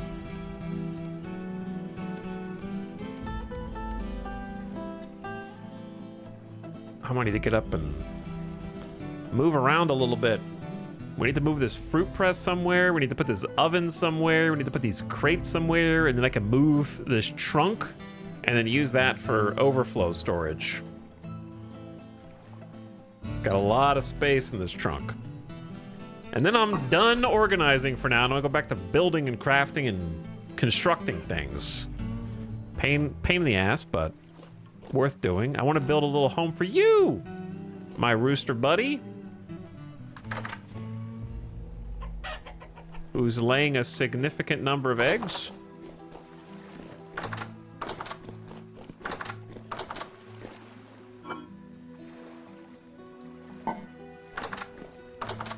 For some reason, yeah, that room needs to be fixed.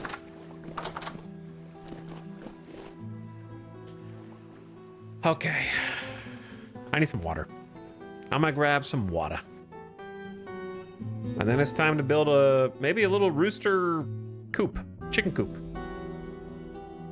And get him a friend. Which means we gotta go out and catch a hen somewhere.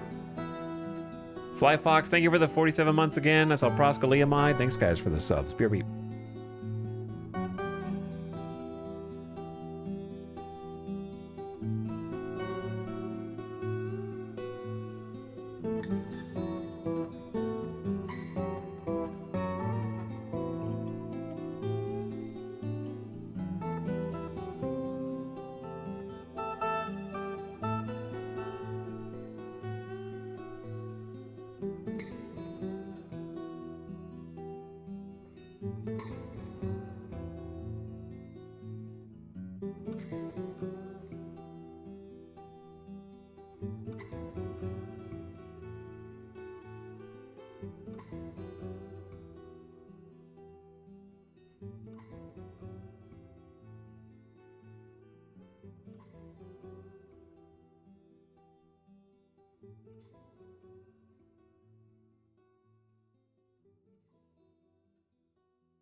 Yo. All right.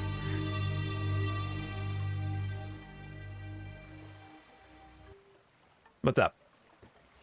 Sorry to bore you all with this reorganizing of the base, but it's an unfortunate thing that needs to be done.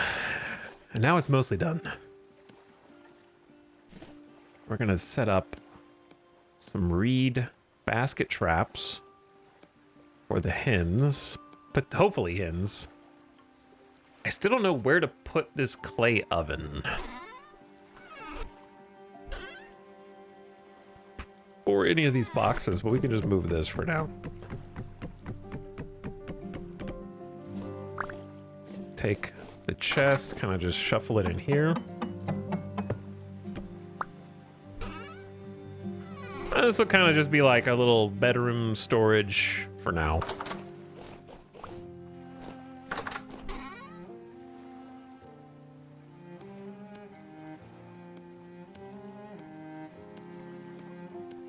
Figuring out where stuff goes.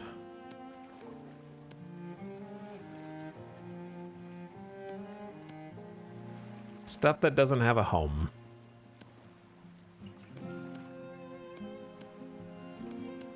And then we'll say we're mostly organized.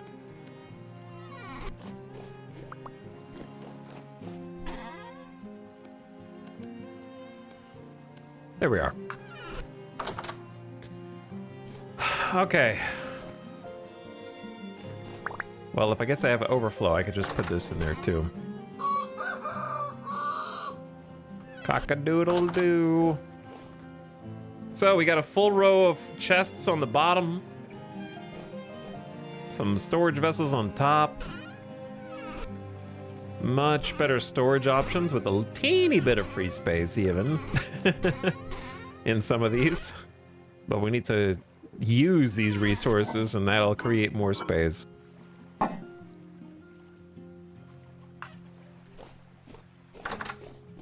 don't know what this room's gonna be yet.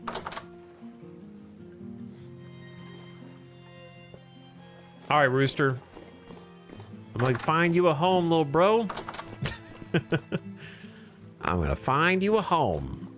I don't really like this mud brick slab ceiling. I've decided. Bit late in the process for this, but now it's time to go back to building the cellar slash basement rather.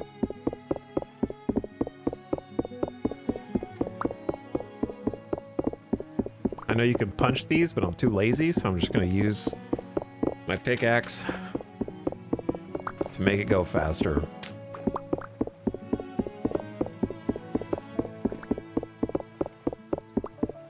It's gonna need to be something that is slabbable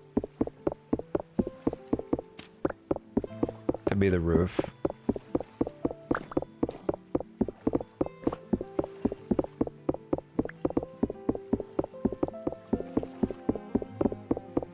And then it needs to be like, I just feel like the mud brick clashes with the lighter rammed earth and the cobblestone and the oak doors.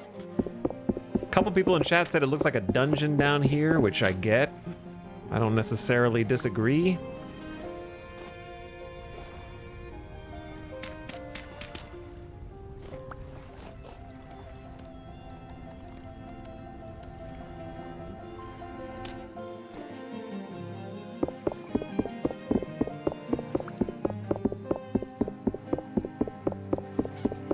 I was thinking about doing, I do like the crypt kind of dungeon effect though, but it just feels like it's different from all the other stuff down here.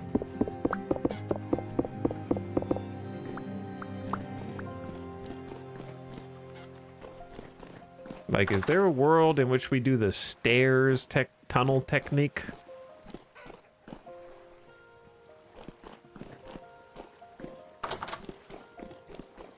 And if so, what type of stairs? I really like brick. I just can't make mortar.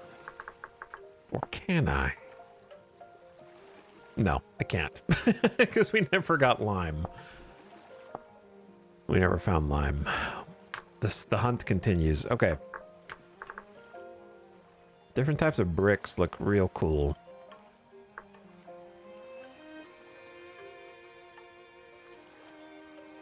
I don't think ceramic. There's cobblestone. And there's wood, pretty much. Those are our options, unfortunately. It's cobblestone and wood.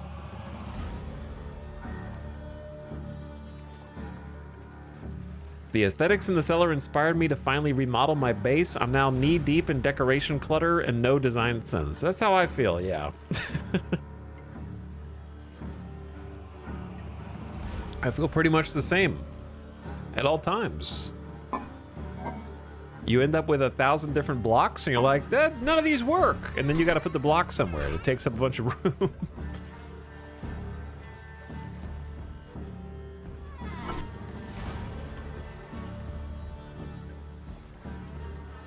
Like, I wonder if light mud brick is the answer. Or do we do only slabs, or do we want to do stairs too? Because if I want to do stairs, then I only have cobblestone. If I want different color cobblestone, then we're gonna have to go get it from somewhere.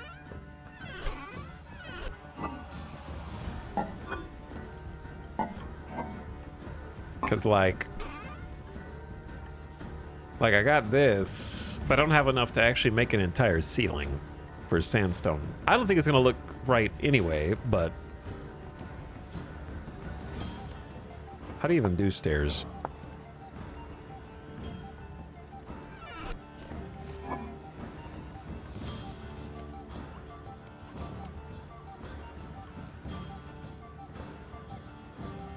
We can always go get more sandstone, so let me just do this and demo it.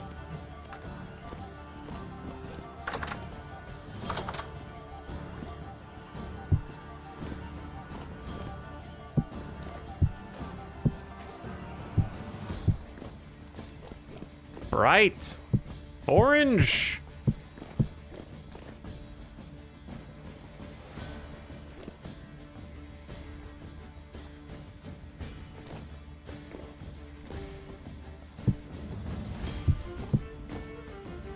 I probably wouldn't do these here.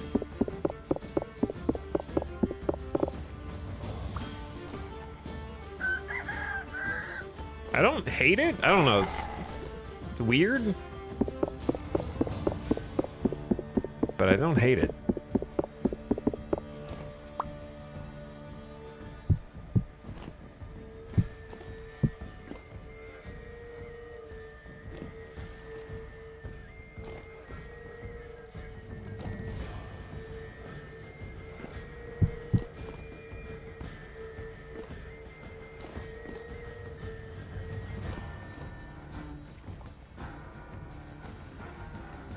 Like, you have to imagine that there would be cobble slab in the middle covering up this, cobble slab there, stairs going back to here, full block there, maybe a wall of some kind of there. This is supposed to be walnut plank in there, I think.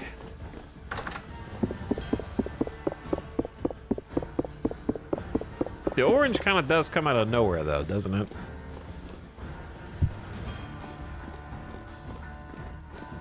It is just like, yeah, it does come out of nowhere. Nothing looks good. Maybe I should just go plain granite cobblestone. Boring.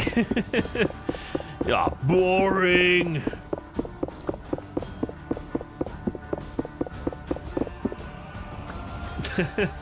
That's the standard, bog standard choice. I gotta be different and unique.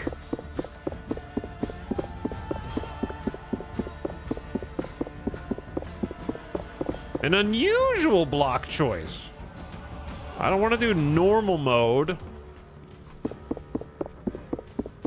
Does this...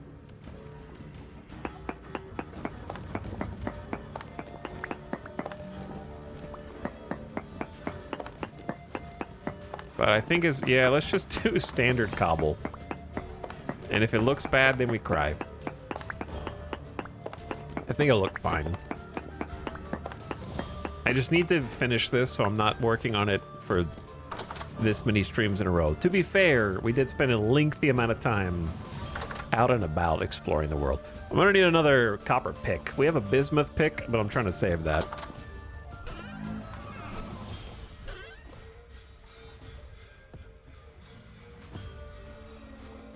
Crucible. 20 nugs.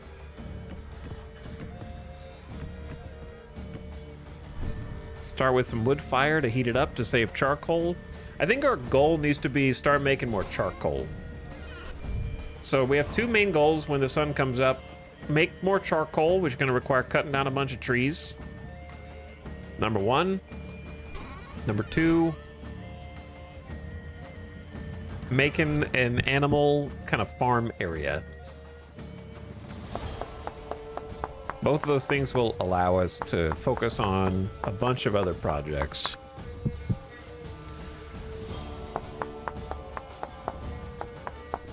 I've already got the charcoal kiln. We just have to fill it in and make sure we do it correctly.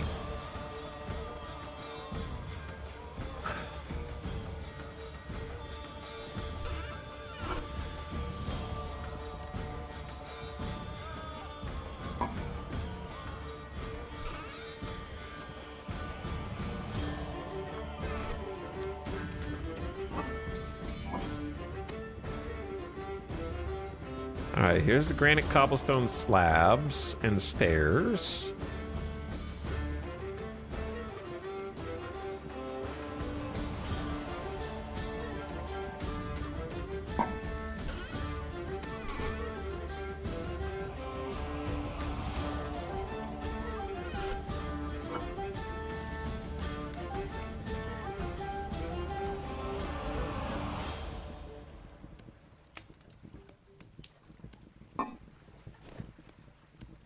Okay, let's check on this first. Still heating up.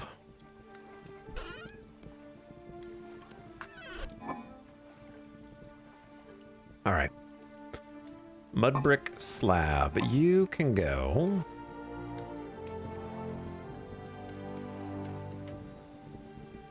In there. Okay, this is, I'll just wait for this to be done so I don't waste any more charcoal. It should be good after this one. Yeah, we only have 17 charcoal. It's gone. What's up, Ace Tech? How's it going, dude? Meanwhile, I'm starving and my food is perishing fast. Yeah. Getting the food in order definitely helps with doing aesthetic things, for sure. That was kind of me earlier when my food was spoiling.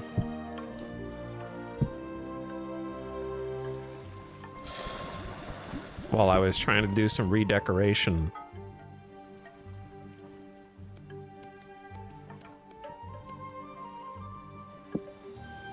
New hammerhead?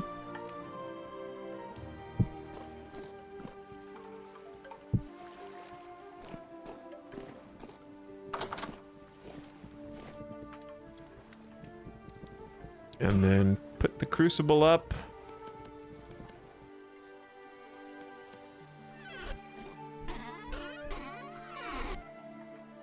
Okay. The ingots are kind of ready to go.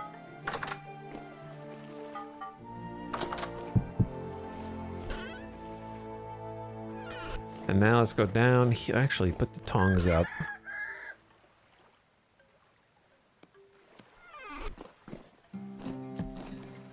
Let's try this.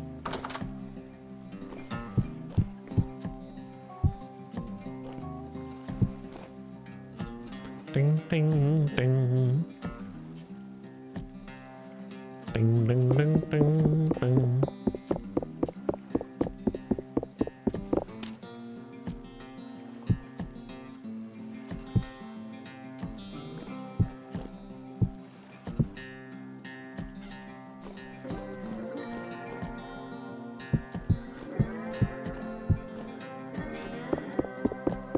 Forgetting, I'm trying to skip the doors and see how that looks first.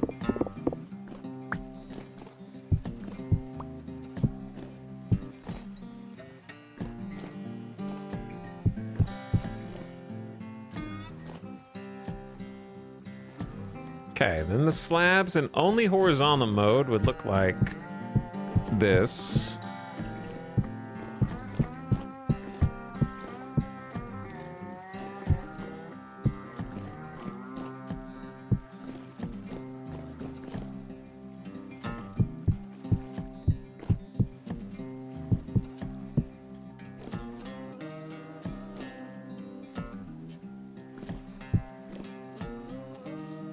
I'm literally one stair short of being able to fill this in, I think.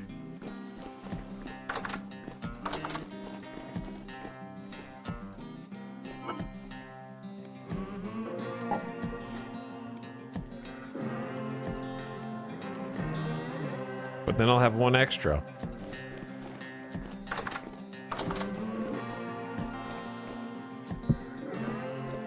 I mean, it's definitely better, I think, than the dark mud brick. And I need to fill that in with some walnut plank wall.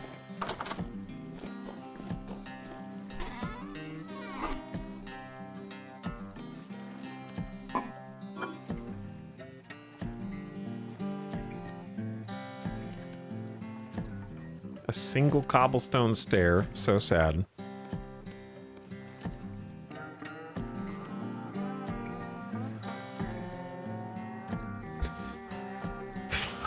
I still don't have enough storage space for all this. It's crazy.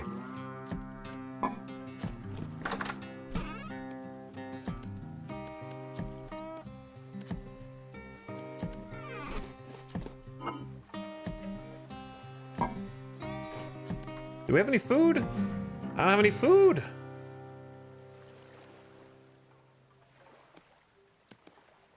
Panic?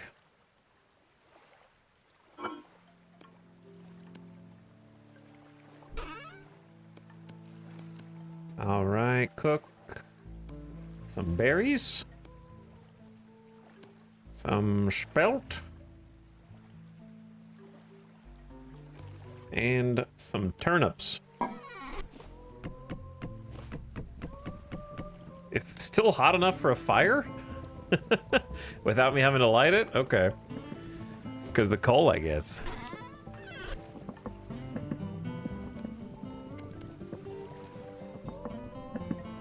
The problem with all this extra survival gear is I end up with so much stuff that, like, it takes up inventory space, you know?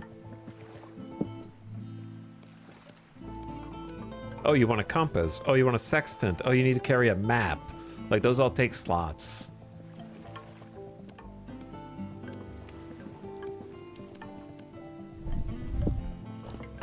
So you end up not being able to carry as much around. Hello? Shut up, that guy. Donnie Dorito, are you okay in the past?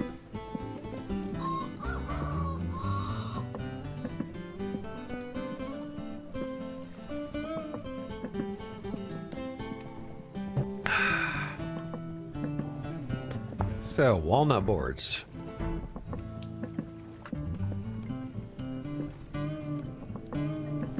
Trying to make these little dudes with the planks.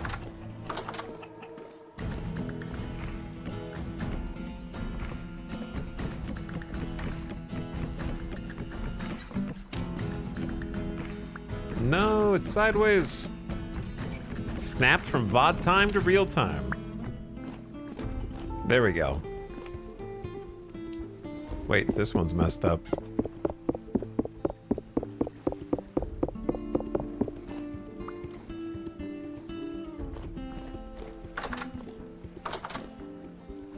And this is still mud brick for some reason.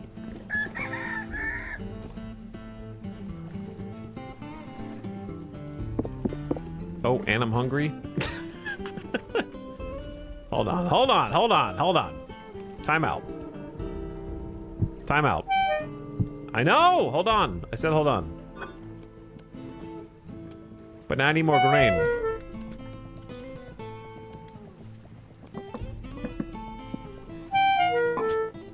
Dude.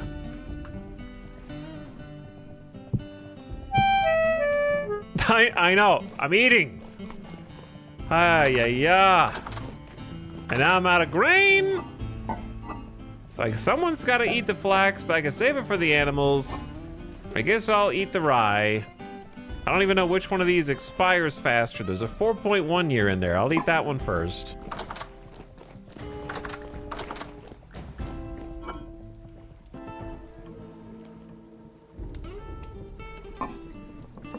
Okay, that's cooking, but guess what? It's out of firewood. So there you go. There's more firewood. Then I need to eat.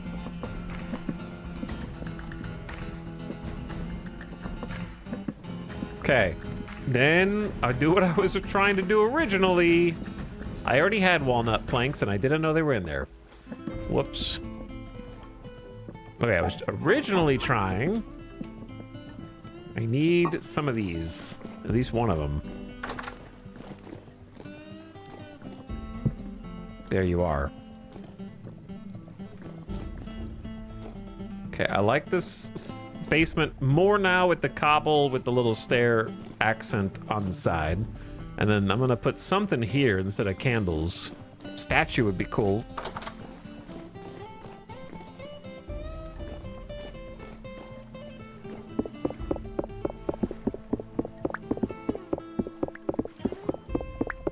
And then I want to change this section to cobble.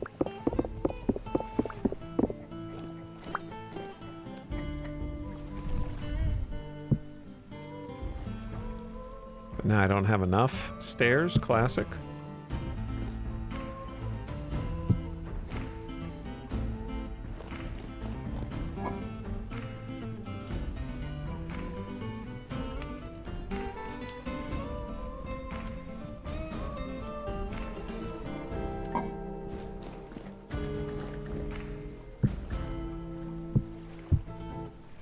I need one more stair, bro. Pew. Just one. But it's gonna give me two.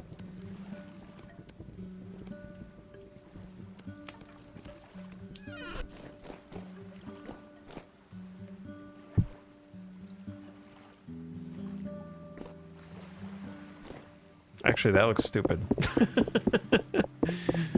Maybe I didn't need a stair.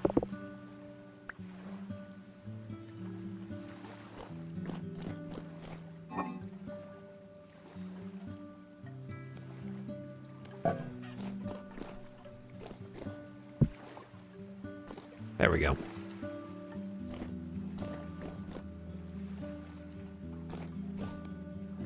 So anyway, more food ready. Boom, boom, boom, boom. So we got a few meals ready to eat.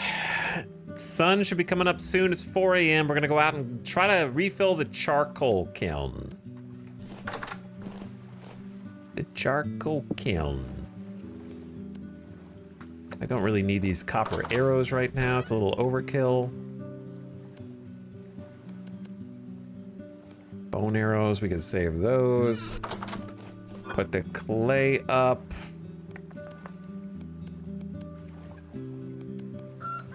We definitely don't need mud brick slabs.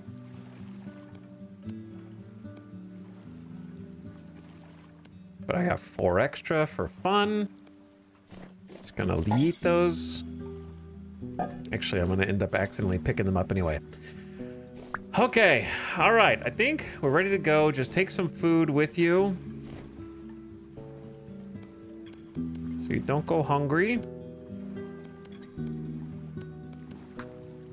And now we go. Calm rift activity. Get a little early start. And then I'm dumping this, dumping that. It's a lot harder to get an entire charcoal kiln filled when forest fires have been destroying so many of the crops. Fill the pit completely with stacks of firewood, no empty blocks.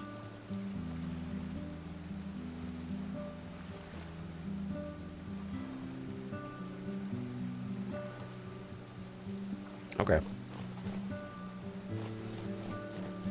I'm gonna bring a little bit of packed dirt. It's nice kind of having this right there at the front. That's actually super convenient if I need to be in a hurry at some point in the future. Sun should be coming up soon, so if you can't see anything, don't worry, it'll get a little brighter. I should have brought shears. Because you know we need to replant these trees, right?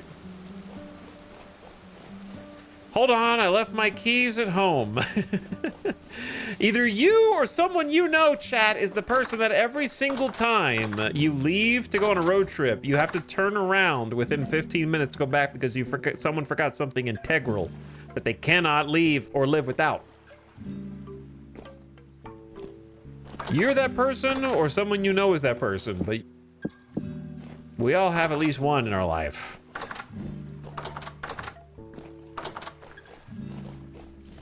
And God forbid you have to do it more than once, turn around, go home, and get something else that you left.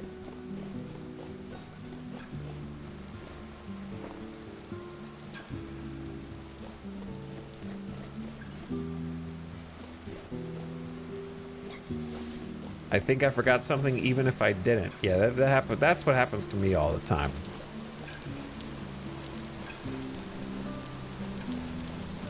So, for this type of objective, I like to find the juicy trees instead of spending time chopping down all these little trees. Try to find the big ones that have clusters of wood, like the big oaks and the big walnuts. But as I've been chopping them down, they do get kind of further away. Is that snow or sleet? It's 3 degrees Celsius. Getting a little bit of sleet. A wintry mix, if you will.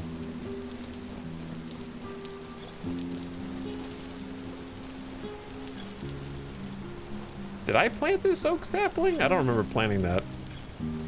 Oh yeah, this is the one right here. So first I want to get some sticks and or seeds.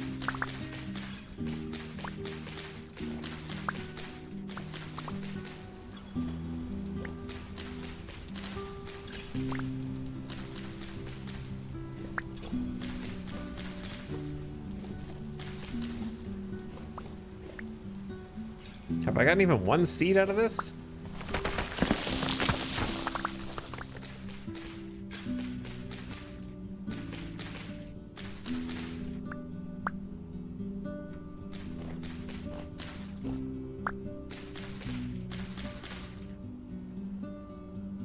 I can be a little bit more aggressive using shears now that we have some extra copper and we know where other spots are, but it's still a finite resource for us. It's not going to grow back.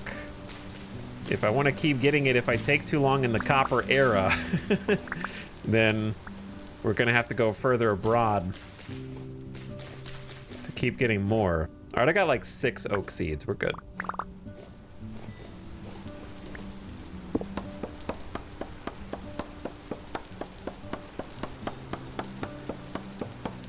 When did we, no one's gonna remember this.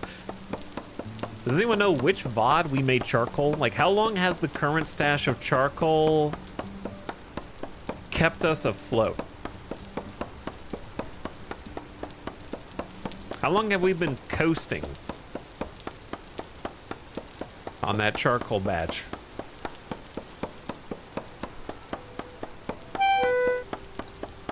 The first stream of the new year? I did make a huge pile of it the first time. I know, that's true.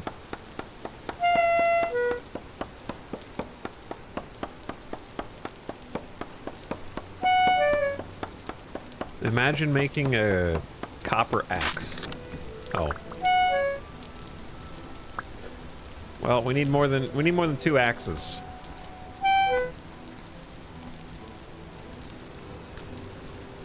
Porridge for days.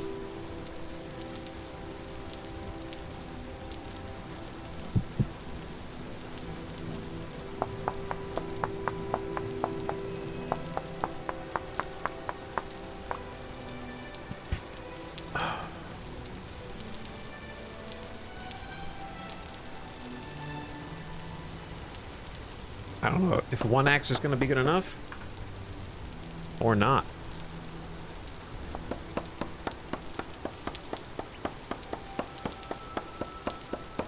But a single oak or a single walnut of this size is gonna do wonders for us. And then I can just replant the oaks on the way back. Oh, look at that. Oh, juicy. Full inventory, question mark?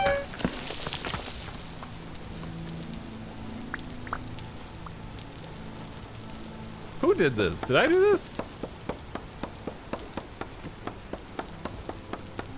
Why are these stumps just chilling here?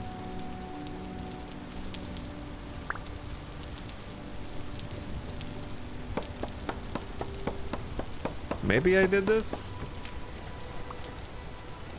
All right, I'll plant for you. There you go. There's 1. replant what I just got chopped down, and then we'll plant some more closer to home.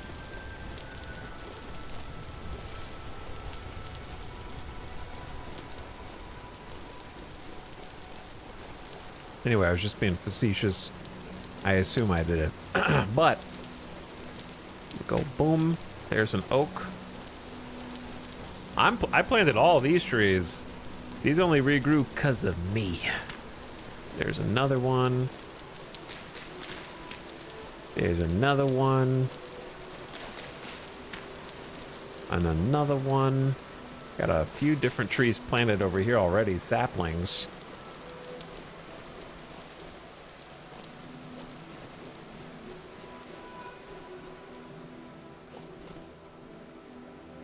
And then maybe over here. I'm trying to keep things positive, you know, trending positive.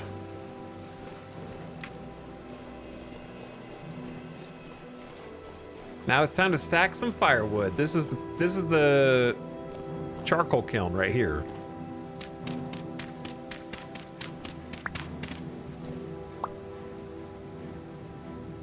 We're gonna need a bunch of axes just to make the firewood.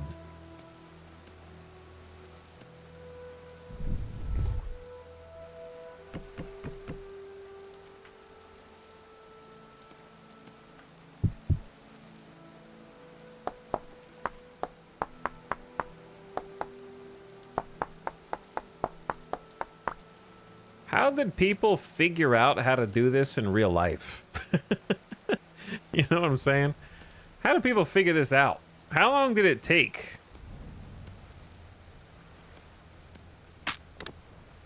Bonk.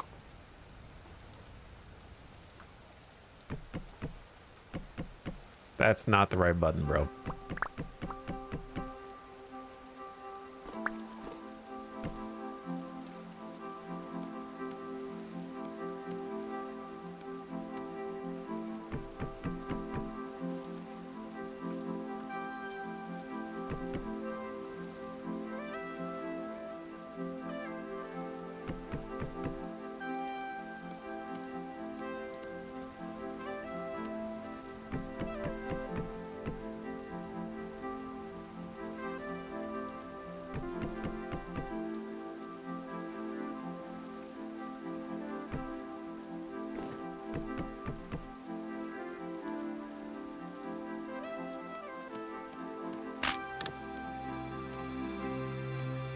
My axes.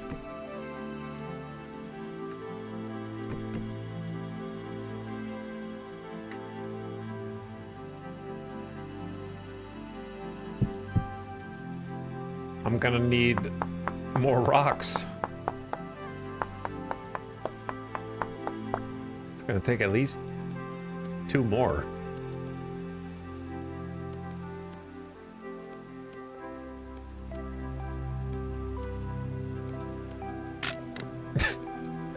There you go. All right, we'll do what we can with this.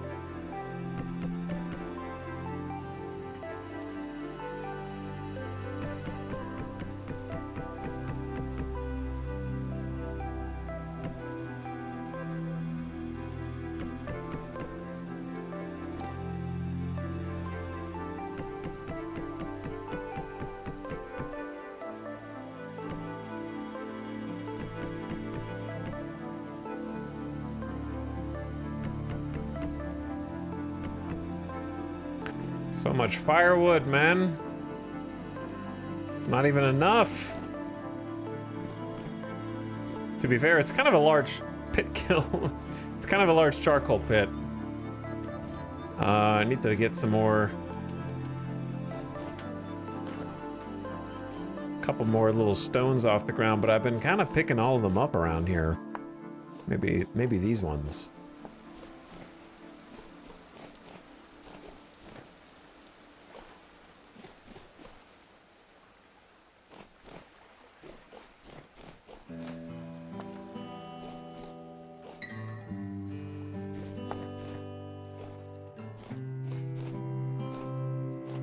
Okay.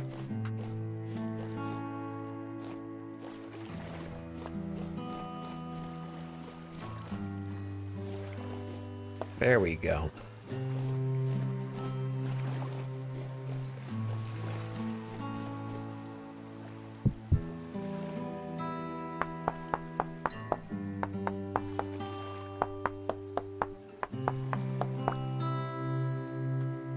The strength of humanity has always been the ability to pass on knowledge. Well, I mean, we have a bunch of strengths.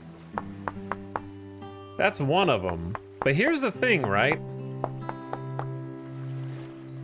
What gets me is, why don't humans have the same evolutionary knowledge that like a cat does? How does a cat get born, raised in isolation with no cat parents at all, raised by like a human, and still hunt birds perfectly?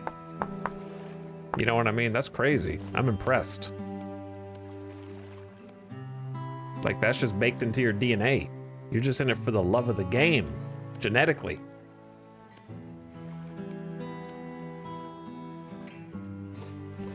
Like, I feel like humans don't have that same kind of instinct.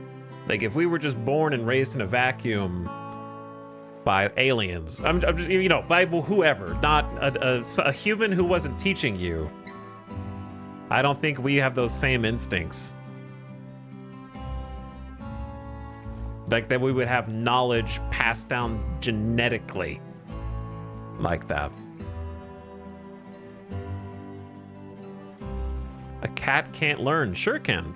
You've never seen a cat talent show, apparently.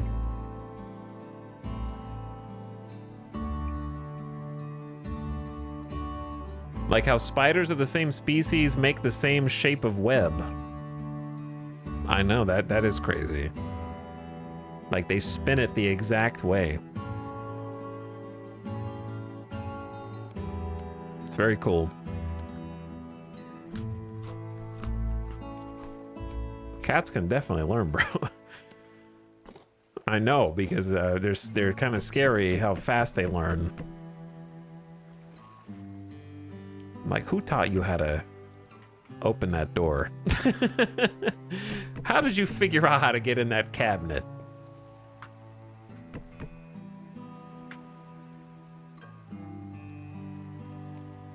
It always goes back to eels, doesn't it? It always goes back to, how do the eels know to go to the Sargasso Sea and how to get there? It all goes back to eels.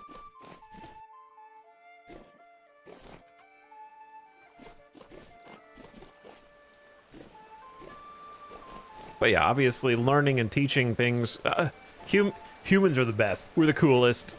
We're the sweetest. We're the smartest. No, but we got a lot of strengths.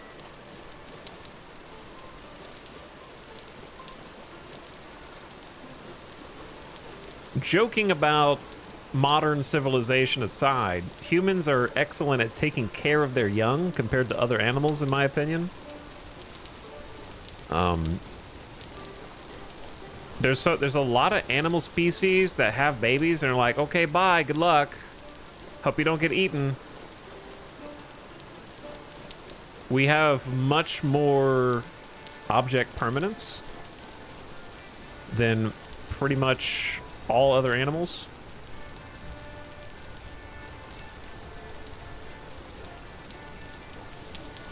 And are like, hey, my baby is over there, and I remember I had to go hunt and pick berries, but I still remember I need to take care of my baby over here, instead of just kind of like getting lost, you know? I mean, I'm not saying that can't happen, but you understand my point.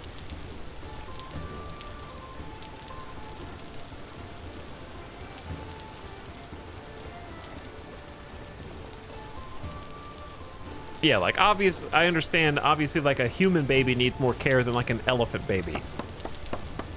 Because we're much more fragile than that. But I'm still just saying that I think that our attention to our offspring being heightened leads to higher survivability equals more successful procreation in the long run.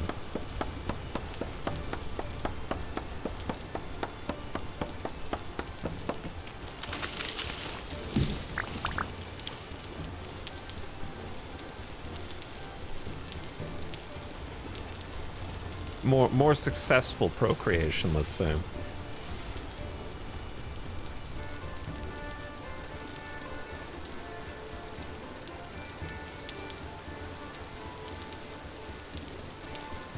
How many trees do I need to chop?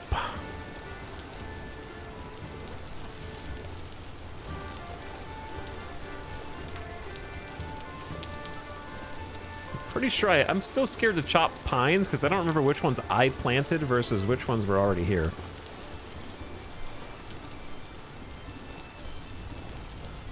The fact that there are billions of humans is crazy. Yeah.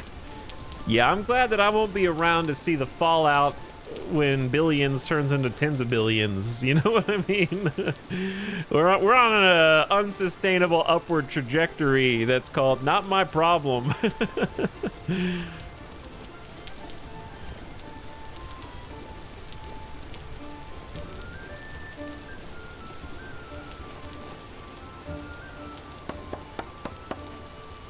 Do I not have food?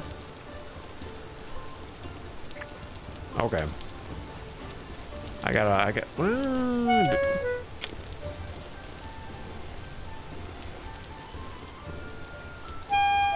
ate it all. Where'd it go?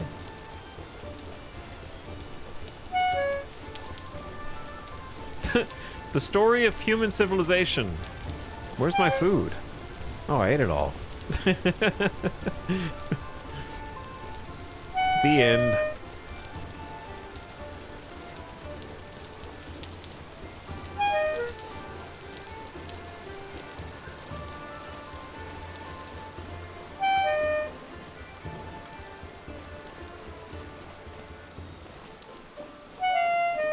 I'm going home to eat, man. I hear you.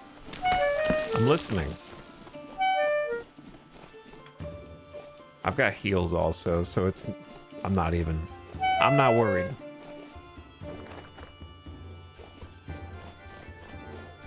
I thought my house was on fire for a second. I feel like the smoke from the torches doesn't usually rise that high.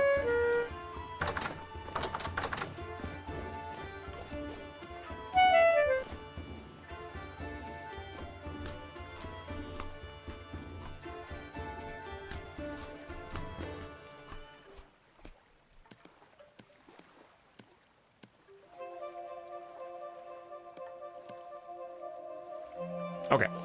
Anyway, before I was so rudely interrupted.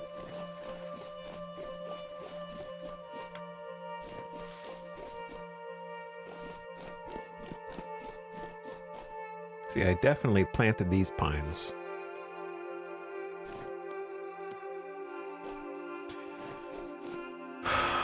Maybe I just chopped this down.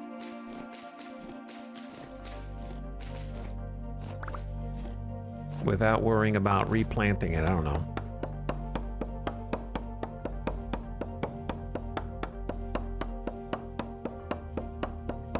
But yeah, humans have already won. We set the high score. Now we kind of just sit around and wait until like a super volcano event gets drawn from the card deck, or a Giga EMP from the local star, our sun getting a little angry one day, flashbanging the whole earth, you know? Something like that. We just kind of sit around and wait for that for a while. Random meteor that we didn't account for with our telescopes. Be cool to find out which event we get.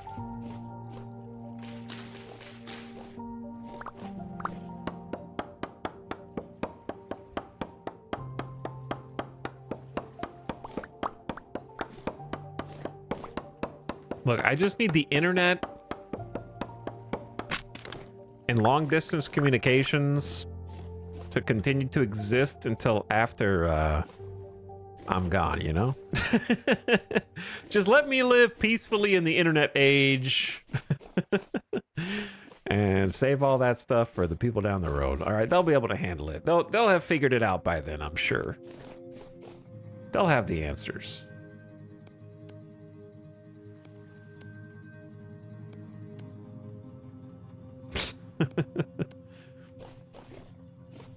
Is life Randy or Cassandra? Arguably Cassandra.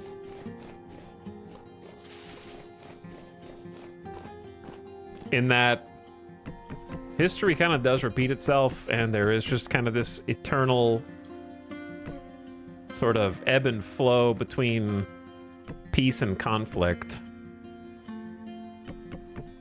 And it's never one or the other forever. It can be long periods of time of one or the other, but it's never one or the other forever. And that conflict doesn't have to be human versus human conflict. It could be human versus an PvE, you know, like the bubonic plague. That was a PvE event that lasted for way too long and took out way too many low-level characters on our server.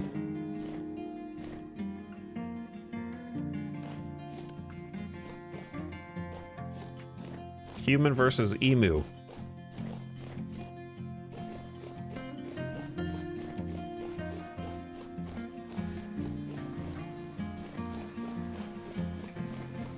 The ultimate battle for survival.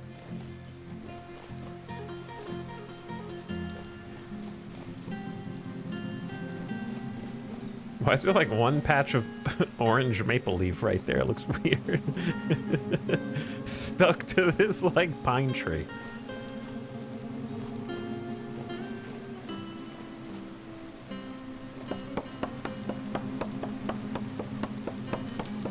Anyway, starting to sound like that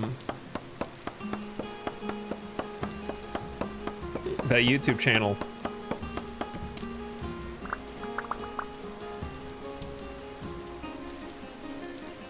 Tirzu.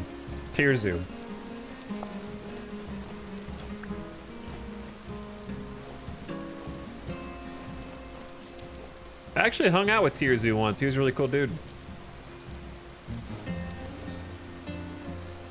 Enjoy his videos too.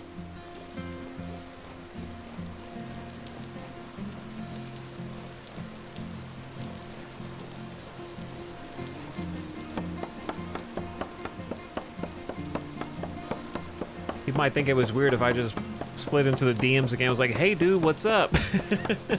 It's been some years.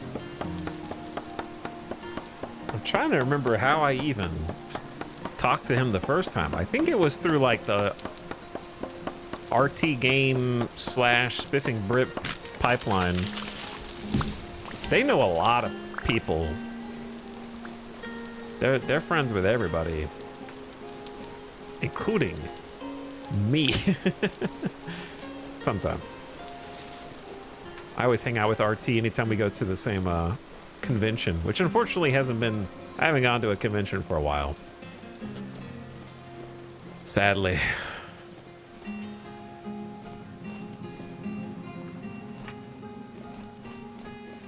I never hung out with Spiffing Brit IRL.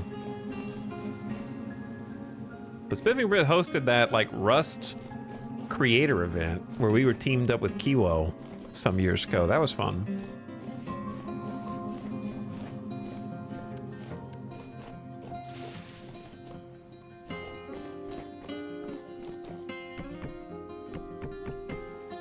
I'm just not, I guess I'm just not like a super social person.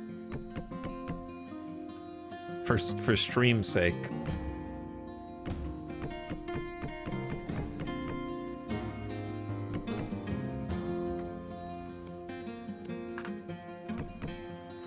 All right, how are we still this short on resources?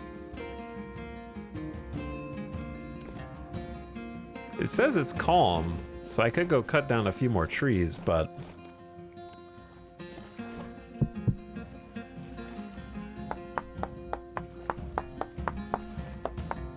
I'm just not really a networker, man. You know, like I like hanging out with people just to hang out with them.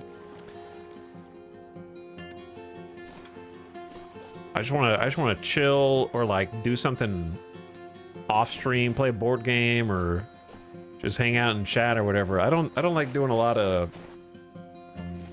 There's a lot of network streamers, if you know what I mean. Like people that are like, hey, not to me, but just to other people. Who are like, hey dude, you wanna do something sometime? we can stream, man. And then you sort of like, okay, and then you stream with them, and then someone else is there. You're like, okay, well, now I know you, and then they know someone, and so like you're one, it's kind of like spreading that web is kind of a loaded word, but you know what I mean. Like your friend group becomes a friend group of like 6 degrees of separation with everybody. And I just never really got into that. Some people do it because they genuinely are just friendly with everyone, and that's their personality. Some people do it because they smell an opportunity, of course. Like, obviously, there's going to be some people like that. I've always kind of prioritized trying to, like, make actual friends that you can do stuff with IRL and whatnot. I don't love group streams unless I already know the people who are present, because I don't know, it takes me a little while to get comfortable with people. To kind of know their style and personality and humor and whatnot. Is there any... No sap on this?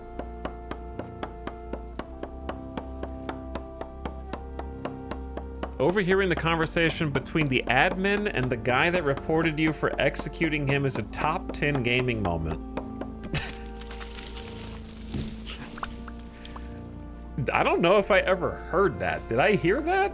I'm assuming that you're talking about like that you're making memories come back that I had forgotten. On the Rust event, did me and Kiwo like execute a chatter for some reason, and then they went and tried to report us to the admin? Is that what happened?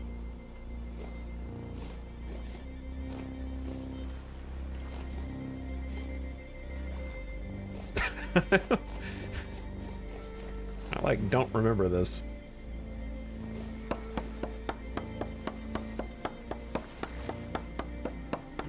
Board game reminds me I'm moving soon and asking for Cosmic Encounter as a housewarming gift from a friend? Oh no. Jaredine, good luck.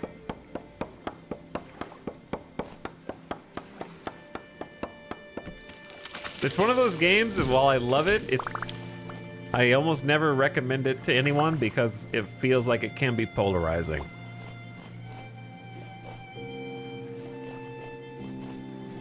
But I hope you have fun. The rules take a little getting used to because there's a lot of like timing issues in the game. Like most of the card play is like, are you allowed to play this because it's this phase? You can't play that. It's the wrong phase. So some people really bounce off that hard, which I understand. But I actually like the specificity of having like very descriptive timing phases and opportunities for everything.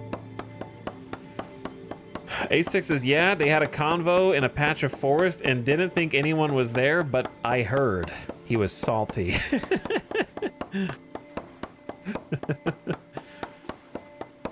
They were having like a VoIP conversation in a forest. Was it on someone's stream, or you were the only one that heard it?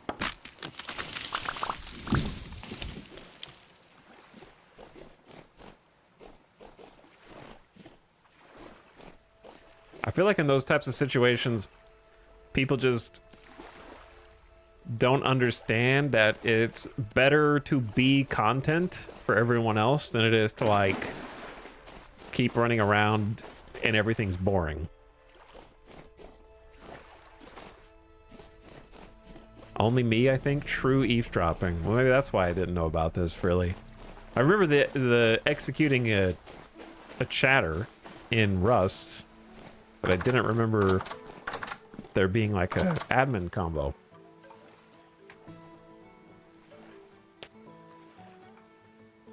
What's your board game history already, Jaredine?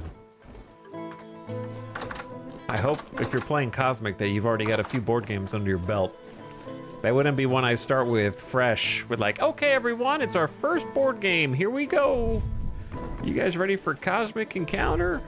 Not that it's like insanely tough, it's just not the first game I would start someone with.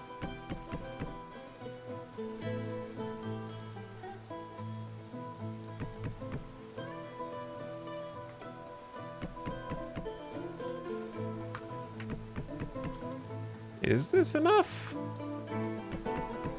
All right, I'm not sure if I left an air pocket. I hope I didn't.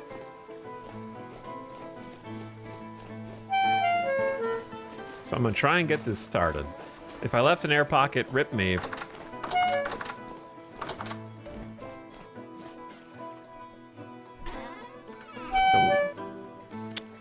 I need to cook some food.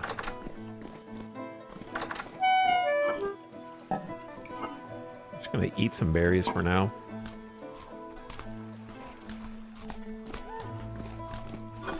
And then we can start cooking.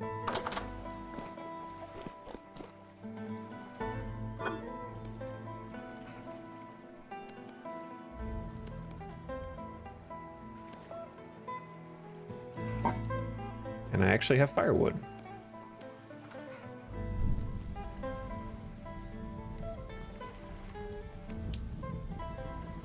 Is that the game with the pacifist class? Yeah, that's one of the aliens, is the pacifist. There's quite a few different ones. And a bunch of expansions, which you don't need unless you want to play 5 to 6 player, or I think it caps out at 5 players, right? There's a 6 to 7 player expansion or something like that. It's pretty good with high player counts too. It's good with like 5 is kind of my favorite, but 6 is also good. I haven't played with more than 6, I don't think. I don't even remember if I really did play with 6. I have to think about, it's been so long. I haven't played Cosmic Encounter in ages.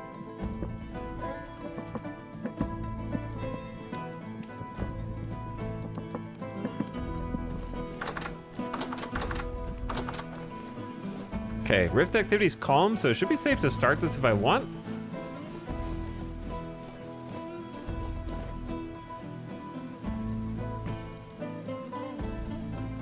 So if we did this right, which is always questionable, we create a little campfire like so. Light it and then smother it, right? Well, why don't you just read the rules?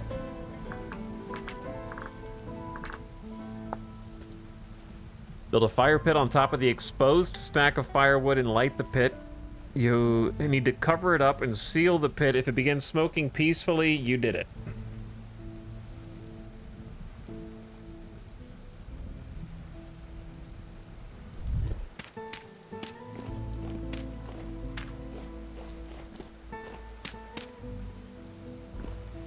There we go.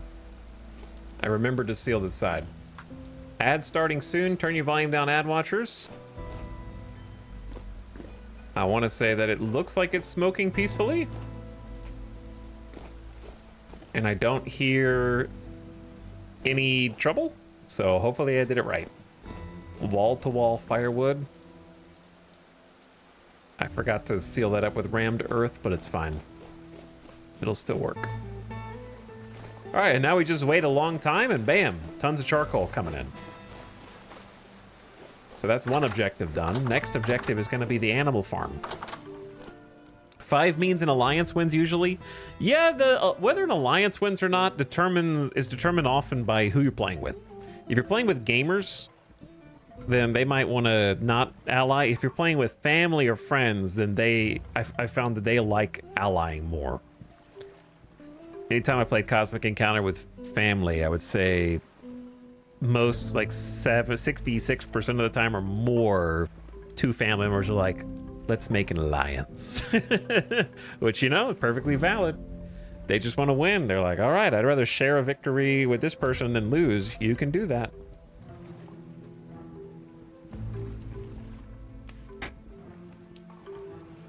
We have meta alliances in my group. Oh no, see, I've never played that much Cosmic Encounter to get meta with it.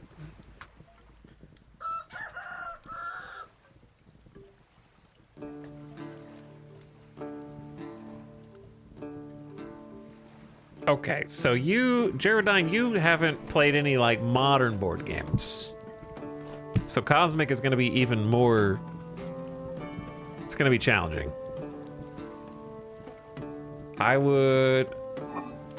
You're making me worried. You're making me worried on your behalf.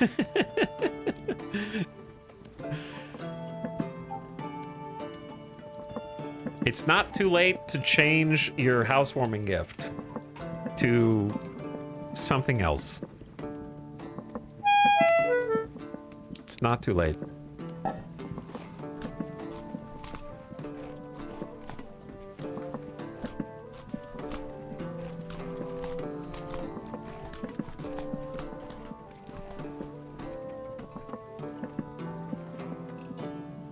Let me see.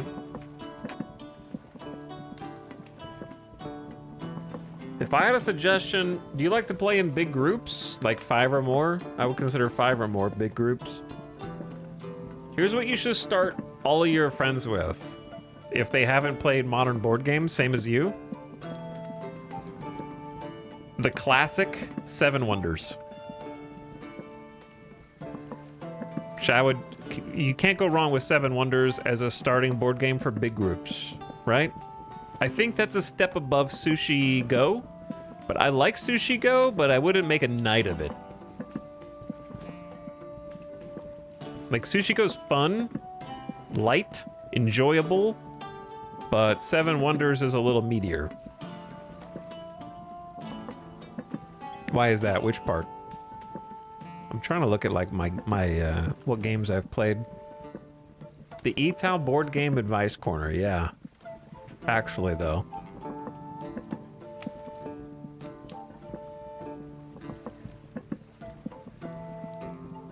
Seven Wonders is a solid starting board game for larger groups because it plays 7 people by default and is good with 4, 5, 6, or 7. More players doesn't equal more game time. The game is still the same length.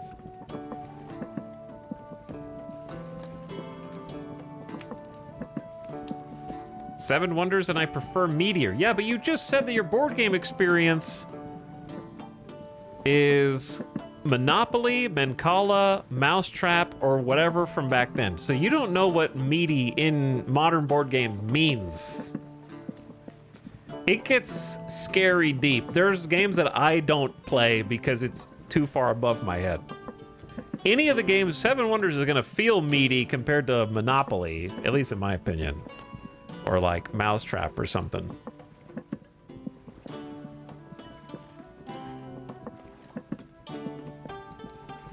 Century Spice Road. I do like Century Spice Road a lot, Wombat, but since they mentioned they had 8 friends, I was trying to think of a game that could suit a larger group. Don't listen to them about Catan. I'm trying to think of like decent games that can do like 6, 7, 8 people. If your friends and family are a little bit more outgoing, if they are a little bit more sociable and not kind of introverted, then I would highly recommend Deception Murder in Hong Kong as well. That is a killer game, no pun intended. That game is sweet. That can play up to 12 players. So it would be a fantastic choice for like 5, 6, 7, or 8 players, and then still good above that. Basically, it's a social deduction game where one player is the killer and the rest of the players have to figure out who. It basically predates Amogus. This game is from 2014, and it's really good because it doesn't require the person who is the killer to like get out of their shell too much. They don't really have to speak too much. Like in some of these games, you don't have to outright like lie to people necessarily. The clues are kind of all out there and people have to work together. And there's one person who plays basically the game master. So like you could be the game master for one game and kind of guide the experience. King of Tokyo is pretty fun. King of Tokyo is fun, but King of Tokyo is like, I don't want to add more players to that. Turns take too long, then it's really good with like 4 or 5. But if you go above that, it's too long. What's this deduction game called? Deception Murder in Hong Kong. Great game from 2014 that still would hold up.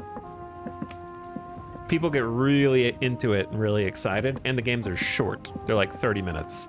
And they, like, when I played with family and friends, they were like, again, again, again, again. They just want to keep playing it. That one went over really well with people who don't normally play board games. And people who do.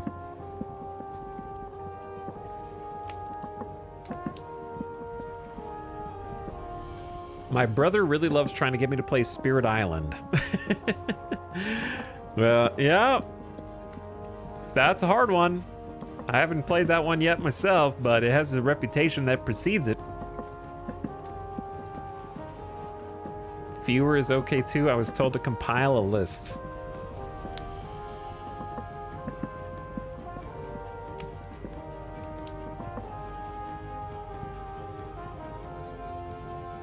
I would try, honestly, I think Seven Wonders, Deception, Murder in Hong Kong. And then for like fewer players, you can still play Seven Wonders at like 4 players. But it's so good because the game does not get longer the more people, a lot of board games get way longer the more people you add to them. So there's a lot of board games that you don't want to go above 4 players for, or that can't for that reason. Seven Wonders is crazy because no matter how many people, everyone plays at the same time, so more people equals same amount of time.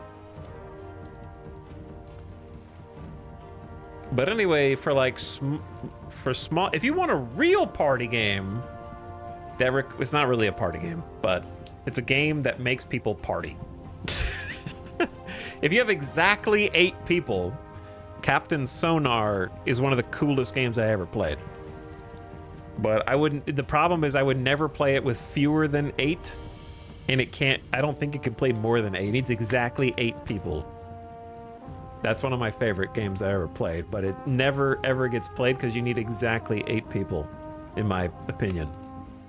Why do I own all the discussed games? Because you're a degenerate like me, late LJ. That's why. If you thought Monopoly was kind of cool, but you want like a modern, better version of it, then Power Grid is a classic. It's a bit heavier though. I wouldn't do that as my first board game. That'd be more like intermediate.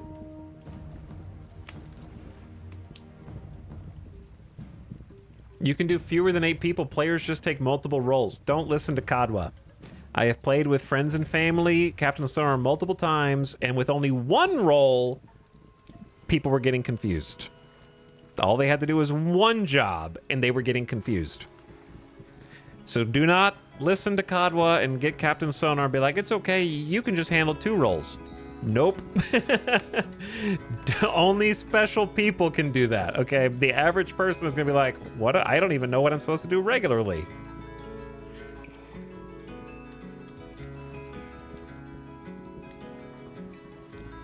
Buy 2 copies of Arc Nova and play 2 separate tables. Don't listen to them.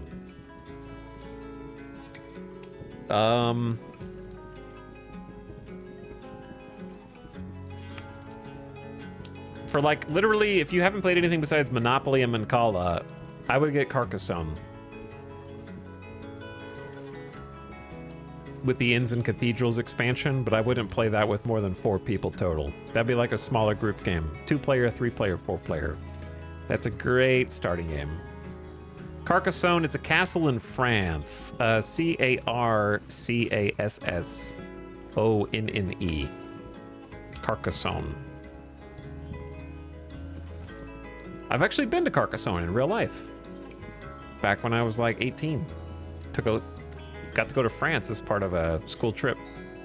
That was sick. Awesome castle. It's crazy to just be able to walk around in it. Besides that, I mean, that pretty much will get you started with a bunch of different... I also really like For Sale. That's one of my favorite card games. It's a simple game. It's not like super meaty, but it's fun. I've played that one a bunch. It's from 1997. Five Tribes has a Mancala mechanic. It does. It does. I haven't played Five Tribes, so I don't really recommend games I haven't played. But I've always wanted to play Five Tribes. I was also trying to recommend games that could scale up. Five Tribes is like a 2 to 4 player game. People really like that at 2 players. Chat says Codenames. I actually did not enjoy Codenames when I played it. Your mileage may vary, but I did not like it. Sorry. I know that's illegal.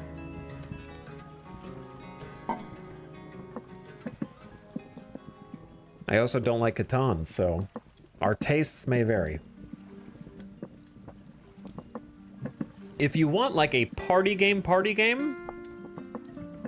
then my top 2, right, like a okay, we're just doing something light. It's like someone's having a birthday, or we're just having a get together, but we want to do something instead of sit on the couch and stare at each other. My recommendation would be Just One.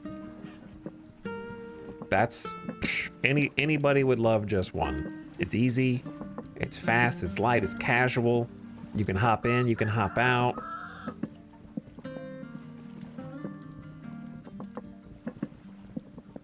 I think Just One is great. I also really like Time's Up. Any of the Time's Up games are fun. They get chaotic.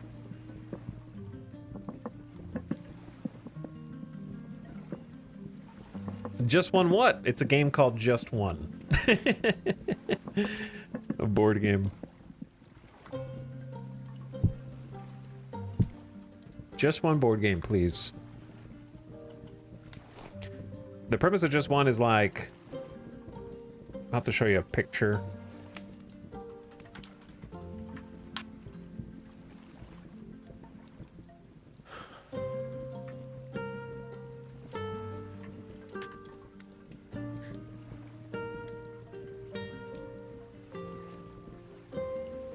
So basically, there's one player each round has to guess a mystery word based on clues given.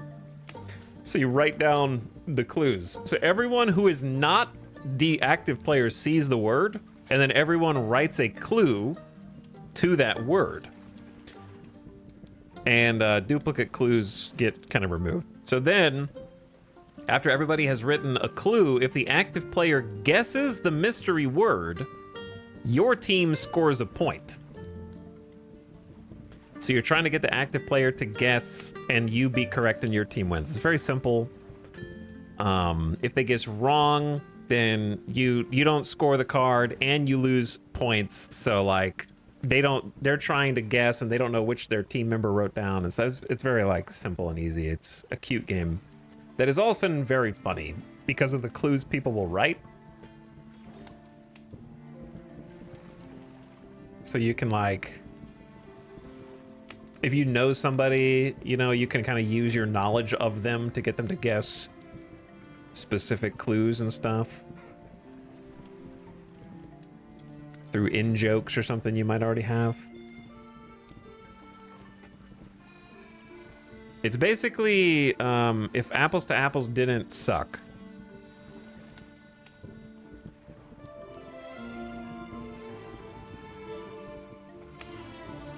Apples to Apples is trash in 2026. Hasn't been good since 2007, when I was in high school.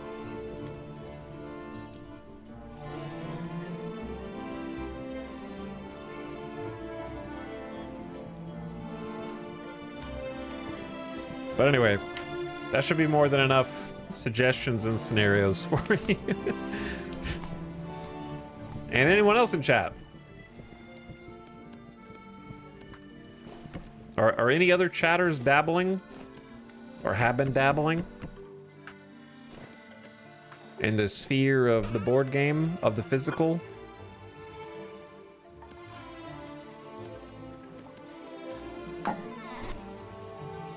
We could go on all night with board game suggestions. There's tens of thousands of board games, so yeah, we could.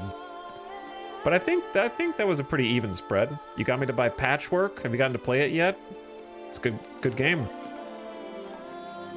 Still looking for a good co-op for a 4-person group. What have you played already?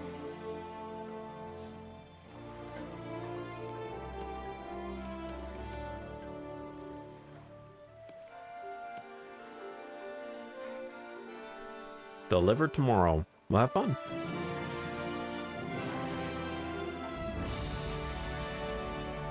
Do people, what'd you say? Do people still play Cards Against Humanity? I don't know if I played Against Humanity, it was like one time. I don't remember. I think I played it once. Yeah, if they're all gamers, Illard, then Slay the Spire is 4-player co-op. I don't know if it's worth playing 4 players. It might be long.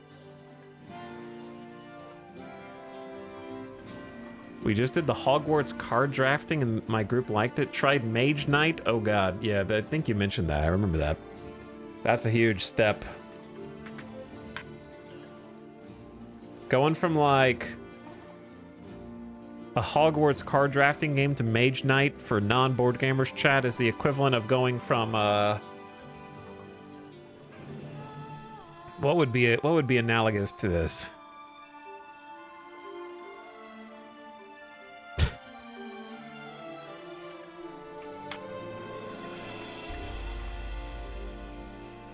It'd be like going from playing Animal Crossing New Horizons to like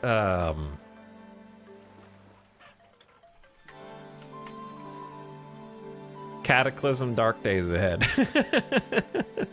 No, I don't know. Something it'd be like going from Animal Crossing to like Tarkov, basically.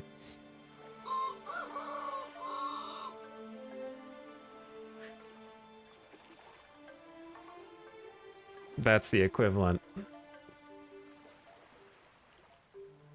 4-player co-op is hard. A lot of co-op games can play 4 players, but are better with like 2 players. It seems like.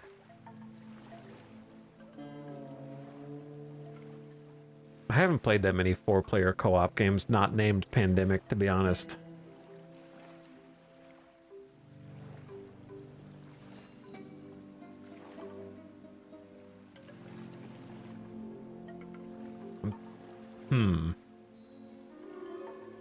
That's tough.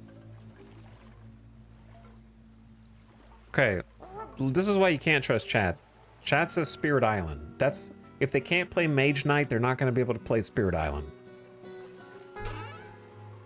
You guys gotta realize the difference between the game you like and someone who's like new to the hobby, or people who are new to the hobby.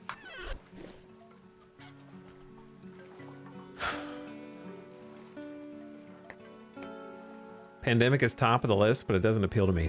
Okay, do you like Lord of the Rings? There's a game that's out of stock now that I really want. But when it comes back in stock, seems like a natural recommend.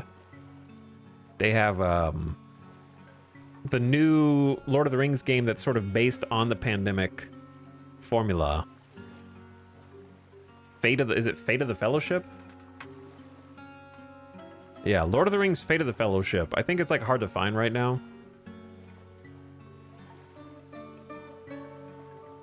So you might have to wait for them to bring it back up to stock with a reprint or something. But that one is supposed to be real. It's kind of heavy though. It might be too heavy. Flashpoint, that's kind of an older one.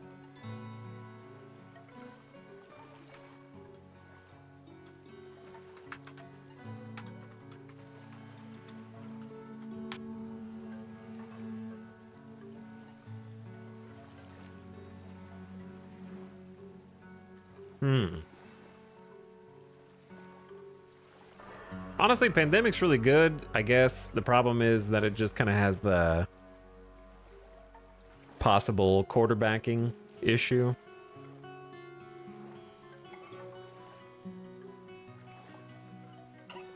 I don't know. Chat, what are some more like good co-op games that are good with 4 players or board games? Flashpoint is a classic. Are there any board games you want to play but haven't had the chance to yet? Too many to list, yes. Too many to put down. I wouldn't even know where to begin. What does quarterbacking mean? It means somebody takes charge in a way that sort of, like, in a hypothetical, you're playing Pandemic. There's 4 you. You're all friends. You're having fun. Co-op games tend to be sort of puzzly, and there's an emphasis on efficiency because you're playing against, like, an automated deck. In Pandemic's case, it is like there's a deck that you flip over and it tells you which cities there's an outbreak or something. So to try to win, you have to be as efficient as possible. So oftentimes in these co-op games, one of the players, unbeknownst to them, will sort of take charge without meaning to and be like, oh, I got it. Like, the best way to do this is if you move 2 spaces this way and then use your action to fix this, and then you come over and trade cards with them. And so they're sort of like quarterbacking. It's a American football term, I guess. Quarterback is like the shot caller in American football. So it's like someone sort of takes over and is playing other people's turns for them without realizing that they're doing it, and it rubs people the wrong way. But also sometimes it's the correct thing to do because co-op games are often very easy to lose. And there is like an optimal play.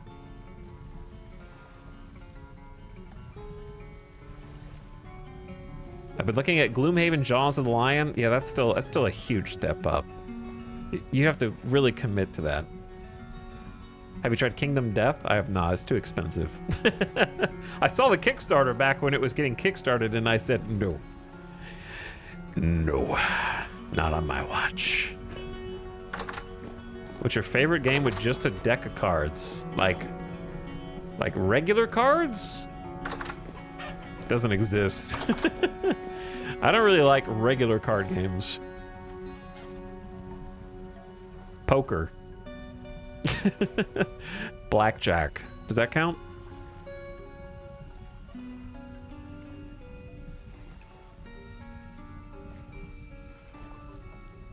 Damn, I love hearts.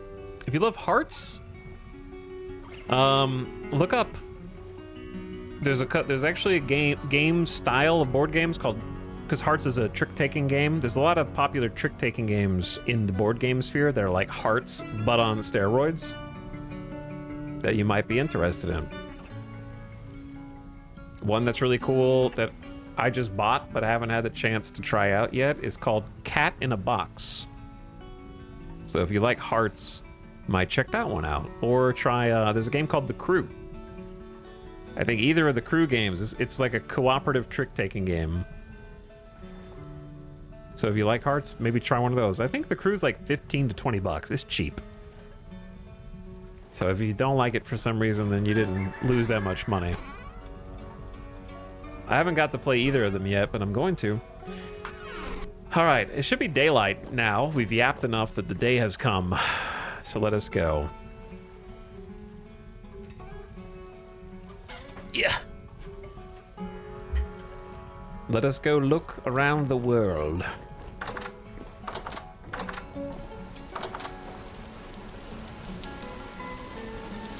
Hopefully the charcoal kiln is doing its thing. I think it is. Gentle smoke rising out. Very nice. So what I'm looking for is effectively somewhere to put the animals. The animal. Future plural. Eventually plural. I want it to be somewhere near the farm, but there's not a lot of land near the farm.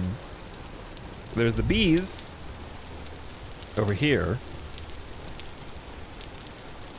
And I could like smoothen out a chunk of this hill and put some animals up here on this little slope. Crew is very cheap, need a non-rowdy group. Yeah, it's the same audience that would play Hearts. I've been enjoying the Lord of the Rings trick-taking game. It's also co-op. Oh, that's cool.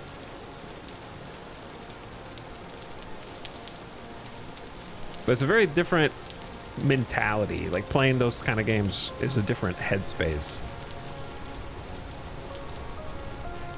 than the other board games that we were talking about. Some people love it, some people don't. I'm thinking animals either up here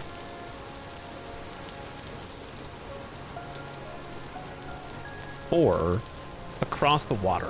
Those are really like the only two options.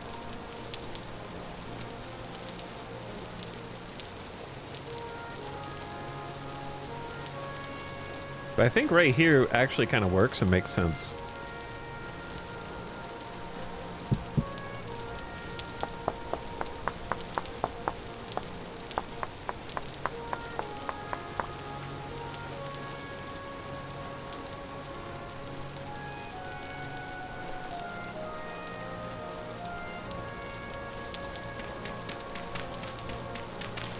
First, we gotta flatten it out a little bit. Which actually, it occurs to me that I don't have to dig down if I don't want to. I could like put cobblestone supports or something straight up if I wanted. Have it be kind of vertical. I think let's go down at least one, maybe two.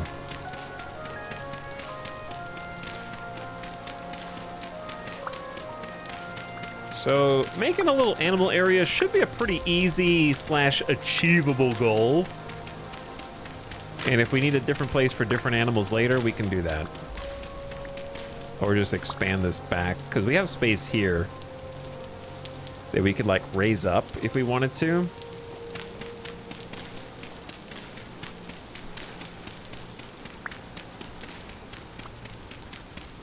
But yeah, just a deck of cards. Like, I played games when I was in school ages ago. But that was just a pastime because we didn't have cell phones yet. You know, that's how old I am. I did have a cell phone in high school, though.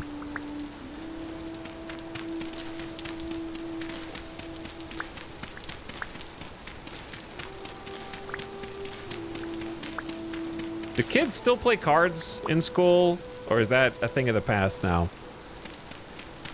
For like free time? Like if we were waiting to get picked up after school or something, bust out some cards.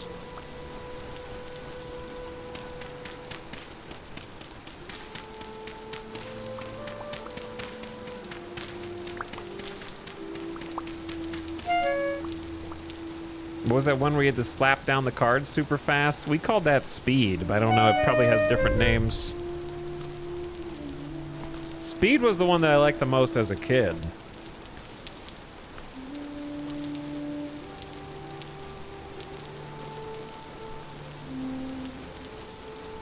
Chat, I know you guys are memeing like, oh, they have phones, ha ha ha, but I know that kids are not always on their phones because they're out playing and doing basketball outside and without their phones. So I know that they do stuff without their phones.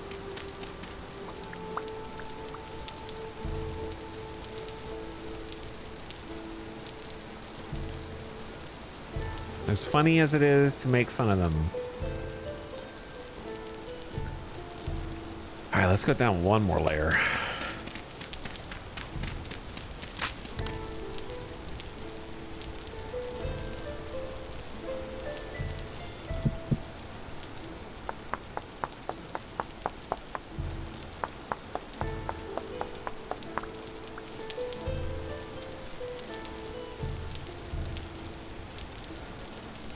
Whoops.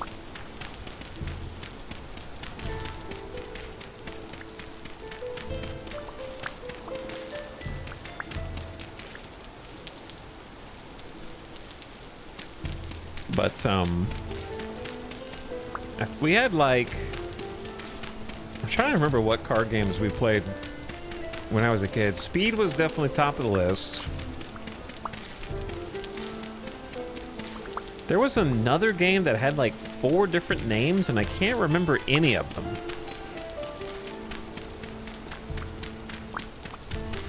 Spoons? Oh yeah. You guys are like activating old archived, cobwebbed memory space. And then there was bullshit, which we weren't allowed to call bullshit, obviously, in school, so we called peanut butter, I think, for some reason.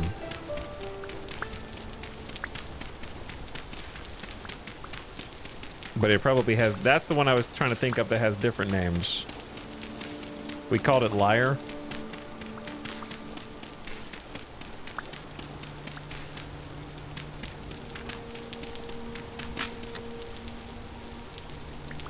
We called it BS, and we called it BS too, but that didn't take long for them to catch on to that, so we started calling it peanut butter to get around it, so we could keep playing. Teachers know what BS means, you know? They're like, don't say that. I'm like, okay, it's peanut butter now.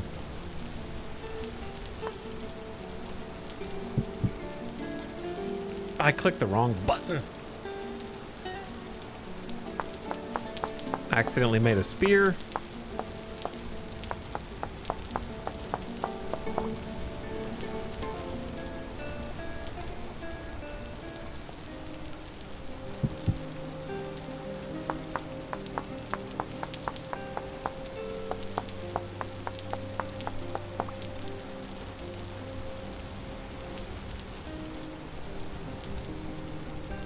Okay.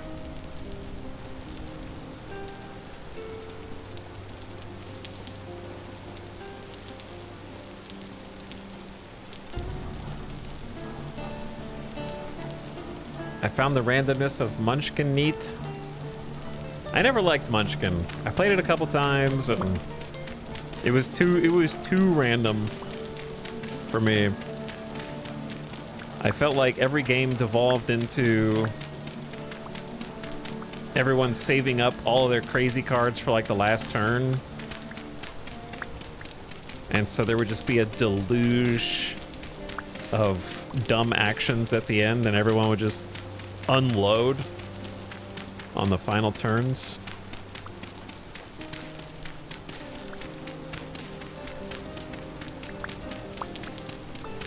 I can see why people would enjoy it a little bit, but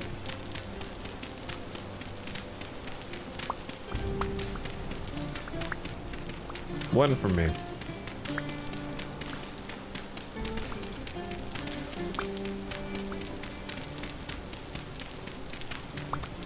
All right, let's see if this looks like it's enough room.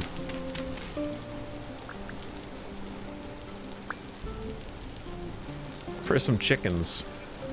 I think it is. We can also like push this up.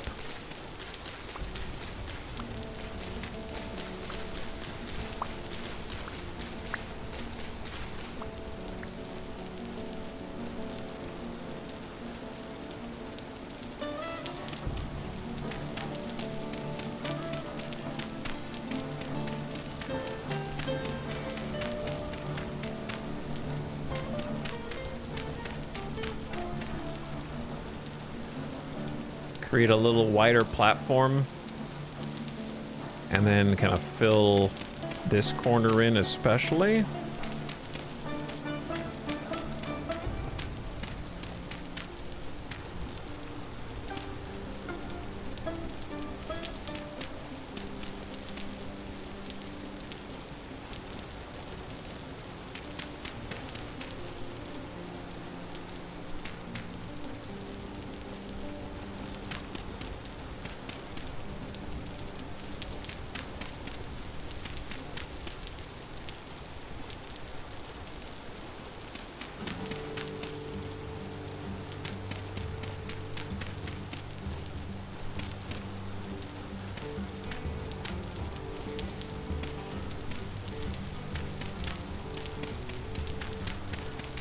How dare you? Okay, there we go. So that gives us a lot more space. Oh yeah, for sure.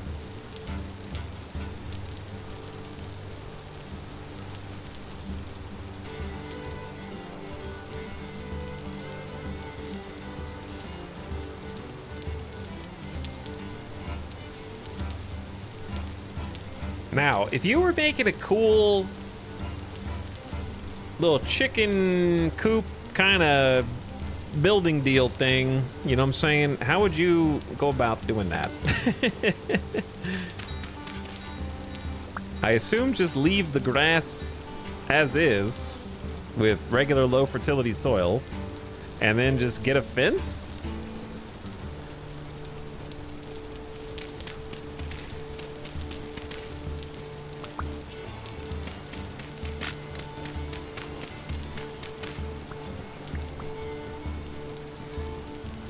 All right, speaking of chickens, let's go make sure our rooster's fed.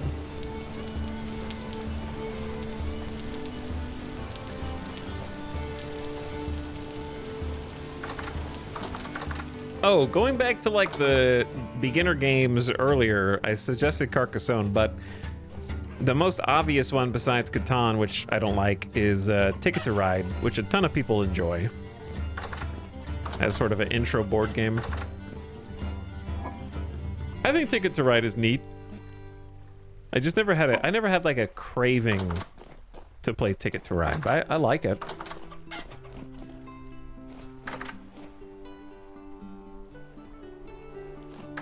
Okay, there's some food from my dude. Like, Ticket to Ride's a classic, of course.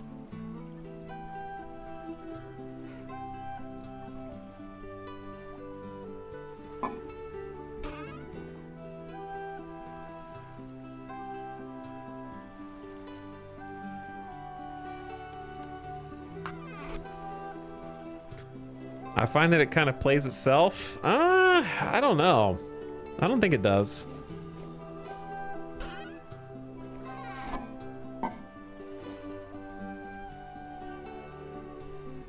I like Azul and Splendor. They just run a bit faster. Now, Splendor can definitely play itself at higher levels.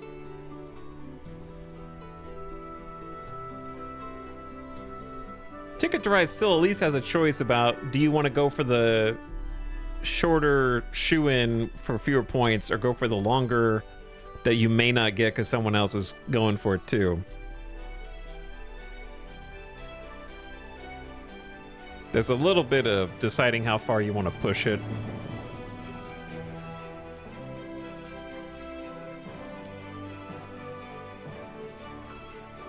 What type of fence?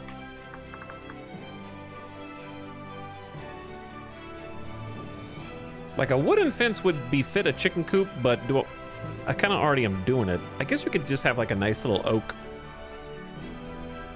Because we can make actual board fence now, which we haven't done yet.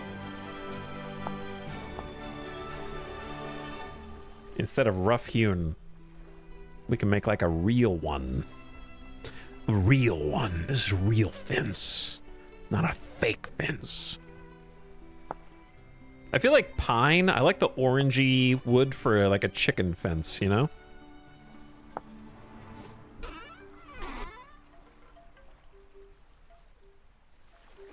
I don't have any pine planks. Where is my saw?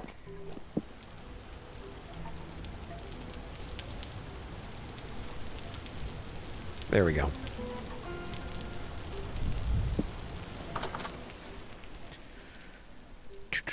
Okay, so we need sticks as well, which I just had a ton of sticks. There's 64.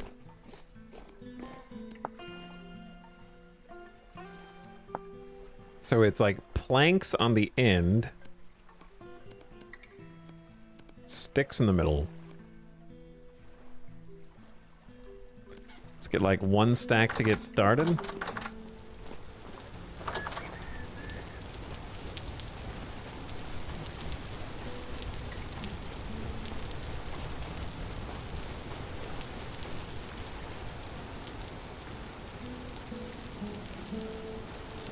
Okay, I might need to dig this out and replace it with just soil.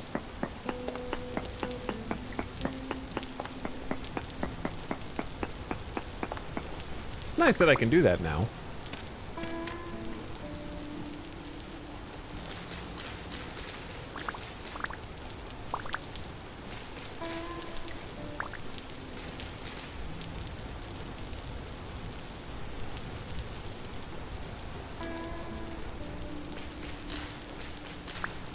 Move some of these berry bushes out of the way.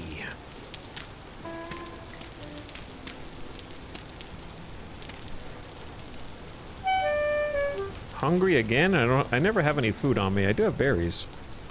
I'll just eat some of those. Anyone here play Agricola? I've never played Agricola. I think I'd like it though.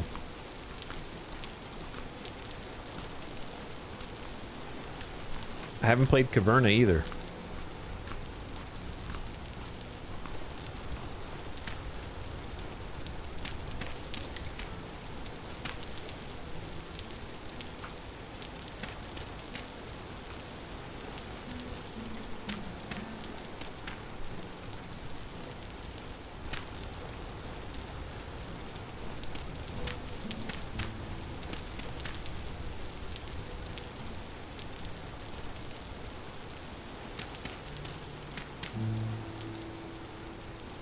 There we go.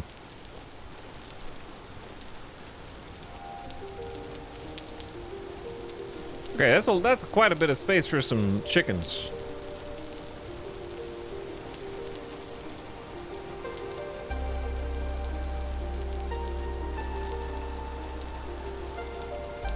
Anyone know if Spirit Island is a fun board game? That is one of the most popular board games that exist right now. But it's also incredibly hard and difficult to learn. Yeah, that's one of the big popular ones.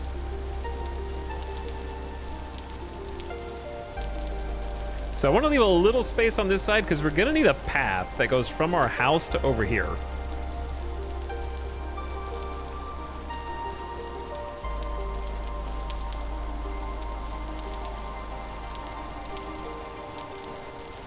I need a gate or two, maybe 2 gates.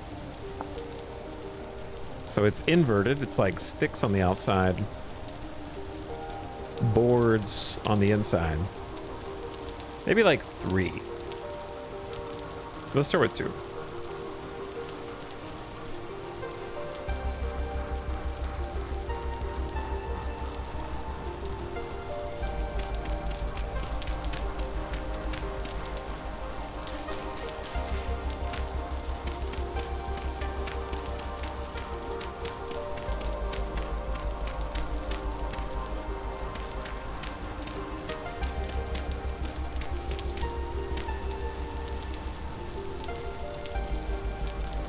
Probably gonna like dig this section back.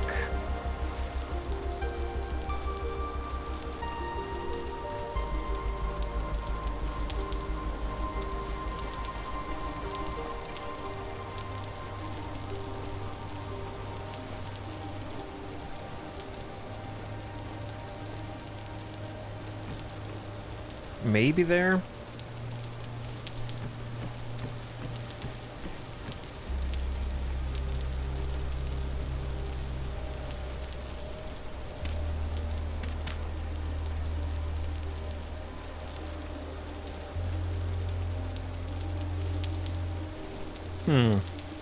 I might have some, like, this is almost a natural place for some stairs to go down, which I kind of like. I also don't want this to be like a huge square necessarily, so 5, 6, 7, 8. Let's make it like go 9.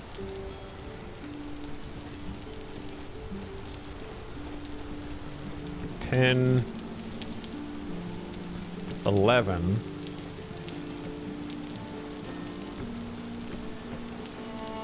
On this side, it's going to be square.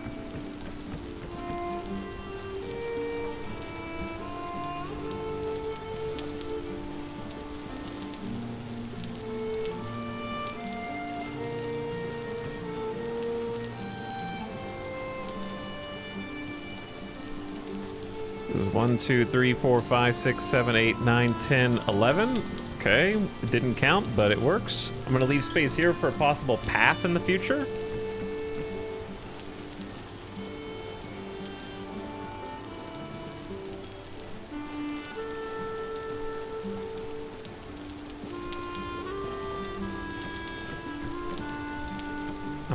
I'm gonna kind of like rimworld this up a little bit. How do we feel about diagonal fence?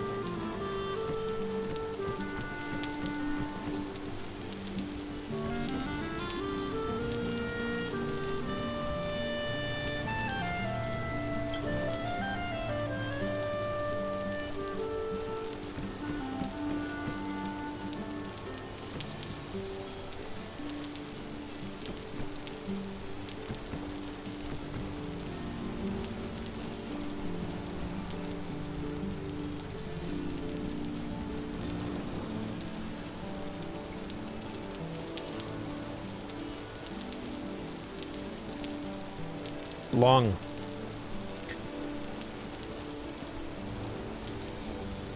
I'm not gonna have this whole thing be fence. Kind of just trying to get a gauge for it. And then my axe breaks.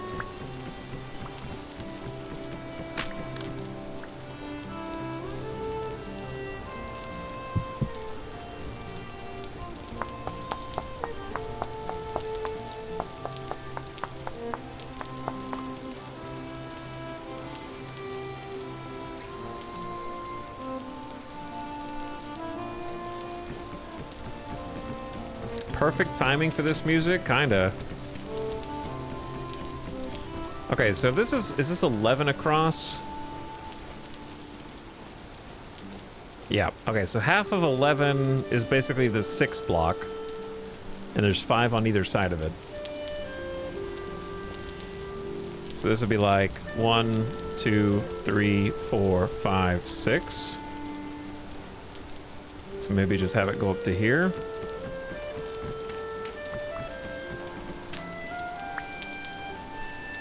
Rainy! It is a rainy day, dude. And then we need a little place for like the chickens to live happily. You know what I'm saying?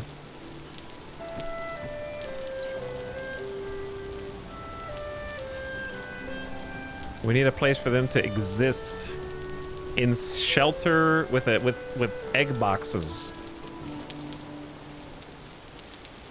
So this is the Valheim soundtrack. Valheim. But now it's not. But it was. Briefly.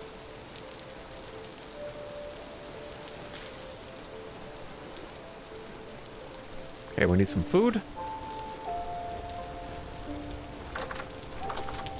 Well, since the fence is pine, then I might use pine for, like, some of the rest of the build.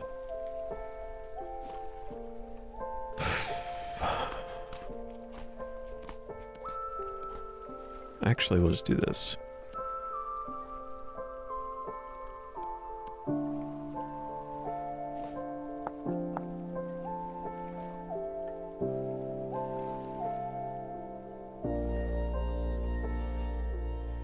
Maybe pine with some pine logs. Pine roof is interesting.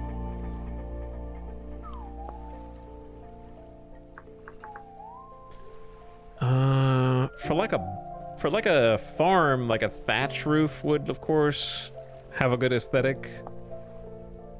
I don't think we've used thatch up till now. We've already got sod accounted for.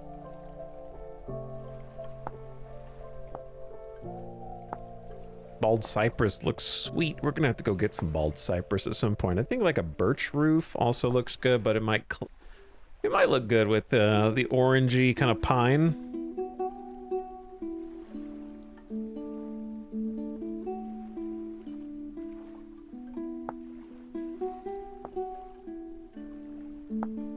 Pine is like, woo, aggressive. But perhaps we try some pine blocks.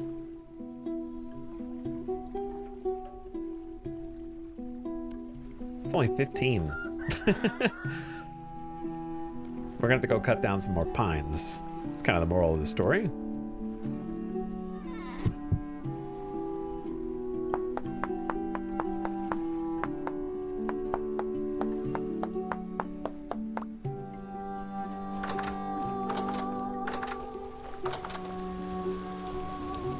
Pretty sure I planted this one.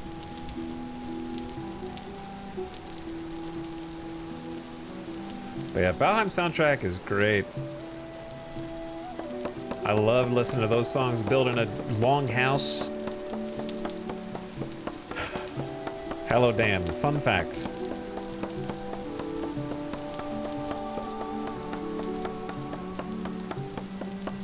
Zero chance you'll finish a round of Spirit Island in under 2 hours. Yeah, a lot of the big meaty board games can take, especially with 4 players, 4+ hours. Not a lot of people have that kind of time. Understandably. or want to have that kind of time, even if they do have it.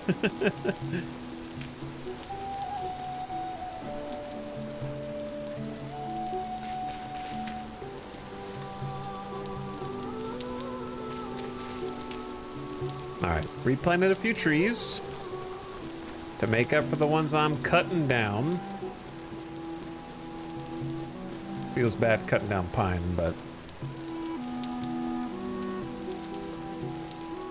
as long as it doesn't have any sap on it, then I don't really care.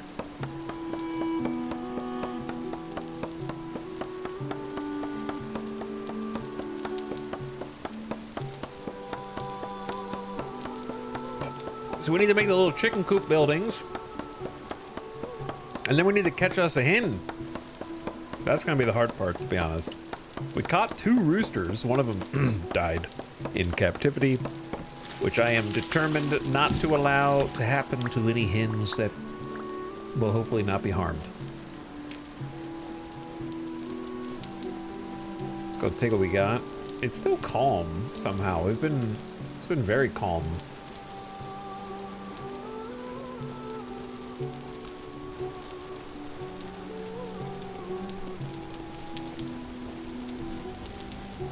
Accidentally let the torches on the outside lapse. One day we will have actual torch holders instead of this. But it has gotten a lot easier to gather sticks, so torches aren't as bad anymore as they were. See, now it's a bit dark to be going over there and building. And rainy on top of that. Chat, what are you guys playing to kick off the weekend, huh? What are you gaming on? Video game or otherwise?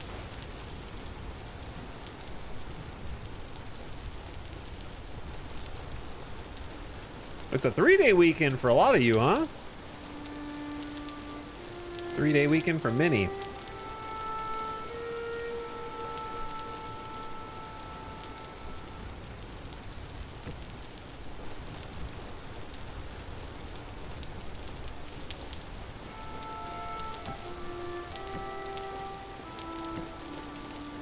Civ 5, My Summer Car, Path of Exile, Fallout New Vegas, Twilight, Imperium, Greg Tech, oh no, Expedition 33, Ask, I don't know what that is, playing a little Alchemy Factory, Battletech, Stardew Valley Extended.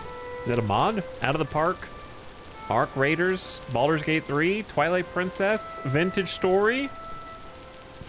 You should play it sometime. I'll get on that. Minecraft Addiction, DRG, I don't know what that is. Deep Rock Galactic, I do know what that is. Claire Obscure, Quarantine Zone, Vintage Story, Star Sector, Amazing Cultivator. Oh god, I remember streaming that briefly. It was a fever dream. Mechabellum,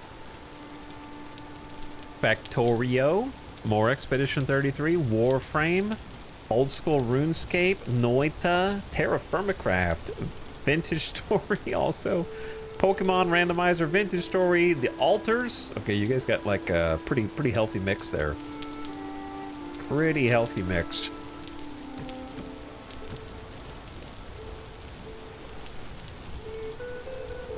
I think I need this to go.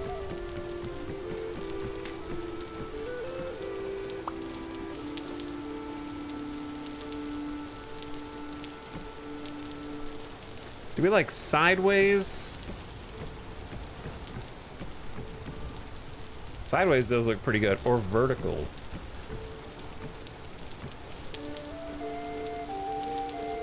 It's gotta be sideways.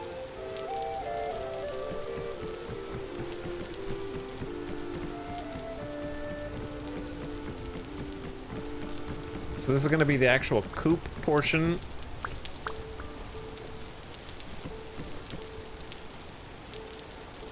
I need more planks. I need the saw. Then we need gates in different predictable areas.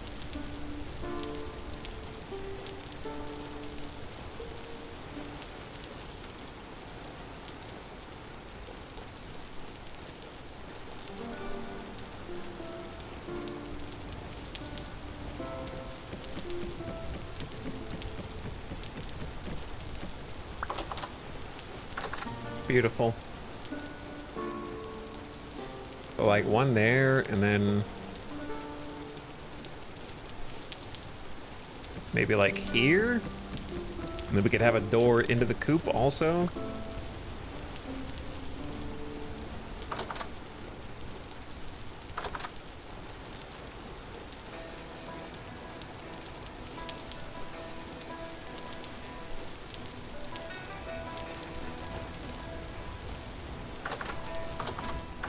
The hard part is this is going to be the roof, I think.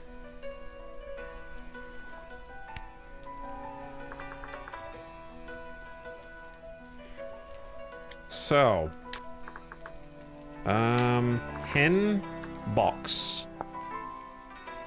1 grass, 5 planks.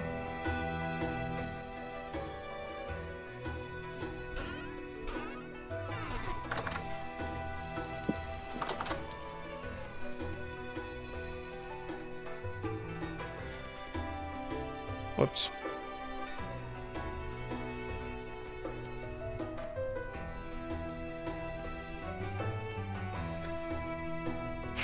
Okay, 1 grass, 5 planks. Boom, boom. 4 to get started. And then troughs. We have 1.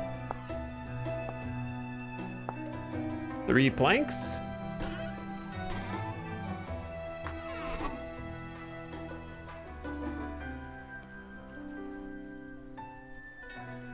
How many troughs should those chickens have? I mean, the troughs, I feel like, don't hold that much food for that many chickens. So I'd say at least 4 total.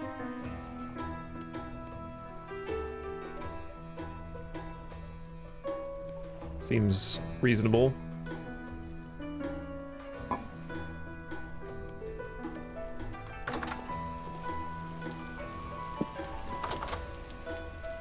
Oh wait, that's where the saw went.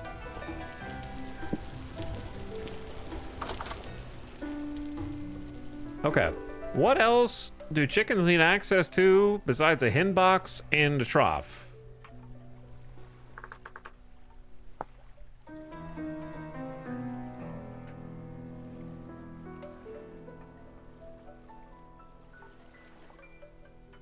Love. It's true. I guess that's it. Is there any, like, furniture that might go with?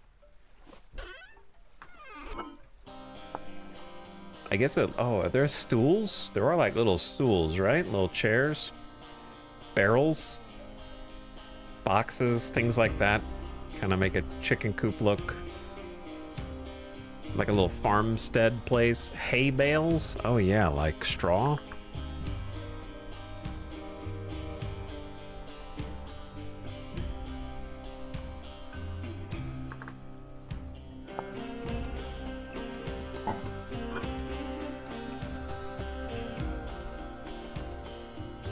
Yeah, just put some, like, hay bales around.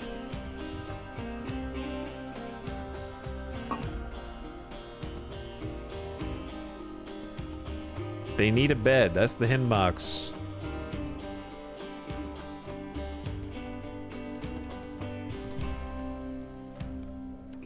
We got 4 of those. An old wooden wheel with a single broken spoke. I don't think I can make that.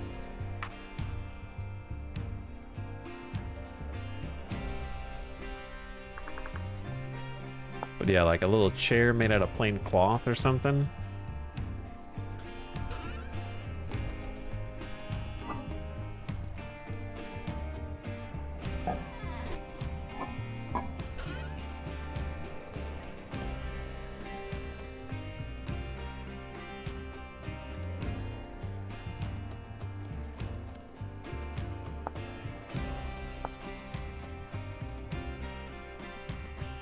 So you take linen and combine with a stick, and you get plain cloth, and then that plus 4 planks is a chair. It's beautiful. You can't sit on chairs. They're purely for looking at.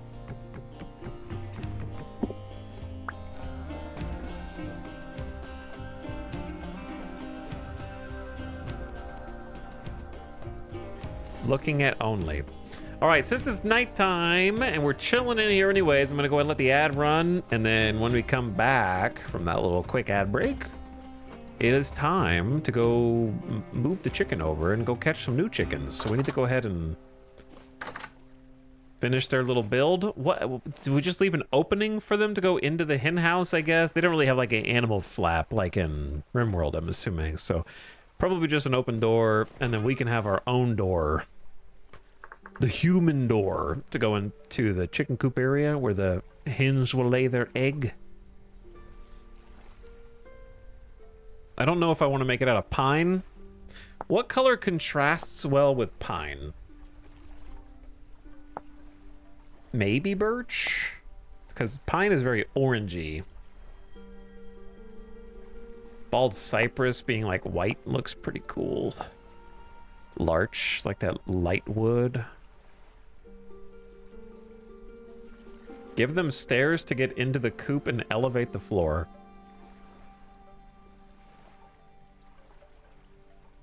I can see what you're saying. I don't know how to make, I guess with chiseling you can make little legs like that.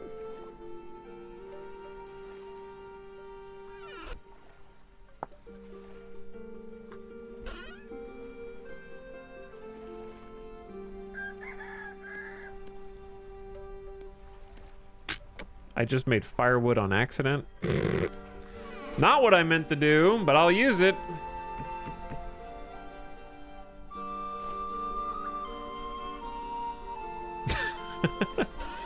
Need to go cut down some, that's not a saw, this is a saw. Not the axe, you dingus.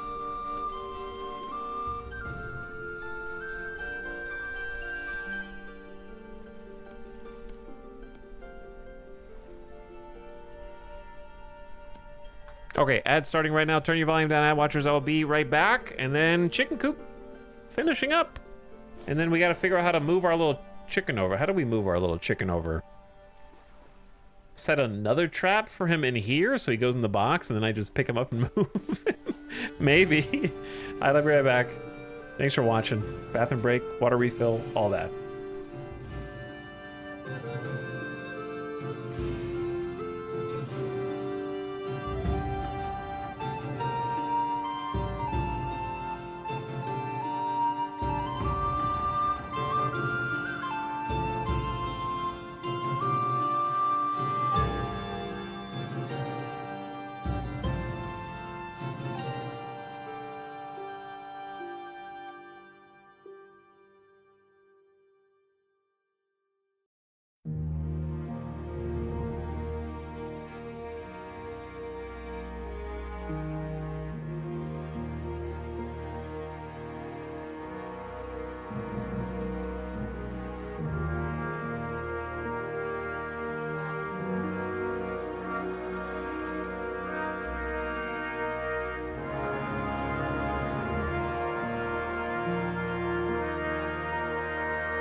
Perfect timing. Just as the ad is ending. Are games like Dungeons and Dragons under the board game umbrella? No. That's like just in the role-playing game umbrella.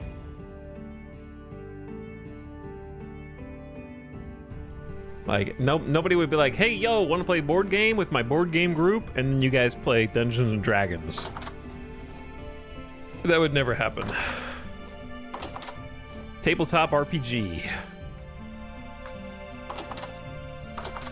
The rooster escaped.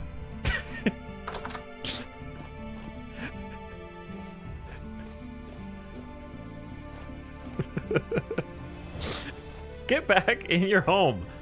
Thank you. Freedom! Uh-oh, the eggs are spoiling, but to be fair, I don't care right now. We got plenty of food. We'll worry about cooking scrambled eggs at a later date.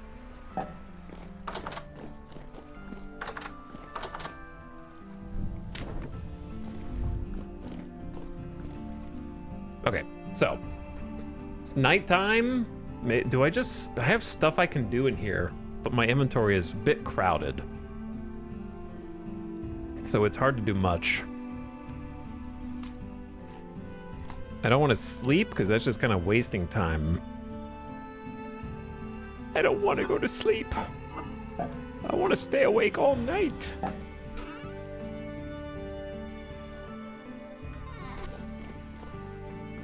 Maybe if I figure out a little bit more of what this is supposed to be in the side, because I think this is more or less done. I don't know if I like this being cobble that goes straight onto the ceiling, but it's fine.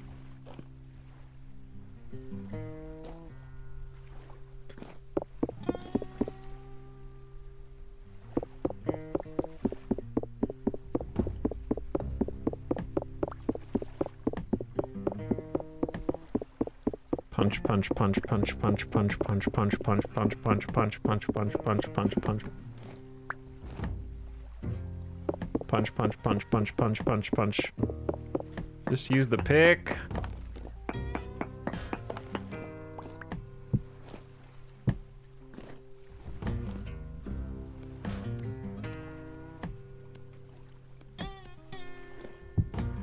I need like one more, please.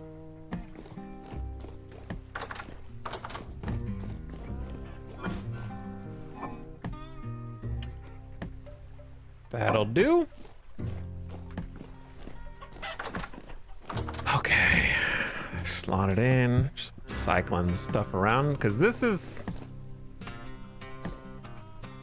I want it to be consistent with the other side. I think it is now. All right, what is this ritual room gonna be? Floor-wise, it's gonna be the tannery, but what kind of floor is it gonna have? I think this actually works with the mud brick for the little food cellar. Kind of dank and dirty. This also isn't anything. God.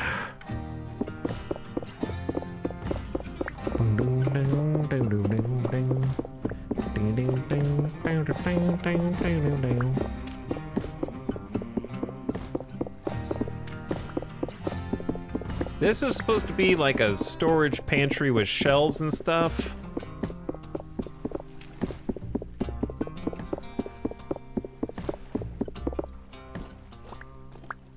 Unfortunately, also kind of a packed, rammed earth, whatever kind of vibe is not really what I want, but it's what I got.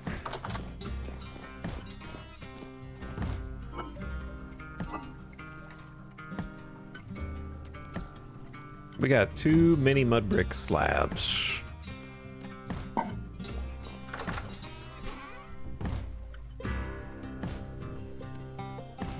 Okay.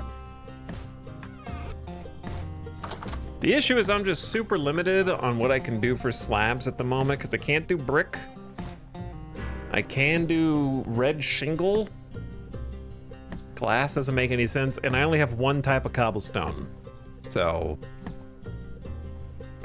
there's not a lot of options unless we go get some cobblestone. There's just not a lot of options.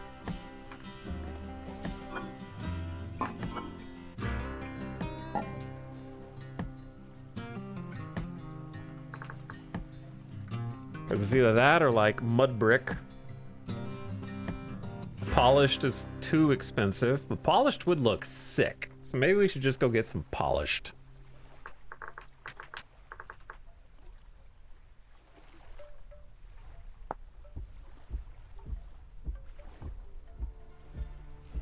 It is kind of a pain, but I can't do that now. I need something I can do now. Meow.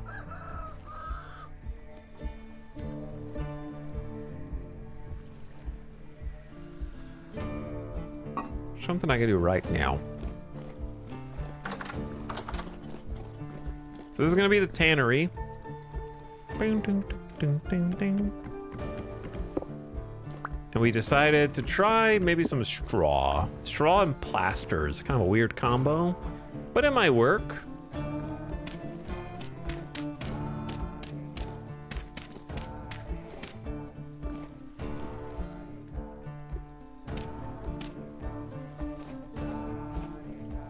Let me see what the straw block actually looks like in here.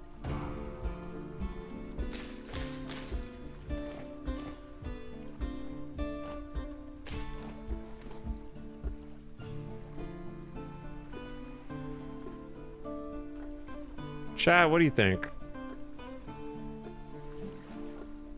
You don't think, but if you did think, what would you think?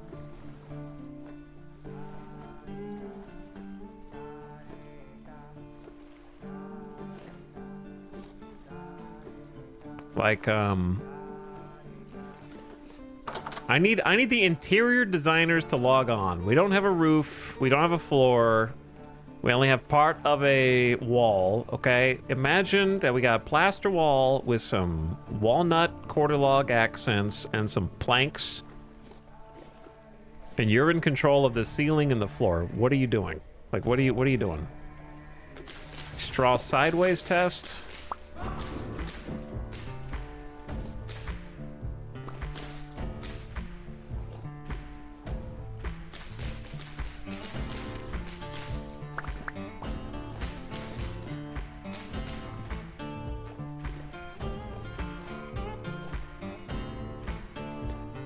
And this is a tannery where we have disgusting, stinky leather hides.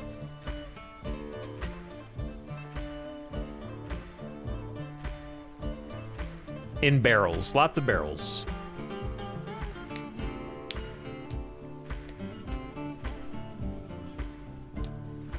Walnut plank floor skew to the vertical wall planks or a lighter wood. What do you mean skew to? Like they go side to side? With light walls, a light ceiling, and a dark floor will make the room look wider. The trick is ceiling is tough because there are no wood slabs.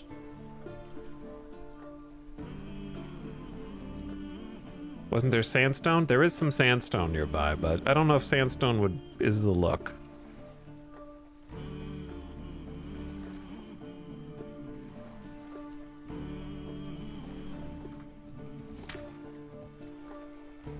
Do I have a shovel? I do not.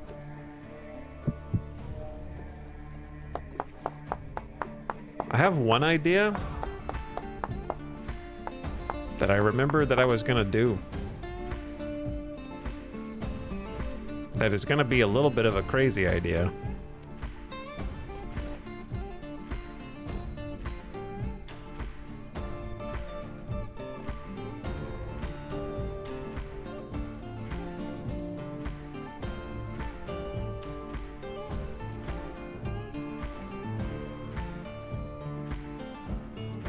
Can we slate the floor? I don't have any slate right now.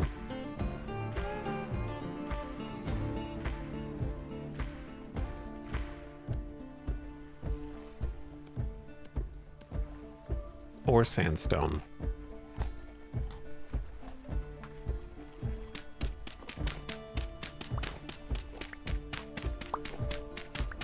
We could go get some sandstone and some slate.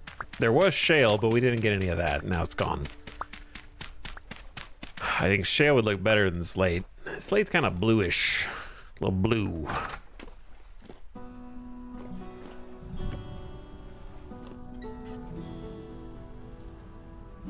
Could do the floor 1 block lower and a little stair from the door so the tannery gunk pools in the back. Yeah, I mean, you could do a little stair, but I don't know if we need to go. Do we need to go down one more? Oh, and then you can pull the roof down. Is that what you're saying?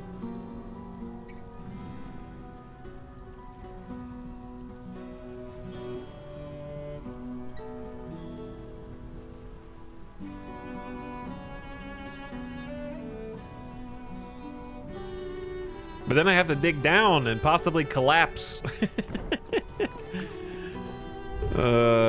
Maybe. Okay, here we go.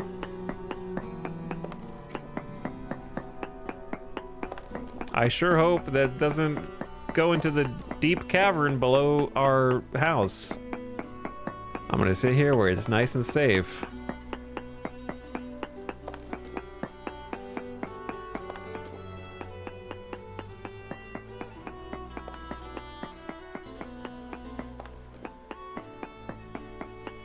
I do have a spare copper pickaxe waiting in the wings once this one croaks.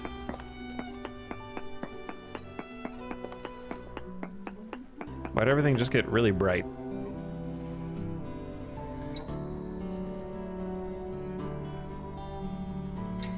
I gotta put packed dirt down just in case there's a collapse.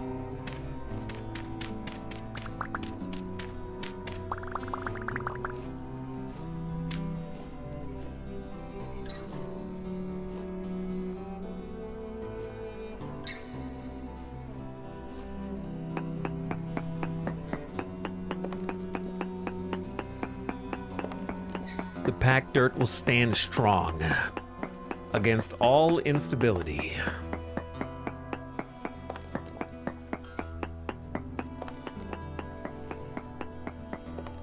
I should probably be digging out the like edge pieces too.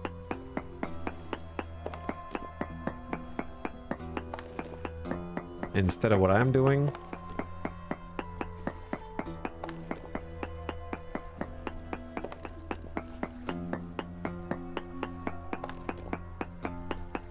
But yeah, I think the idea of bringing it down a layer so that the roof can be a full block instead of a half block actually does make sense.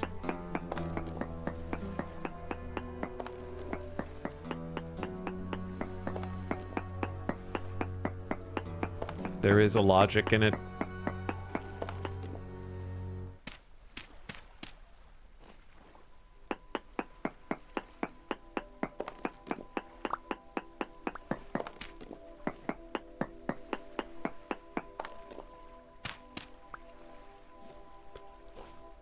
Okay, so for now,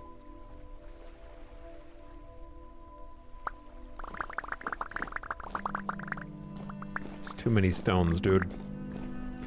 Too many stones.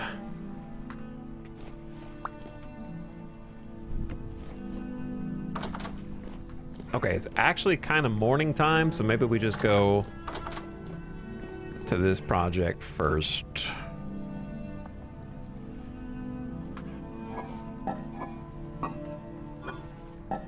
What is that? It's cob.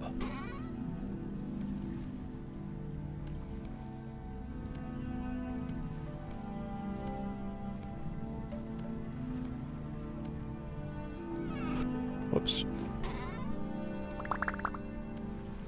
Okay. So maybe we just go outside first and handle the chicken project. Granite cobblestone stairs. Make sure to bring at least a little bit of food.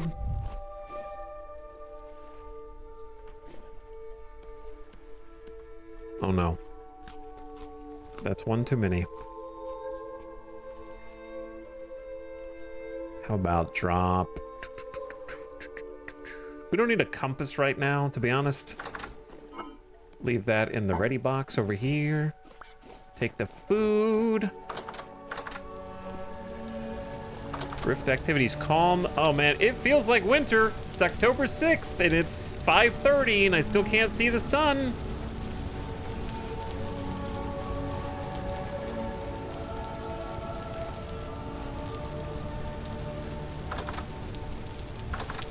We're getting wintry mix outside because it's 3 degrees Celsius.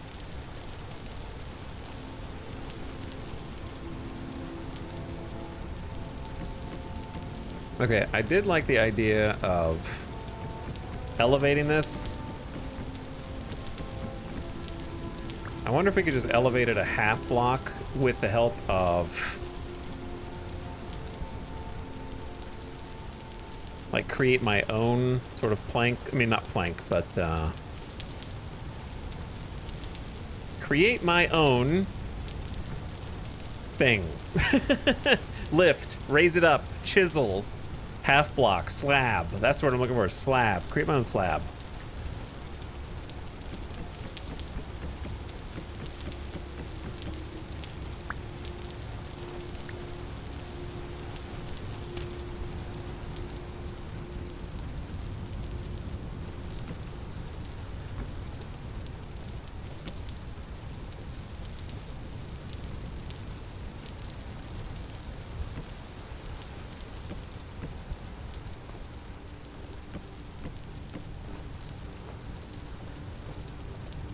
So this is not going to be quite as tall as it looks. Because this is going to be the door.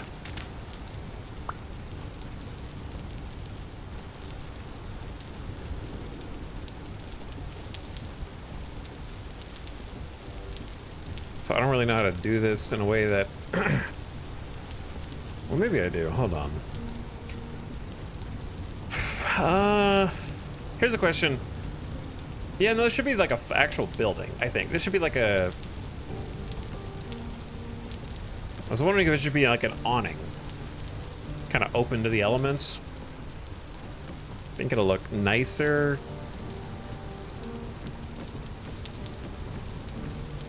If it is like an actual building, at least.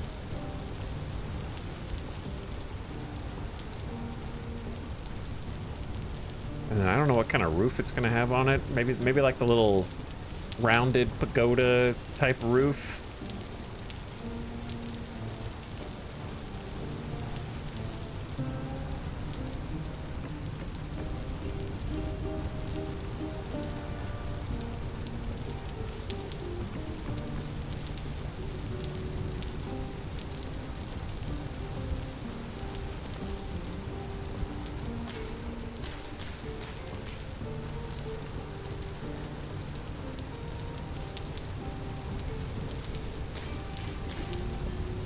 Need a little more grass.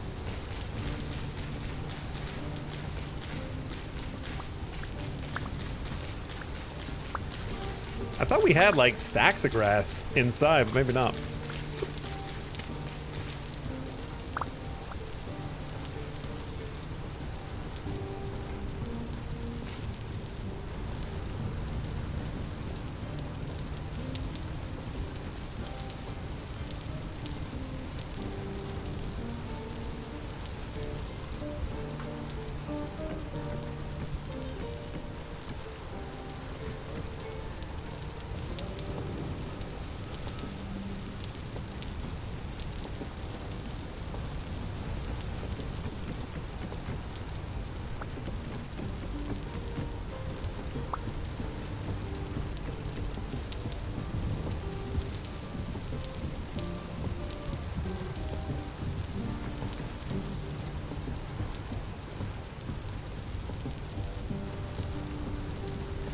Okay, so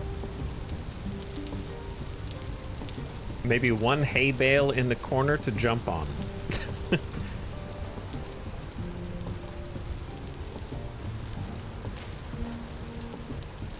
I want some more hay bales around the yard anyways. But just to kind of get us started. So then I need little stairs.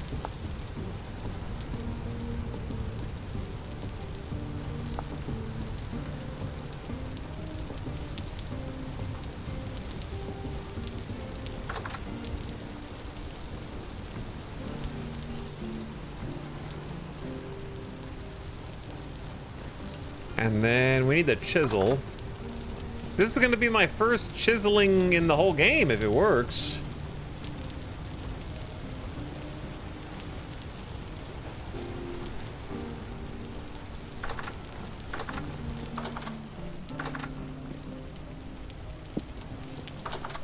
We're gonna need to make another chisel soon. Okay, time to figure out how to do this. I think I have it set where I can only chisel certain blocks. It has to be like stone, wood, or something. You have to have a hammer. Oh, okay. I knew that. I knew that. Of course you do. Silly chatters, obviously. Duh, man. You think you're just gonna stab it with just your hand?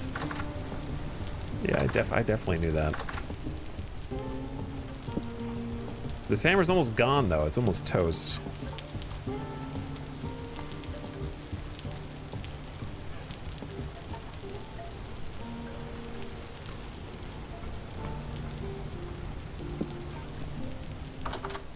Yeah, he kind of feels like he's ready to stab. He's got that, like, cool assassin backhanded stab animation queued up.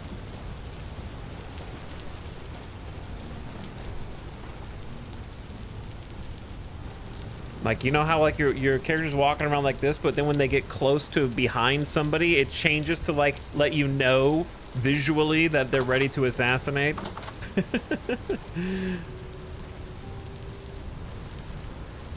Okay, hammer in the offhand. How do you do this? What do you do? Like, what am I doing? Besides bonking myself in the face. Oh, right click. Oh, there's modes.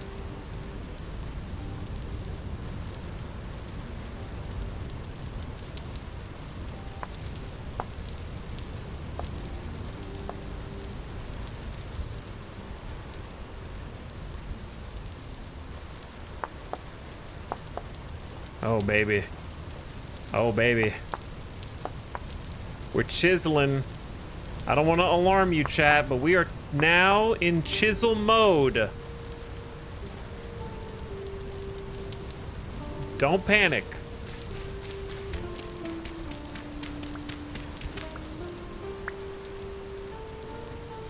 How do I chisel this one?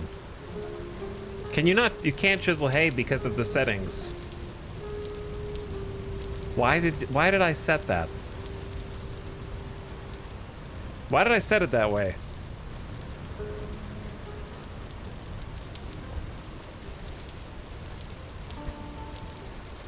Who let me do this?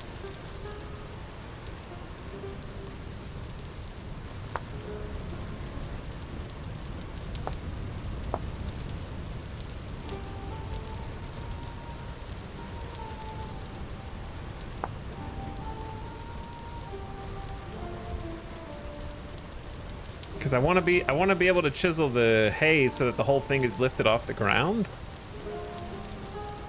You can kind of see through it.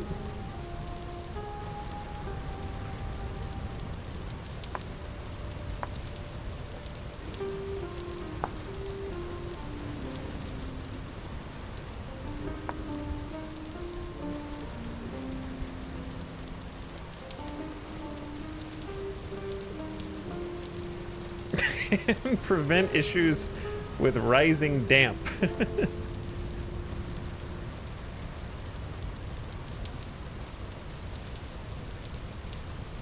Let's try this. I don't know if I actually want to go that thin. Can this grass get out of my Way, please.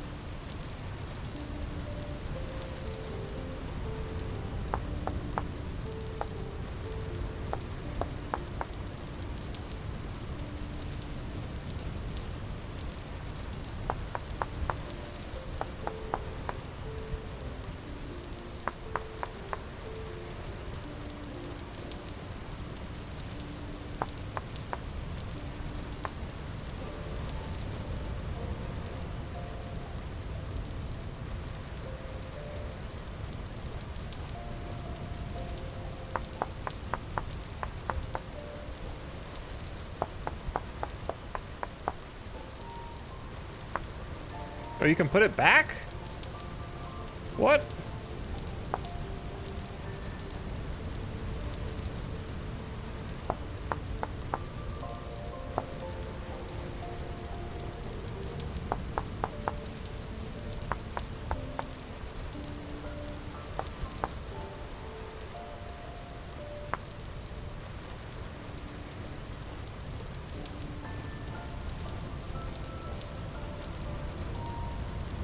That's kind of more what I'm going for.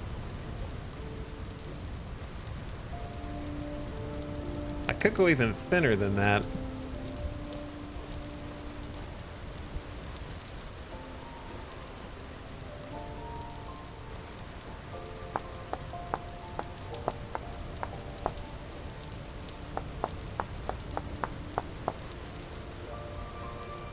Wait, why did that just rotate?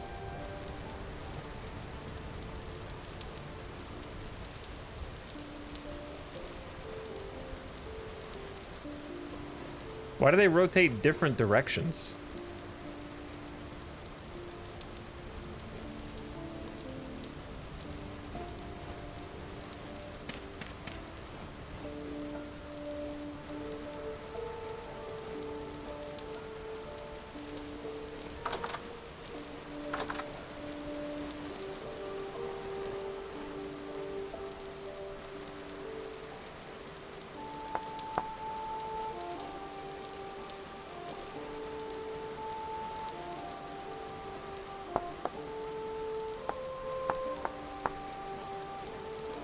Uh-oh.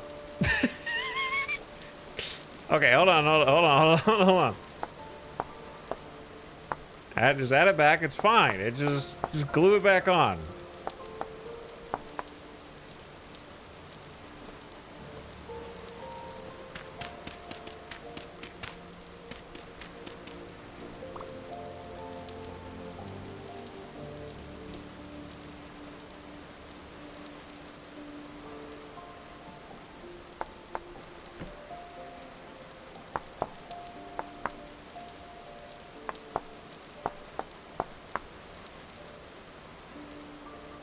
This is too much power? You think so?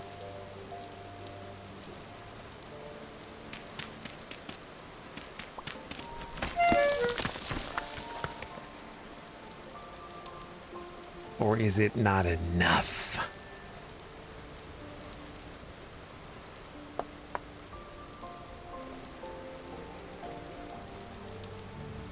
Okay, maybe we just destroy one of these for now, just so I can... The bonking myself in the face animation is a little annoying, but... Okay, there we go. So what's the... There's definitely like a faster way to do this. Or is there?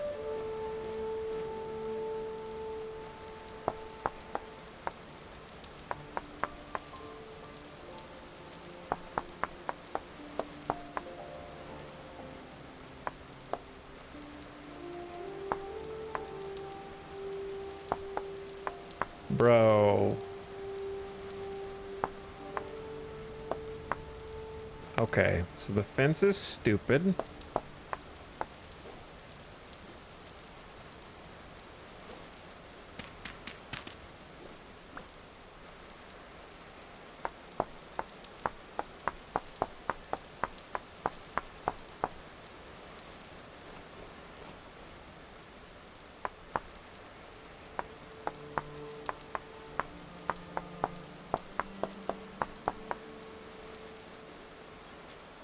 This is a lot of power, to be fair.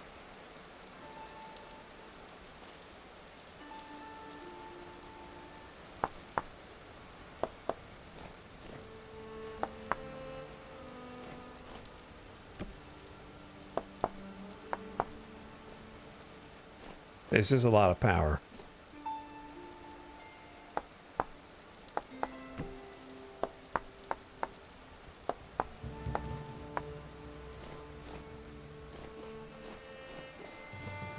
Like, the only thing that's messing it up, I might just change the hay just so that I can do what I'm trying to do here to it. I'm using the wrong hammer. I guess it doesn't use... Does it not use hammer durability to do this? Do I care about losing 2 pine boards? Not really. Should this whole floor just be wood then? I guess so. That way I can, like, chisel it.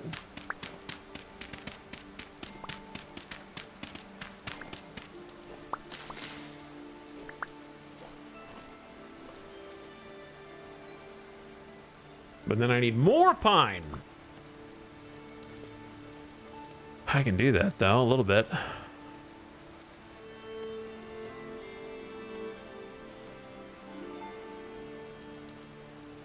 The exact correct number of blocks.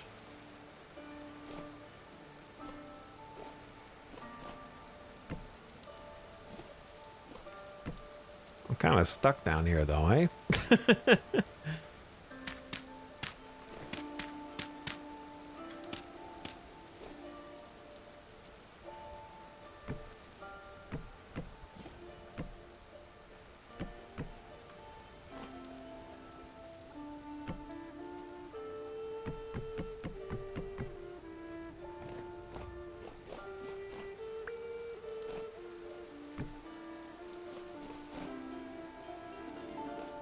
There we go.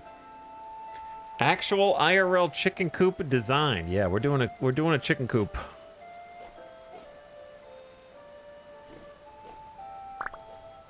See, this will be easier to go underneath because then you just go bop bop, bop bop, bop bop.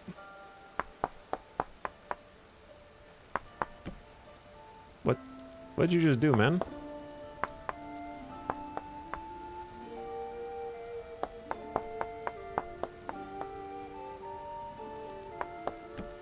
What are you clicking?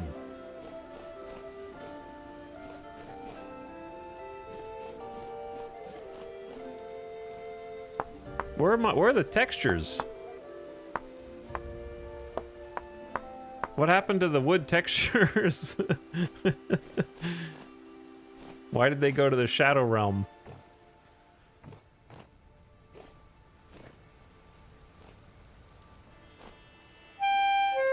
I'm so hungry!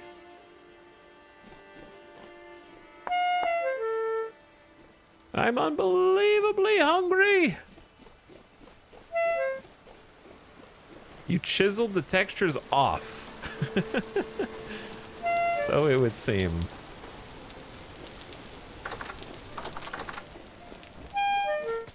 I got a new home coming up for you, bro! Alright, hold on. Pace yourself. Now I'm dual-wielding hammers!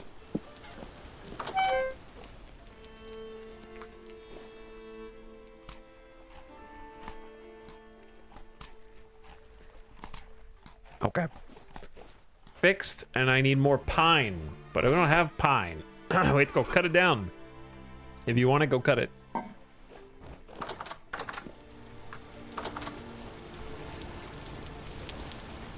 Double the head bonk.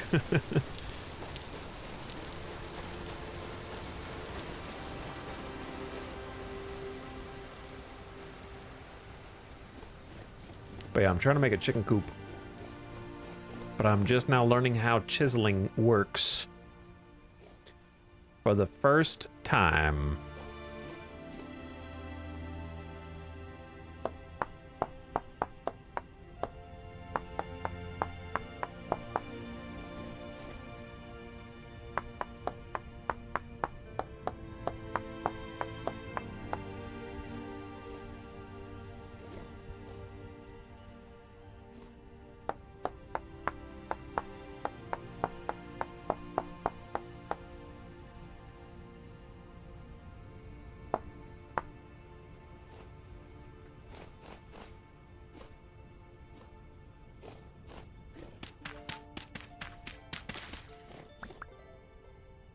This is my actual inaugural chisel, and I'm doing it on a chicken coop.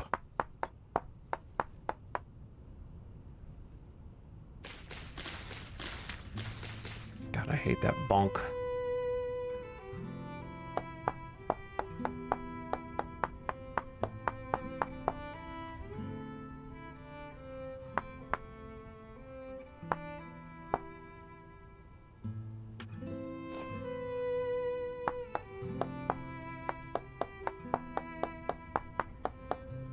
This is very cool, though. I really like this feature. I don't know how much I can get away with cutting over there before the game freaks out and disconnects the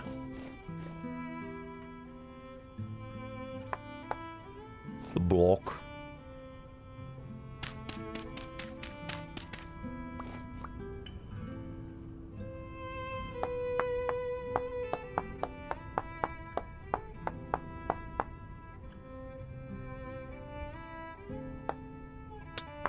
That much. Exactly that much.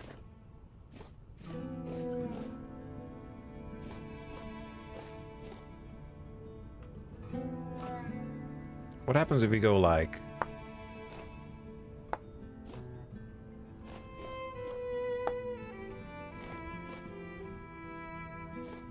artisanal chiseling?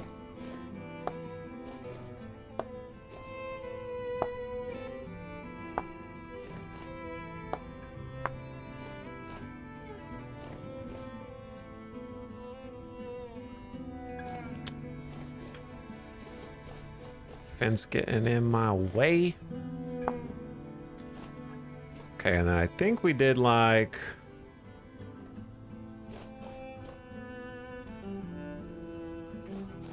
this.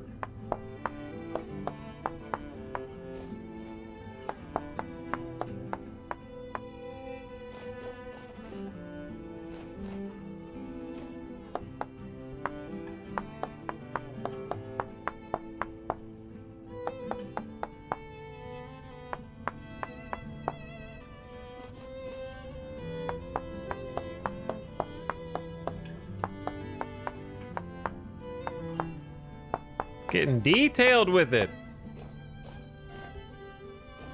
Now the roof, it's hard to tell how bad the roof is gonna look until I actually put it on.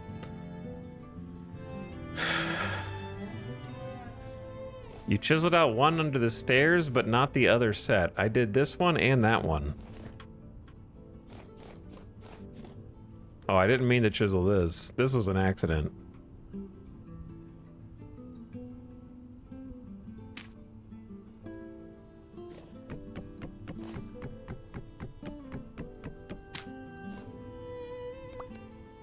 Oh no, it's permanently stuck like that, is it? Fair enough. Well, we'll have to fix that. It's already nighttime? Holy. Holy. Chat, how the heck is it already nighttime?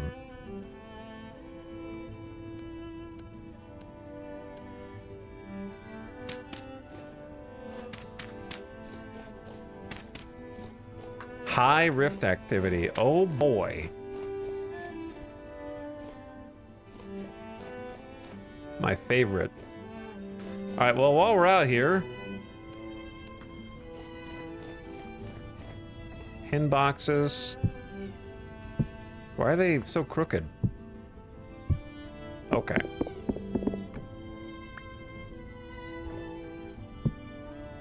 Why are they like that? So disorganized.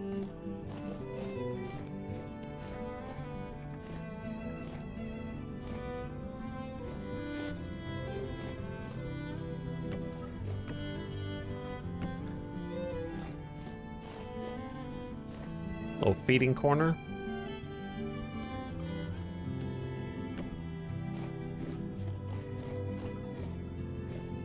And then the fourth trough there. And then a roof. So, pretty cool. Chiseling is sweet.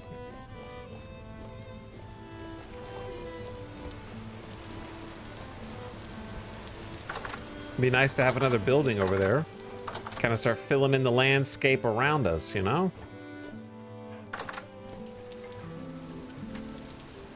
Kind of need to keep this.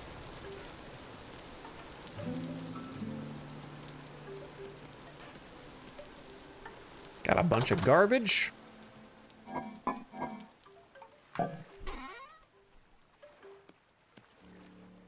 Okay. Rooster, where's your food? I forgot to feed you. It's not good.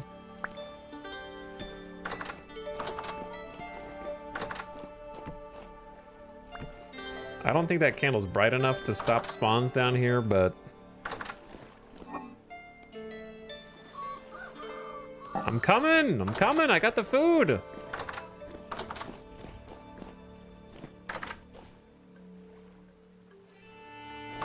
All right, Rooster is fed.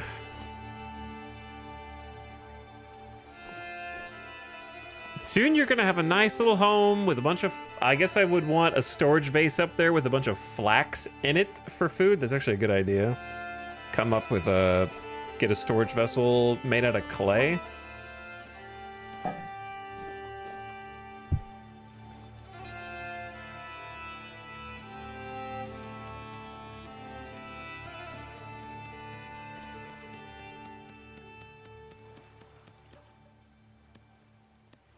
And that way we can have some like flax on site. That way it's not like, oh, I gotta go all the way home to get food.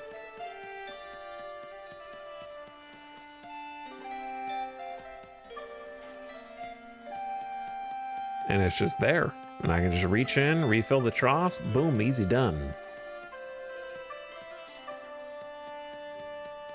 I wish you could put more food in the troughs, though. It feels like one rooster shouldn't be able to eat a full... I mean, flax is not as filling for me, so I assume it's not as filling for him either. But still, he goes through that trough so fast with just a single rooster. Imagine if you have like 4 or 5 chickens.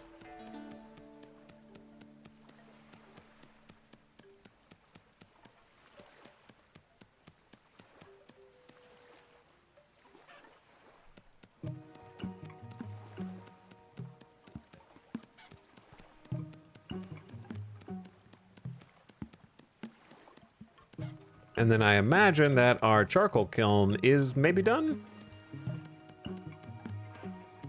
No rush on that, it'll still be good. Okay, chat, my brain hurts, and I think I'm gonna put a pin in it there.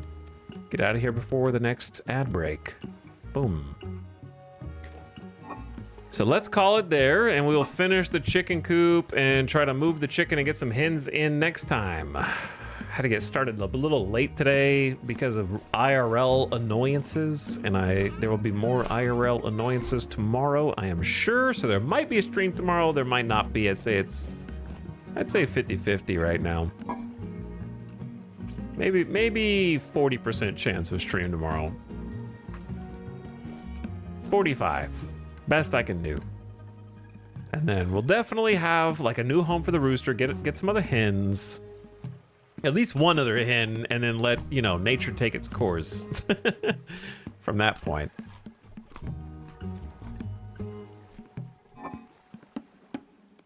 Just for future me. Meal prepped.